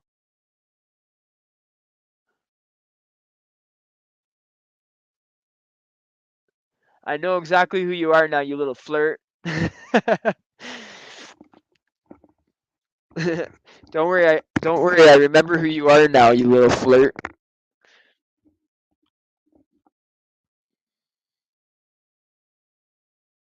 You're the girl that flirts with me all the time. Haha. I'm just playing, but kind of not. No, you're very pretty though. You're very pretty.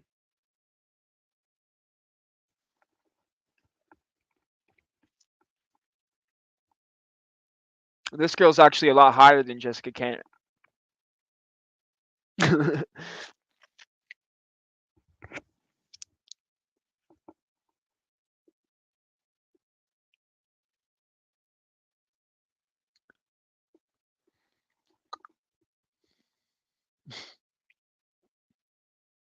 I got 1 subscriber. Yo, what's your if? Huh? What's your if?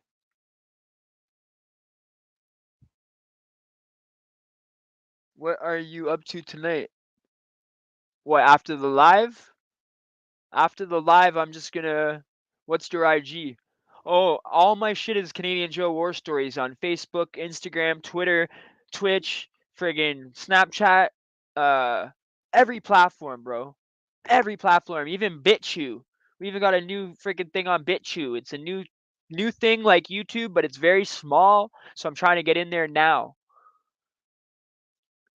No, Jessica, what's your IG? If I think, oh, well, maybe Jessica doesn't want to give her IG out on a live that God knows how many people could watch. You know, if you want to know privately, maybe I'll send it to you privately in a DM. You know, you know my IG, right? Canadian Joe War Stories 1000. You go to my IG and then you look at my followers and you'll see Jessica, right? Then you follow her, okay? Because we don't want to give out people's personal shit on here. No, bro. Follow her, but just don't not on here. It's not a place to put it on. Just go to my IG and you'll see her following me, and you click on that shit. You guys follow each other. You know what I mean? It's easy as that. Then that way, no one has to fucking get trolled or have fucking million people hitting them up on their social media. I don't do social media, bro. Well, then it's whatever. It's all good. It's all good, bro. You know, I like it when everybody's getting along, everybody's like a family here and shit like that, man. You know,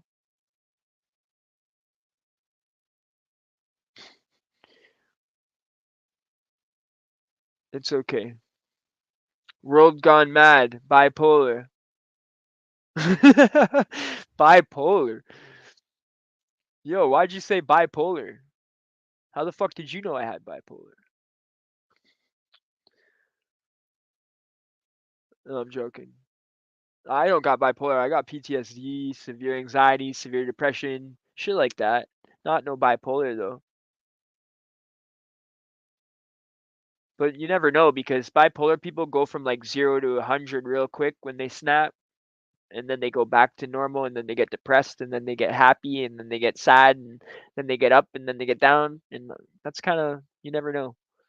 Never know if I have it or not because uh when I was 18, the doctor tried to give me Prozac for saying I had bipolar. I told him fuck himself. I'm not taking shit. I took it once and I drank a fucking 2-4 like I always used to drink. Like buy a 2-4 and start drinking. Maybe you can't finish it, but and I took a Prozac the one time, the day that he gave me it, and I fucking drank 2 beers and I was falling down and shit. And I was like, fuck that shit. Doc, you gave me some weird shit. 6 Bronco, LOL. Bipolar.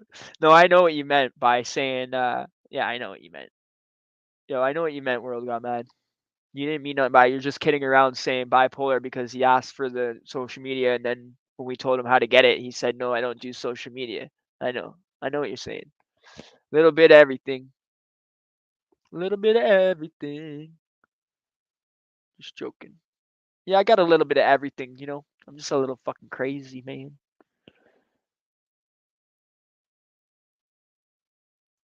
Just like my career, I'll do anything to get on, man. I'll do anything to get famous, to get rich, whatever. I'm gonna do YouTube, Instagram. We'll do fucking TikTok. We're gonna do Facebook, fucking Messenger or IG, Meta Business, whatever you call it.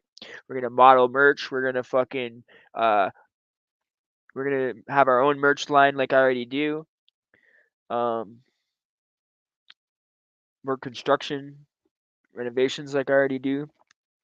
We're gonna rap. We're gonna fucking do everything, anything we can do. You've had 24 beers in one day before? Damn, LOL. When I haven't drinking basically since I was like 21, but yeah, when I was a fucking teenager, bro, when I was in high school, when I was like fucking, I say when I was like between 14 and 18, when I was 19 and could actually be allowed to buy booze, I quit drinking. And I was like an alcoholic all through school and shit. Fucking yeah, me and my homies used to drink fucking straight bottles of liquor every Friday and Saturday.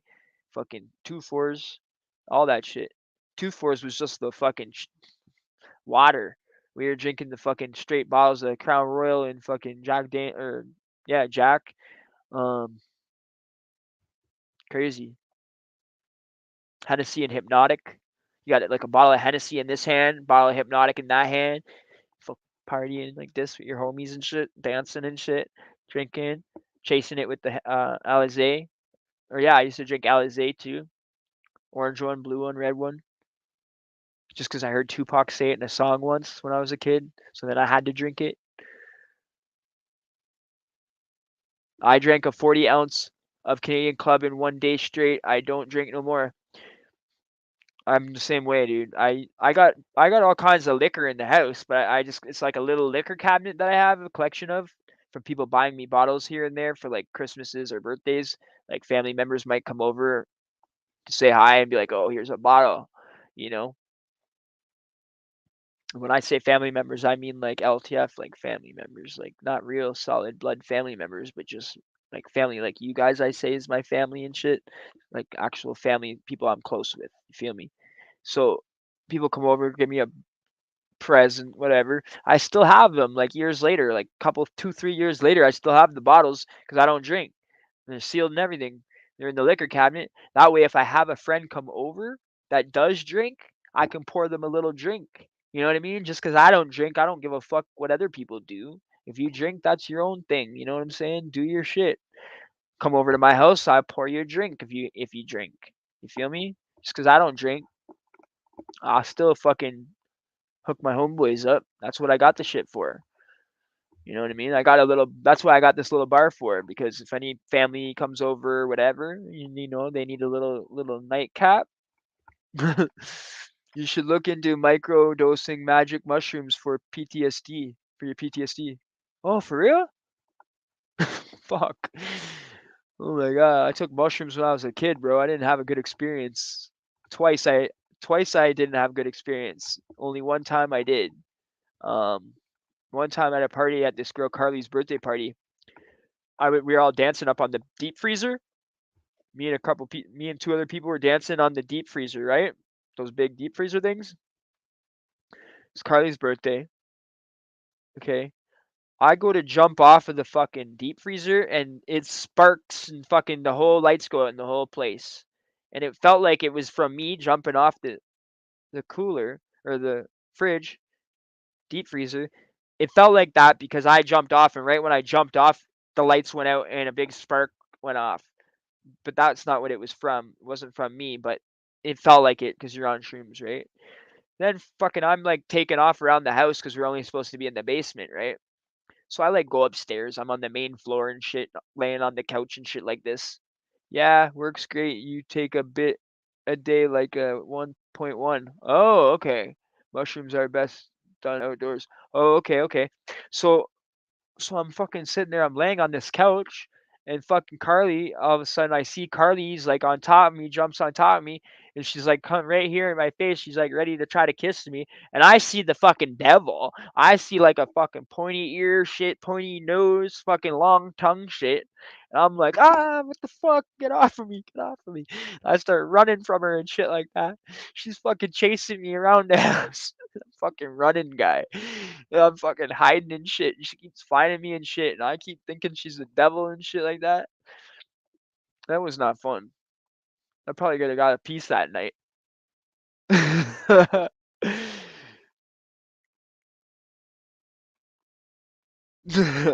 And then another time, I'm over at my boy Krishna's house, this Vietnamese guy, and we're all drinking and playing cards and shit, and watching a movie, watching Half Baked or Dazed or Confused or some shit. And like I had taken a half quarter of mushrooms, and then we are drinking Crown Royal straight, right? So I had freaking took a bunch of Crown Royal straight, but the 26er still had probably most of it in it. There's only like that much gone. So I put it in the fucking. What's wrong with this dude? Stop. Yo, so I put it in the fucking freezer, right? And fucking I fall asleep on the couch, and I fucking must have been sweating in my sleep. So I fucking am dreaming that I fucking went outside with my liquor bottle of Crown Royal, and I fucking fell in the snowbank and started laughing, and I'm drinking the shit, and then I dropped the bottle and it smashed, and I was like, "Fuck my booze, no, fuck no, my Crown Royal, everything's closed. It's the middle of the night." And then my boy's waking me up on the couch, and I'm like, "Yo," he's like, "Yo, you fucking passed out, bro. What the fuck? You've been sleeping for 5 minutes." I get up, I'm all soaking wet from sweating. I thought it was from the snowbank, right? So I go outside, I look in the freezer, the fucking Crown Royal bottle's in there. I run outside, look at the snowbank. I'm like fucking tripping balls, dude. I don't know what's going on. And I'm just like, is this deja vu? Like, what the fuck's going on here? That's my story with mushrooms. 2 times. Third time, I actually had a good time.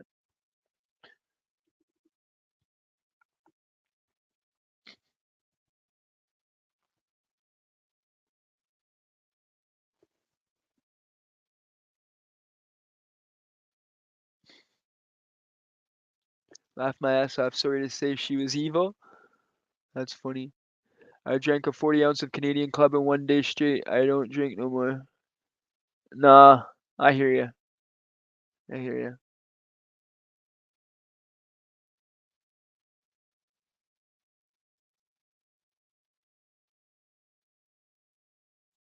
Any LSD stories? Uh, Actually, no LSD stories except for one that me and my boy made a whole bunch of fake LSD one time because we couldn't find LSD. We were about 12 years old, and this Aaron kid came to me and sold me fake LSD, right? Because we didn't. He's like, "Oh, $5 a hit, blah blah blah." He had these little pieces of paper, fucking LSD, right? So I fucking think it's LSD. So we go and we friggin' do it, and we're like, "Fuck is this? Like, it's nothing. Like fucking paper." I think this guy ripped us off. So we go over to his house and we fucking flipping on him, we grabbing him and shit, like you know, boxing him up and shit, because he only lived one street over, the dummy.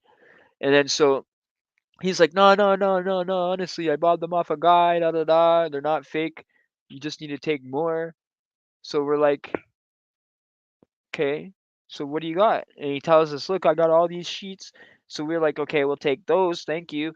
And then like we had a whole bunch of fake acid because we knew it was fake. We're not dumb. We didn't get high.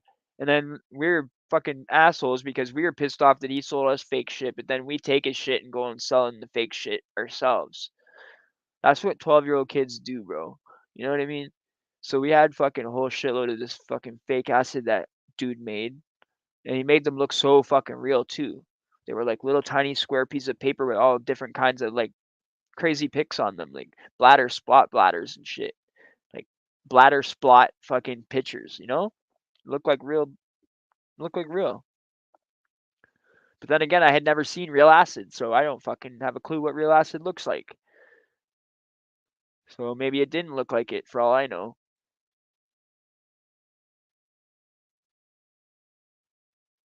No, we never got the real LSD. No, never, never got the real LSD, dude. Sucks. Or try it. No, never, nothing, man. That's the only time that's the only time ever anything. That's why I said I don't got a really story about LSD, but I got a story about fake one that whatever. That's the only story I have with it because it wasn't really around with me growing up. You know, we were selling weed at 12, 14 I was selling cocaine, and then by 16 I was full out selling crack cocaine. By 18 I was selling oxys and heroin. So I never really experienced the LSD shit. You ever sell parsley or basil? Yeah, of course. Back in the day when I was a child, little kid, grade 7 and shit, you know, I used to go down when I was really broke and shit like that and sell soap to the fiends, sell crack. And then fucking, I'd have a real bag of crack and a fucking bag of soap. And depending who's buying off me, is who's gonna get what. And sometimes I was even so evil, they'd be like, "Can I try a piece so I know it's real?" And I'd give them a real toke of the real stuff. And then they'd be like, "Oh yeah, I love that shit. Here, give me a fucking $200 worth." And then I'd be like, "All right," and I'd give them a big chunk of soap or candle wax or some shit. Yeah, because it melts just like the crack does, right? So they try to burn it on the thing, and they see it melts, and oh, it's real, you know. Especially when I have a real bag on me too, and I let them all try it, and they fucking all think it's great, and then fucking asshole will sell them the fucking big chunk of the fake shit, and then I'm fucking long gone. They're all still tweaking out on the first toke. You know what I mean? I was an ass like that sometimes, but I didn't do that to like dealers or people like that. I would rob dealers. But I mean, actual people that like actually like custies of mine and shit, I wouldn't do that too. But like just randoms on the street that I would like walk by Queen and Sherborne and like random fiends would run up to me and shit, just because they see how I got so much drip and shit and jewelry, automatically think I'm a crack dealer, right? So they run right up to me, yo, you got some? You got some? I'll go walk down George Street on purpose. Yo, you got some? I got some candle wax, for real. How much money you got? Joking, but no. And the thing was too, they all knew I sold crack too, so that was the issue. Like I was just an asshole. Sometimes you would get it, sometimes you get vicked, depending on what kind of mood I was in or how much money I had, or you know. And I was gonna say that shit's cool either. I was an asshole. You know what I mean? That wasn't cool. Wasn't good to do. But when you're broken shit like that, you do what you gotta do, right? When you got an addiction, fucking, you know, that oxy addiction that I had, it was fucking vicious, bro. Fucking couple $1,000 a day habit, dude. You know what I mean? And fucking, you can only make so much money. You know, you'll make fucking 10 bands and fucking you won't even notice it because you're fucking doing so much dope. You're doing all the profit. Within fucking 2 weeks, you'll be like, fuck, I've fucking done all this, and you add it up and you'll be like, shit, I've just done fucking 20 grand worth of dope this week. What the fuck? I don't got nothing to show for it. I spent every dime I have. I fucking gotta go rob a drug dealer now. You know, and then I try to find the biggest drug dealer I could find. And then eventually these fucking guys stop wanting to deal to me because they fucking scared that I'm gonna show up there and rob them. So a lot of the guys and shit, bigger dealers and shit, wouldn't want to come meet me because they're fucking paranoid. They don't know if I'm gonna come with money or I'm gonna come and fucking rob them. You know what I mean? Stupid, because I could have got killed easily for that.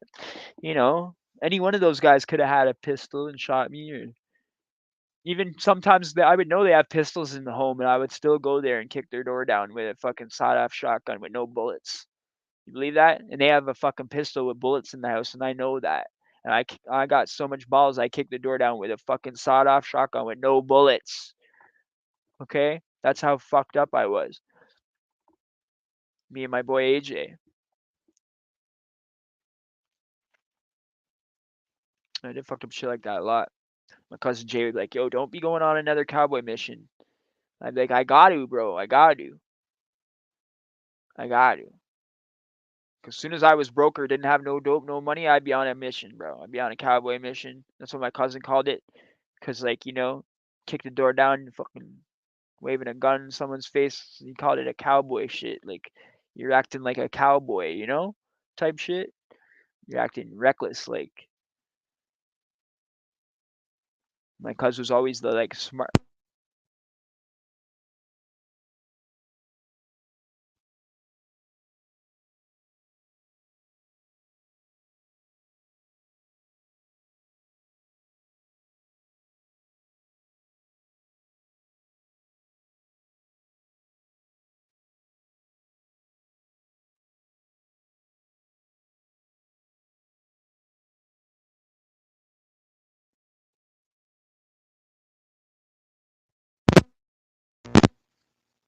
Hello?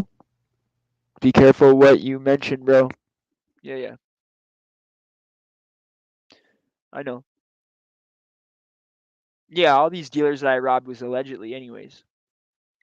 Like they said, these dealers would tell people I robbed them, but who knows if I actually did or not. This might just be a storybook that I'm telling you guys about that I read. You know?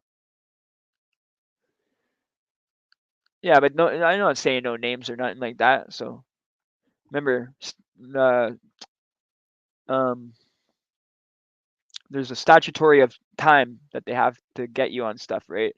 And then on top of that, drug dealers don't normally call the cops, right? So there's going to be no record of this, right? Dealers don't call the cops 90% of the time, and that's why I would do that. It's really sad when you get cops called on you by a dope dealer. You know what I mean?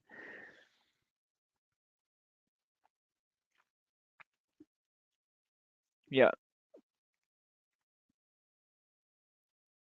But no, for real though, can't get you with no evidence. Yeah, exactly.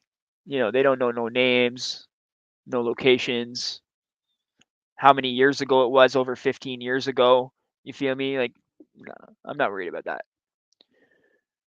I won't ever say anything that I did and got away with that's like actually serious that I could get charged for. Like I've told you guys that before, like certain things I couldn't talk about because like in the Lindsay jail and shit like that, because obviously the shit I was doing in there, you know what I mean? I couldn't talk about the shit about LJ and shit. It's just I couldn't talk about that shit because if I say how we're gonna get the shit in, that could fuck everything up for everybody in there getting shit in. You feel me? And they could still be doing that lick to this day. And they could still be doing that to this day. And I don't want to fucking be the. I'm not gonna mention how we were doing this shit. You know what I mean? Um, and I can't even really talk too much about what I was doing in there. So I just said I was trapping. That's it. You know what I'm saying? That you guys can put two and two together. You feel me? You know, I would get them to put like a cent after whatever dollar amount in such and such cents, so you know who it is, who's who, and that's all I'm gonna say. I had it locked. You feel me? That was one good time I had. And that's the time that Sarah was my girl, visiting me all the time, three ways and shit. And then she picked me up the day I got out, and we spent like a week together or so, maybe a bit longer. And then like we decided like we're still friends and shit. We're gonna be cool and just part ways because I wanted her to move to Toronto. She wanted me to move to Lindsay, and she had a little boy, right, Martino. He was only like 1 years old at the time. So I was just like, I don't want to be dragging you and your kid around. Like, it's not right. So it was more like looking out for each other. Like it was better off me being on my own at that time, and it was better off her just going back to Lindsay with her child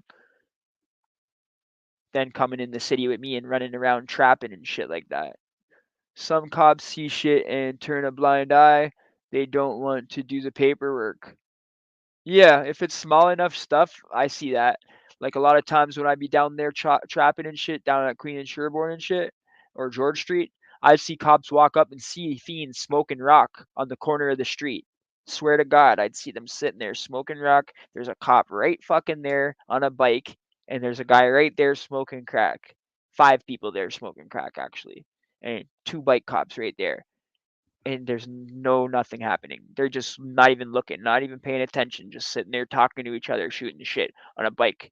And then they'll drive right by the people. Having a good day, guys?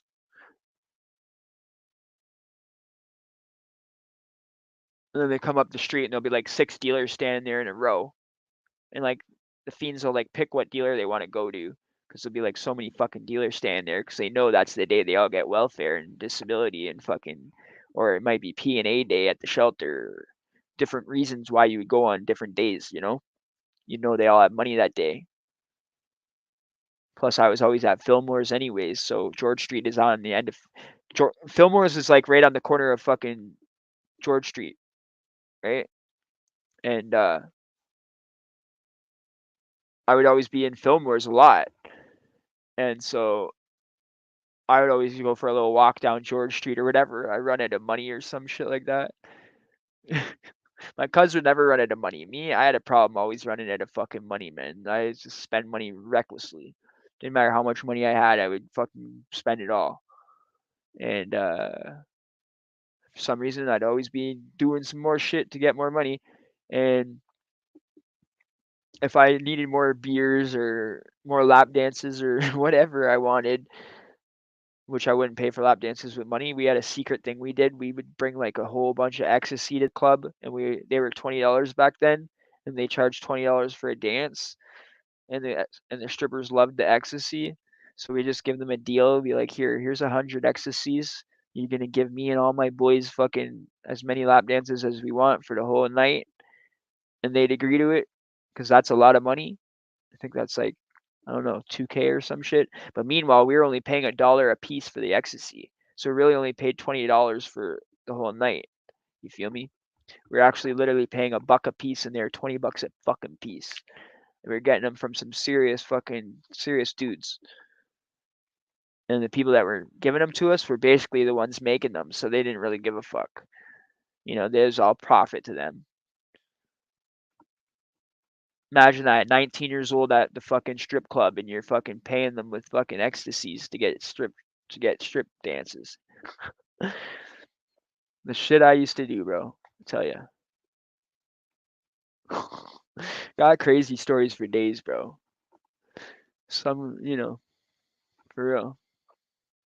But anyway, it's been 4 hours and 16 minutes, guys. We're going to go for 4 more minutes to make it 4 hours and 20 minutes for that 420, right? And then we're going to go hit the hay, guys. It's fucking 12:20. You feel me? I only expected to go to like 11:20. We went an hour longer, so that's pretty cool. You guys should freaking love me for that, right?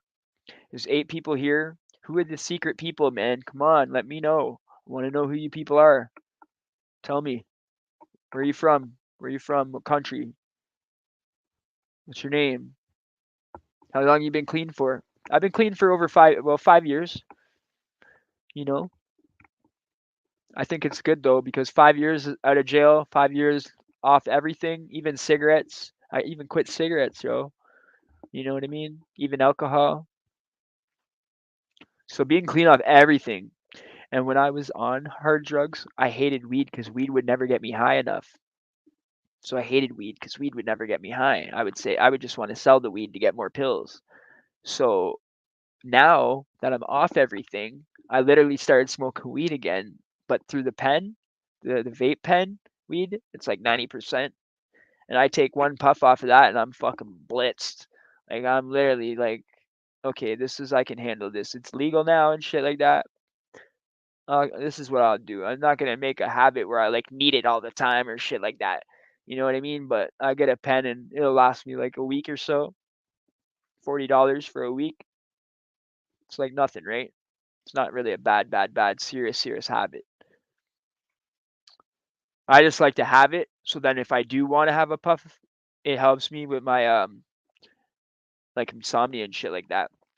This stuff's been actually, because it's such a strong THC and it's indica couch they called it. Literally fucking my insomnia. I normally never really sleep more than an hour, like a power nap. But this fucking shit's been making me get sleeps lately, man. Literally. because I've been so freaking tired lately. But I won't go down and lay down and go to sleep. But then when I have a puff of the vape pen, all of a sudden I'll find myself waking up a couple hours later and be like, "Fuck, I must have passed out from that weed." Like, that's what I like about it. Because fucking honestly, it fucking really hurts me when I don't sleep for so long, like 3 4 days, and only sleep for like an hour or two a night. Then I end up feeling really sick after like 3 or 4 days. I'll wake up in the morning and I'll be like, oh God, I feel so sick. I feel like I'm gonna throw up because my body's not getting enough sleep. How did you quit cigarettes? I quit cigarettes a really cool way. What I did was I stopped smoking cigarettes, but I bought the vape pen of tobacco, nicotine. And I found out that, okay, the highest amount of nicotine, it was like whatever it was, and it was called tobacco flavor. So I started off with the tobacco flavor. Cool. She doesn't have a channel. Anyway, I subscribed to the fucking tobacco flavor. I subscribed. Anyway, I bought the tobacco flavor. We smoking the tobacco flavor and the however many top amount of nicotine and milligrams and shit like that. And then eventually I just weaned down on the milligrams of the nicotine till I got like to a really low amount of nicotine. And then I smoked that for like a month or two. And then I lowered it to zero nicotine, where it was just the vape juice with no nicotine. And I smoked that for like another month or two. And then it broke. That one broke with just the normal juice. I dropped it and the thing broke. And I was like, all right, fuck it. I'm not gonna go get another one. I think I'm good now. And I was good after that. But I still craved a lot, man. I see people smoking and shit like that. It would piss me off, like if they come around and start trying to smoke. Like I don't smoke in the house, obviously. So if people come over and then they're going outside every minute for a cigarette, it bugs me. Like you know what I mean. So I don't really bring no one over. Um, but like even if someone's gonna be having a smoke out there, like I don't want to see them smoke because I might fucking I don't want to get triggered. But when I do see someone smoking a lot, and we're like social or shit, I'll just go get a vape pen with no nicotine and I'll smoke that for the night. Or I'll just smoke my vape pen, the weed one. That also helps me from the craving from the tobacco. But yeah, 5 years without tobacco and I still crave it sometimes when I see other people with it. If I'm just by myself, not think about it, I don't crave it. But like if I see people smoking and shit like that, I'll still crave it. So that's like 5 years and you still crave cigarettes. That's pretty bad.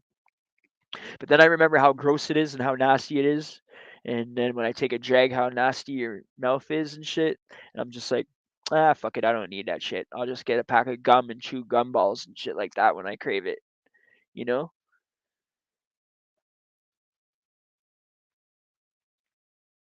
It's 422, guys. She does. 2 subscribers, one more than me. Ah, okay. Right on. All right. That sounds cool. You just want to subscribe to her because I said how hot she is.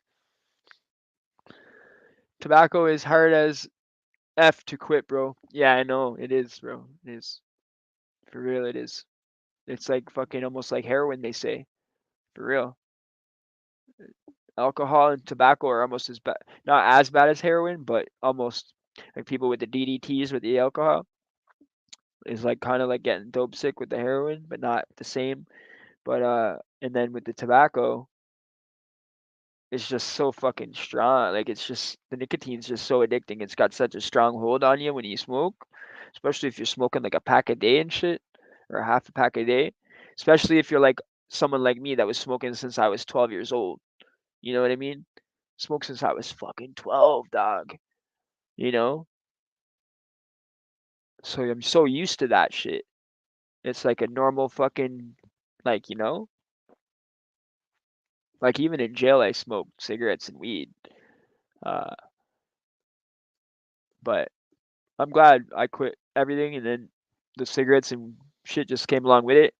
And I never really had an alcohol problem except for in high school. But as an adult, I never had. My one sub is a stalker. Oh my god. Is he? Is he? What did heroin feel like? Is he a stalker? Fuck. Okay, I'm sorry. I'm gonna unsubscribe. That's me. That one subscriber, the stalker. That's me. I'm sorry. I'm gonna unsubscribe. I won't stalk you anymore. What did heroin feel like?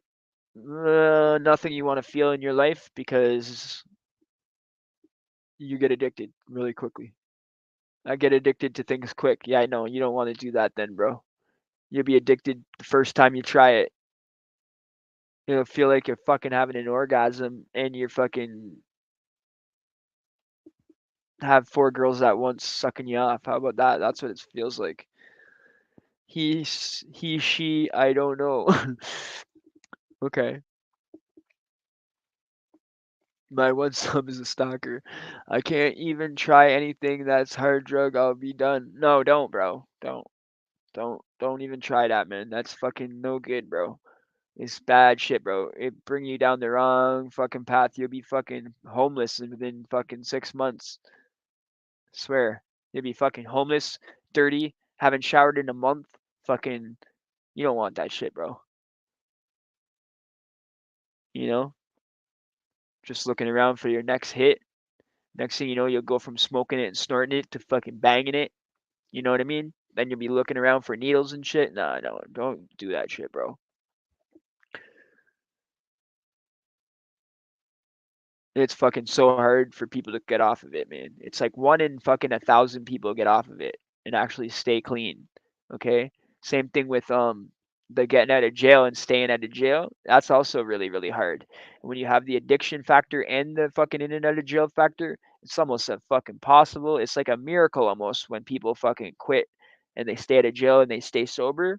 For someone that's been in jail their whole life and drug addict their whole life, that's really hard to do, bro. That's a really big accomplishment, and some people don't think so. But you know what? People that have actually been through this struggle and are addicted and know how hard it is to quit, or have been through that themselves and quit, know exactly how fucking much the person has changed and how hard the person worked to do that. Yeah, I'm not even considering it, bro. I'm good. No, don't consider it, bro. Your weed's good, bro. You're good, man. You're good. I don't even want anybody like that around me, bro. Like crackheads or heroin addicts and shit.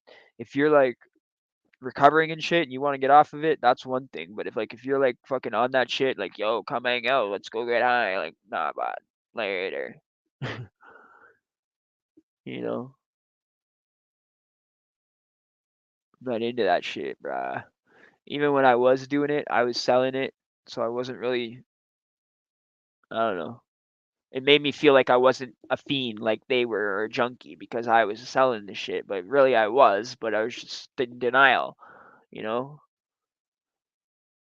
But because you're selling it, you think that you're better or something, that you're I don't know what, but let's go to 120. 120? No, bro, I can't, dude. I can't. I got work in the morning, homie, you know? And then I got to come back and interview fucking BK tomorrow. Tomorrow's Sunday. Got to interview BK. I got to get some shit done at a job site. Friggin' I went an hour and a half extra, brother. And the extra 15 minutes from earlier, remember? This was the second live. We did a 15-minute earlier. Usually we do 3 hours, man. 4.5 hours. I know you guys love me and shit like that, but jeez, bro. Don't worry. It's not like you're never going to see me again. I got a lot of shit still to do. Couple people I got to tap in with and shit still. I wonder why BK didn't show up. I wonder why Shoreboy didn't show up.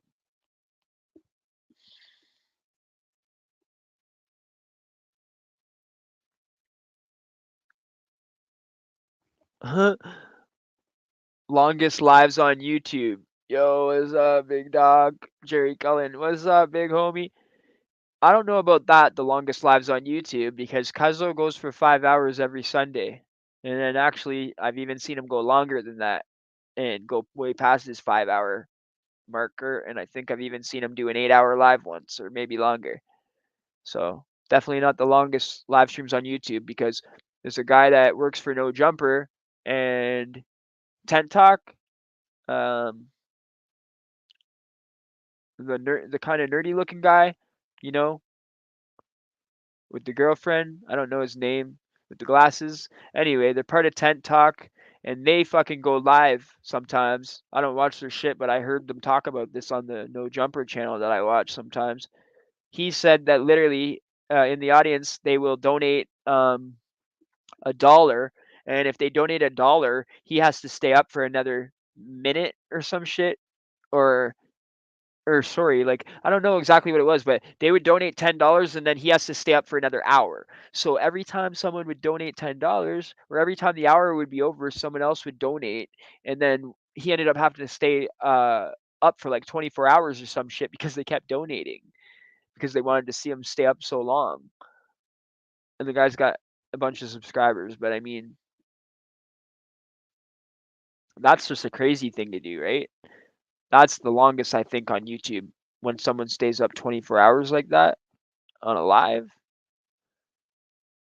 Yo, I would start hallucinating. You guys would see me talking to myself and shit. I'd be like asleep talking and shit, and I'd be like talking about God knows what that I don't even know what I'm talking about, just rambling on some God knows what. You know? Content would really go downhill then. Longest longest live I've watched, at least. Oh, okay. Cool. That's sick, bro. Appreciate that, man. You watched the whole damn thing? Damn, bro. Fuck, I love you, man. That's not a live, that a marathon. Yeah, for real, homie. It's a marathon. Oh well, I thought you were. LOL, I thought you were low. Do a live. Do a live high on mushrooms. That would be cool. That would be cool. I'll do that one time when we had 1,000 subs. I'll do that. All right. When we hit 1,000 subscribers, I'll fucking get a gram of mushrooms and take it. Talking to yourself. You thought I was talking to myself? I send you them, lol. Okay. No, I'm not talking to myself. I'm talking to the chat. Jessica T. Dot, World Gone Mad. 6. Oh fuck mushrooms. LOL. Yeah, I just told the story about my crazy times as a teenager with them. A couple times that I've done them. You shouldn't. You should have called Harvey on the live. Haha. Yeah, I think then he would never forgive me if I would have done that. I feel bad what I said on the answer machine though. Shit. But it does, man. It was a lot to deal with, man. It was your fault though. It's all your fault. Fuck. Thought you're a moderator. It's all your fucking fault. We want to see me fucking snap. No, I'm joking. Remember that?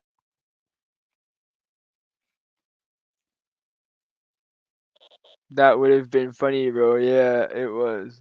Yes, it was. Okay, guys. Everybody say a last comment. We gotta pack it in. We got to. There's 9 people. More people are gonna come, dude. Poor Nick. Poor Nick. Someone should have. I don't know. I don't know. But you know what? Nick will be back. Don't worry. One day he'll be back.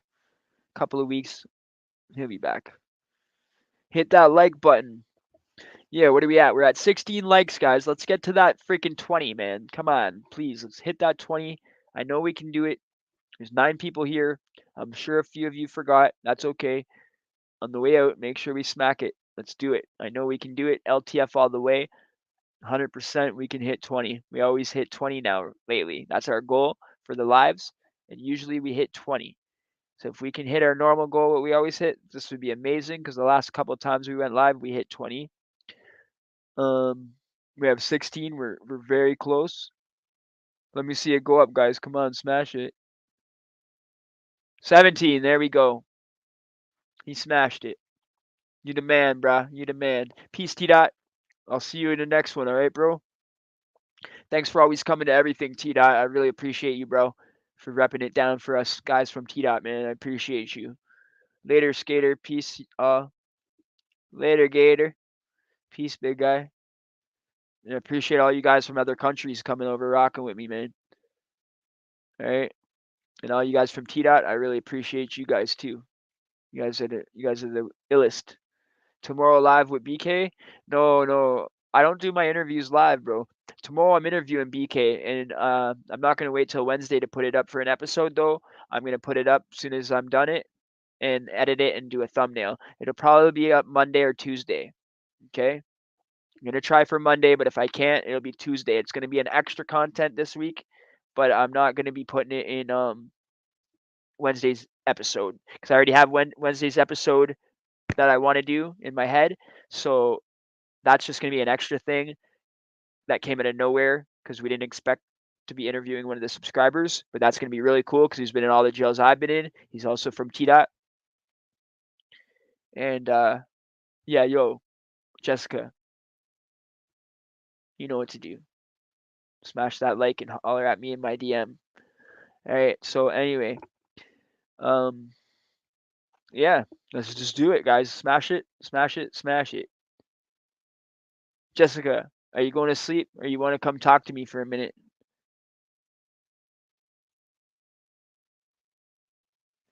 Yo.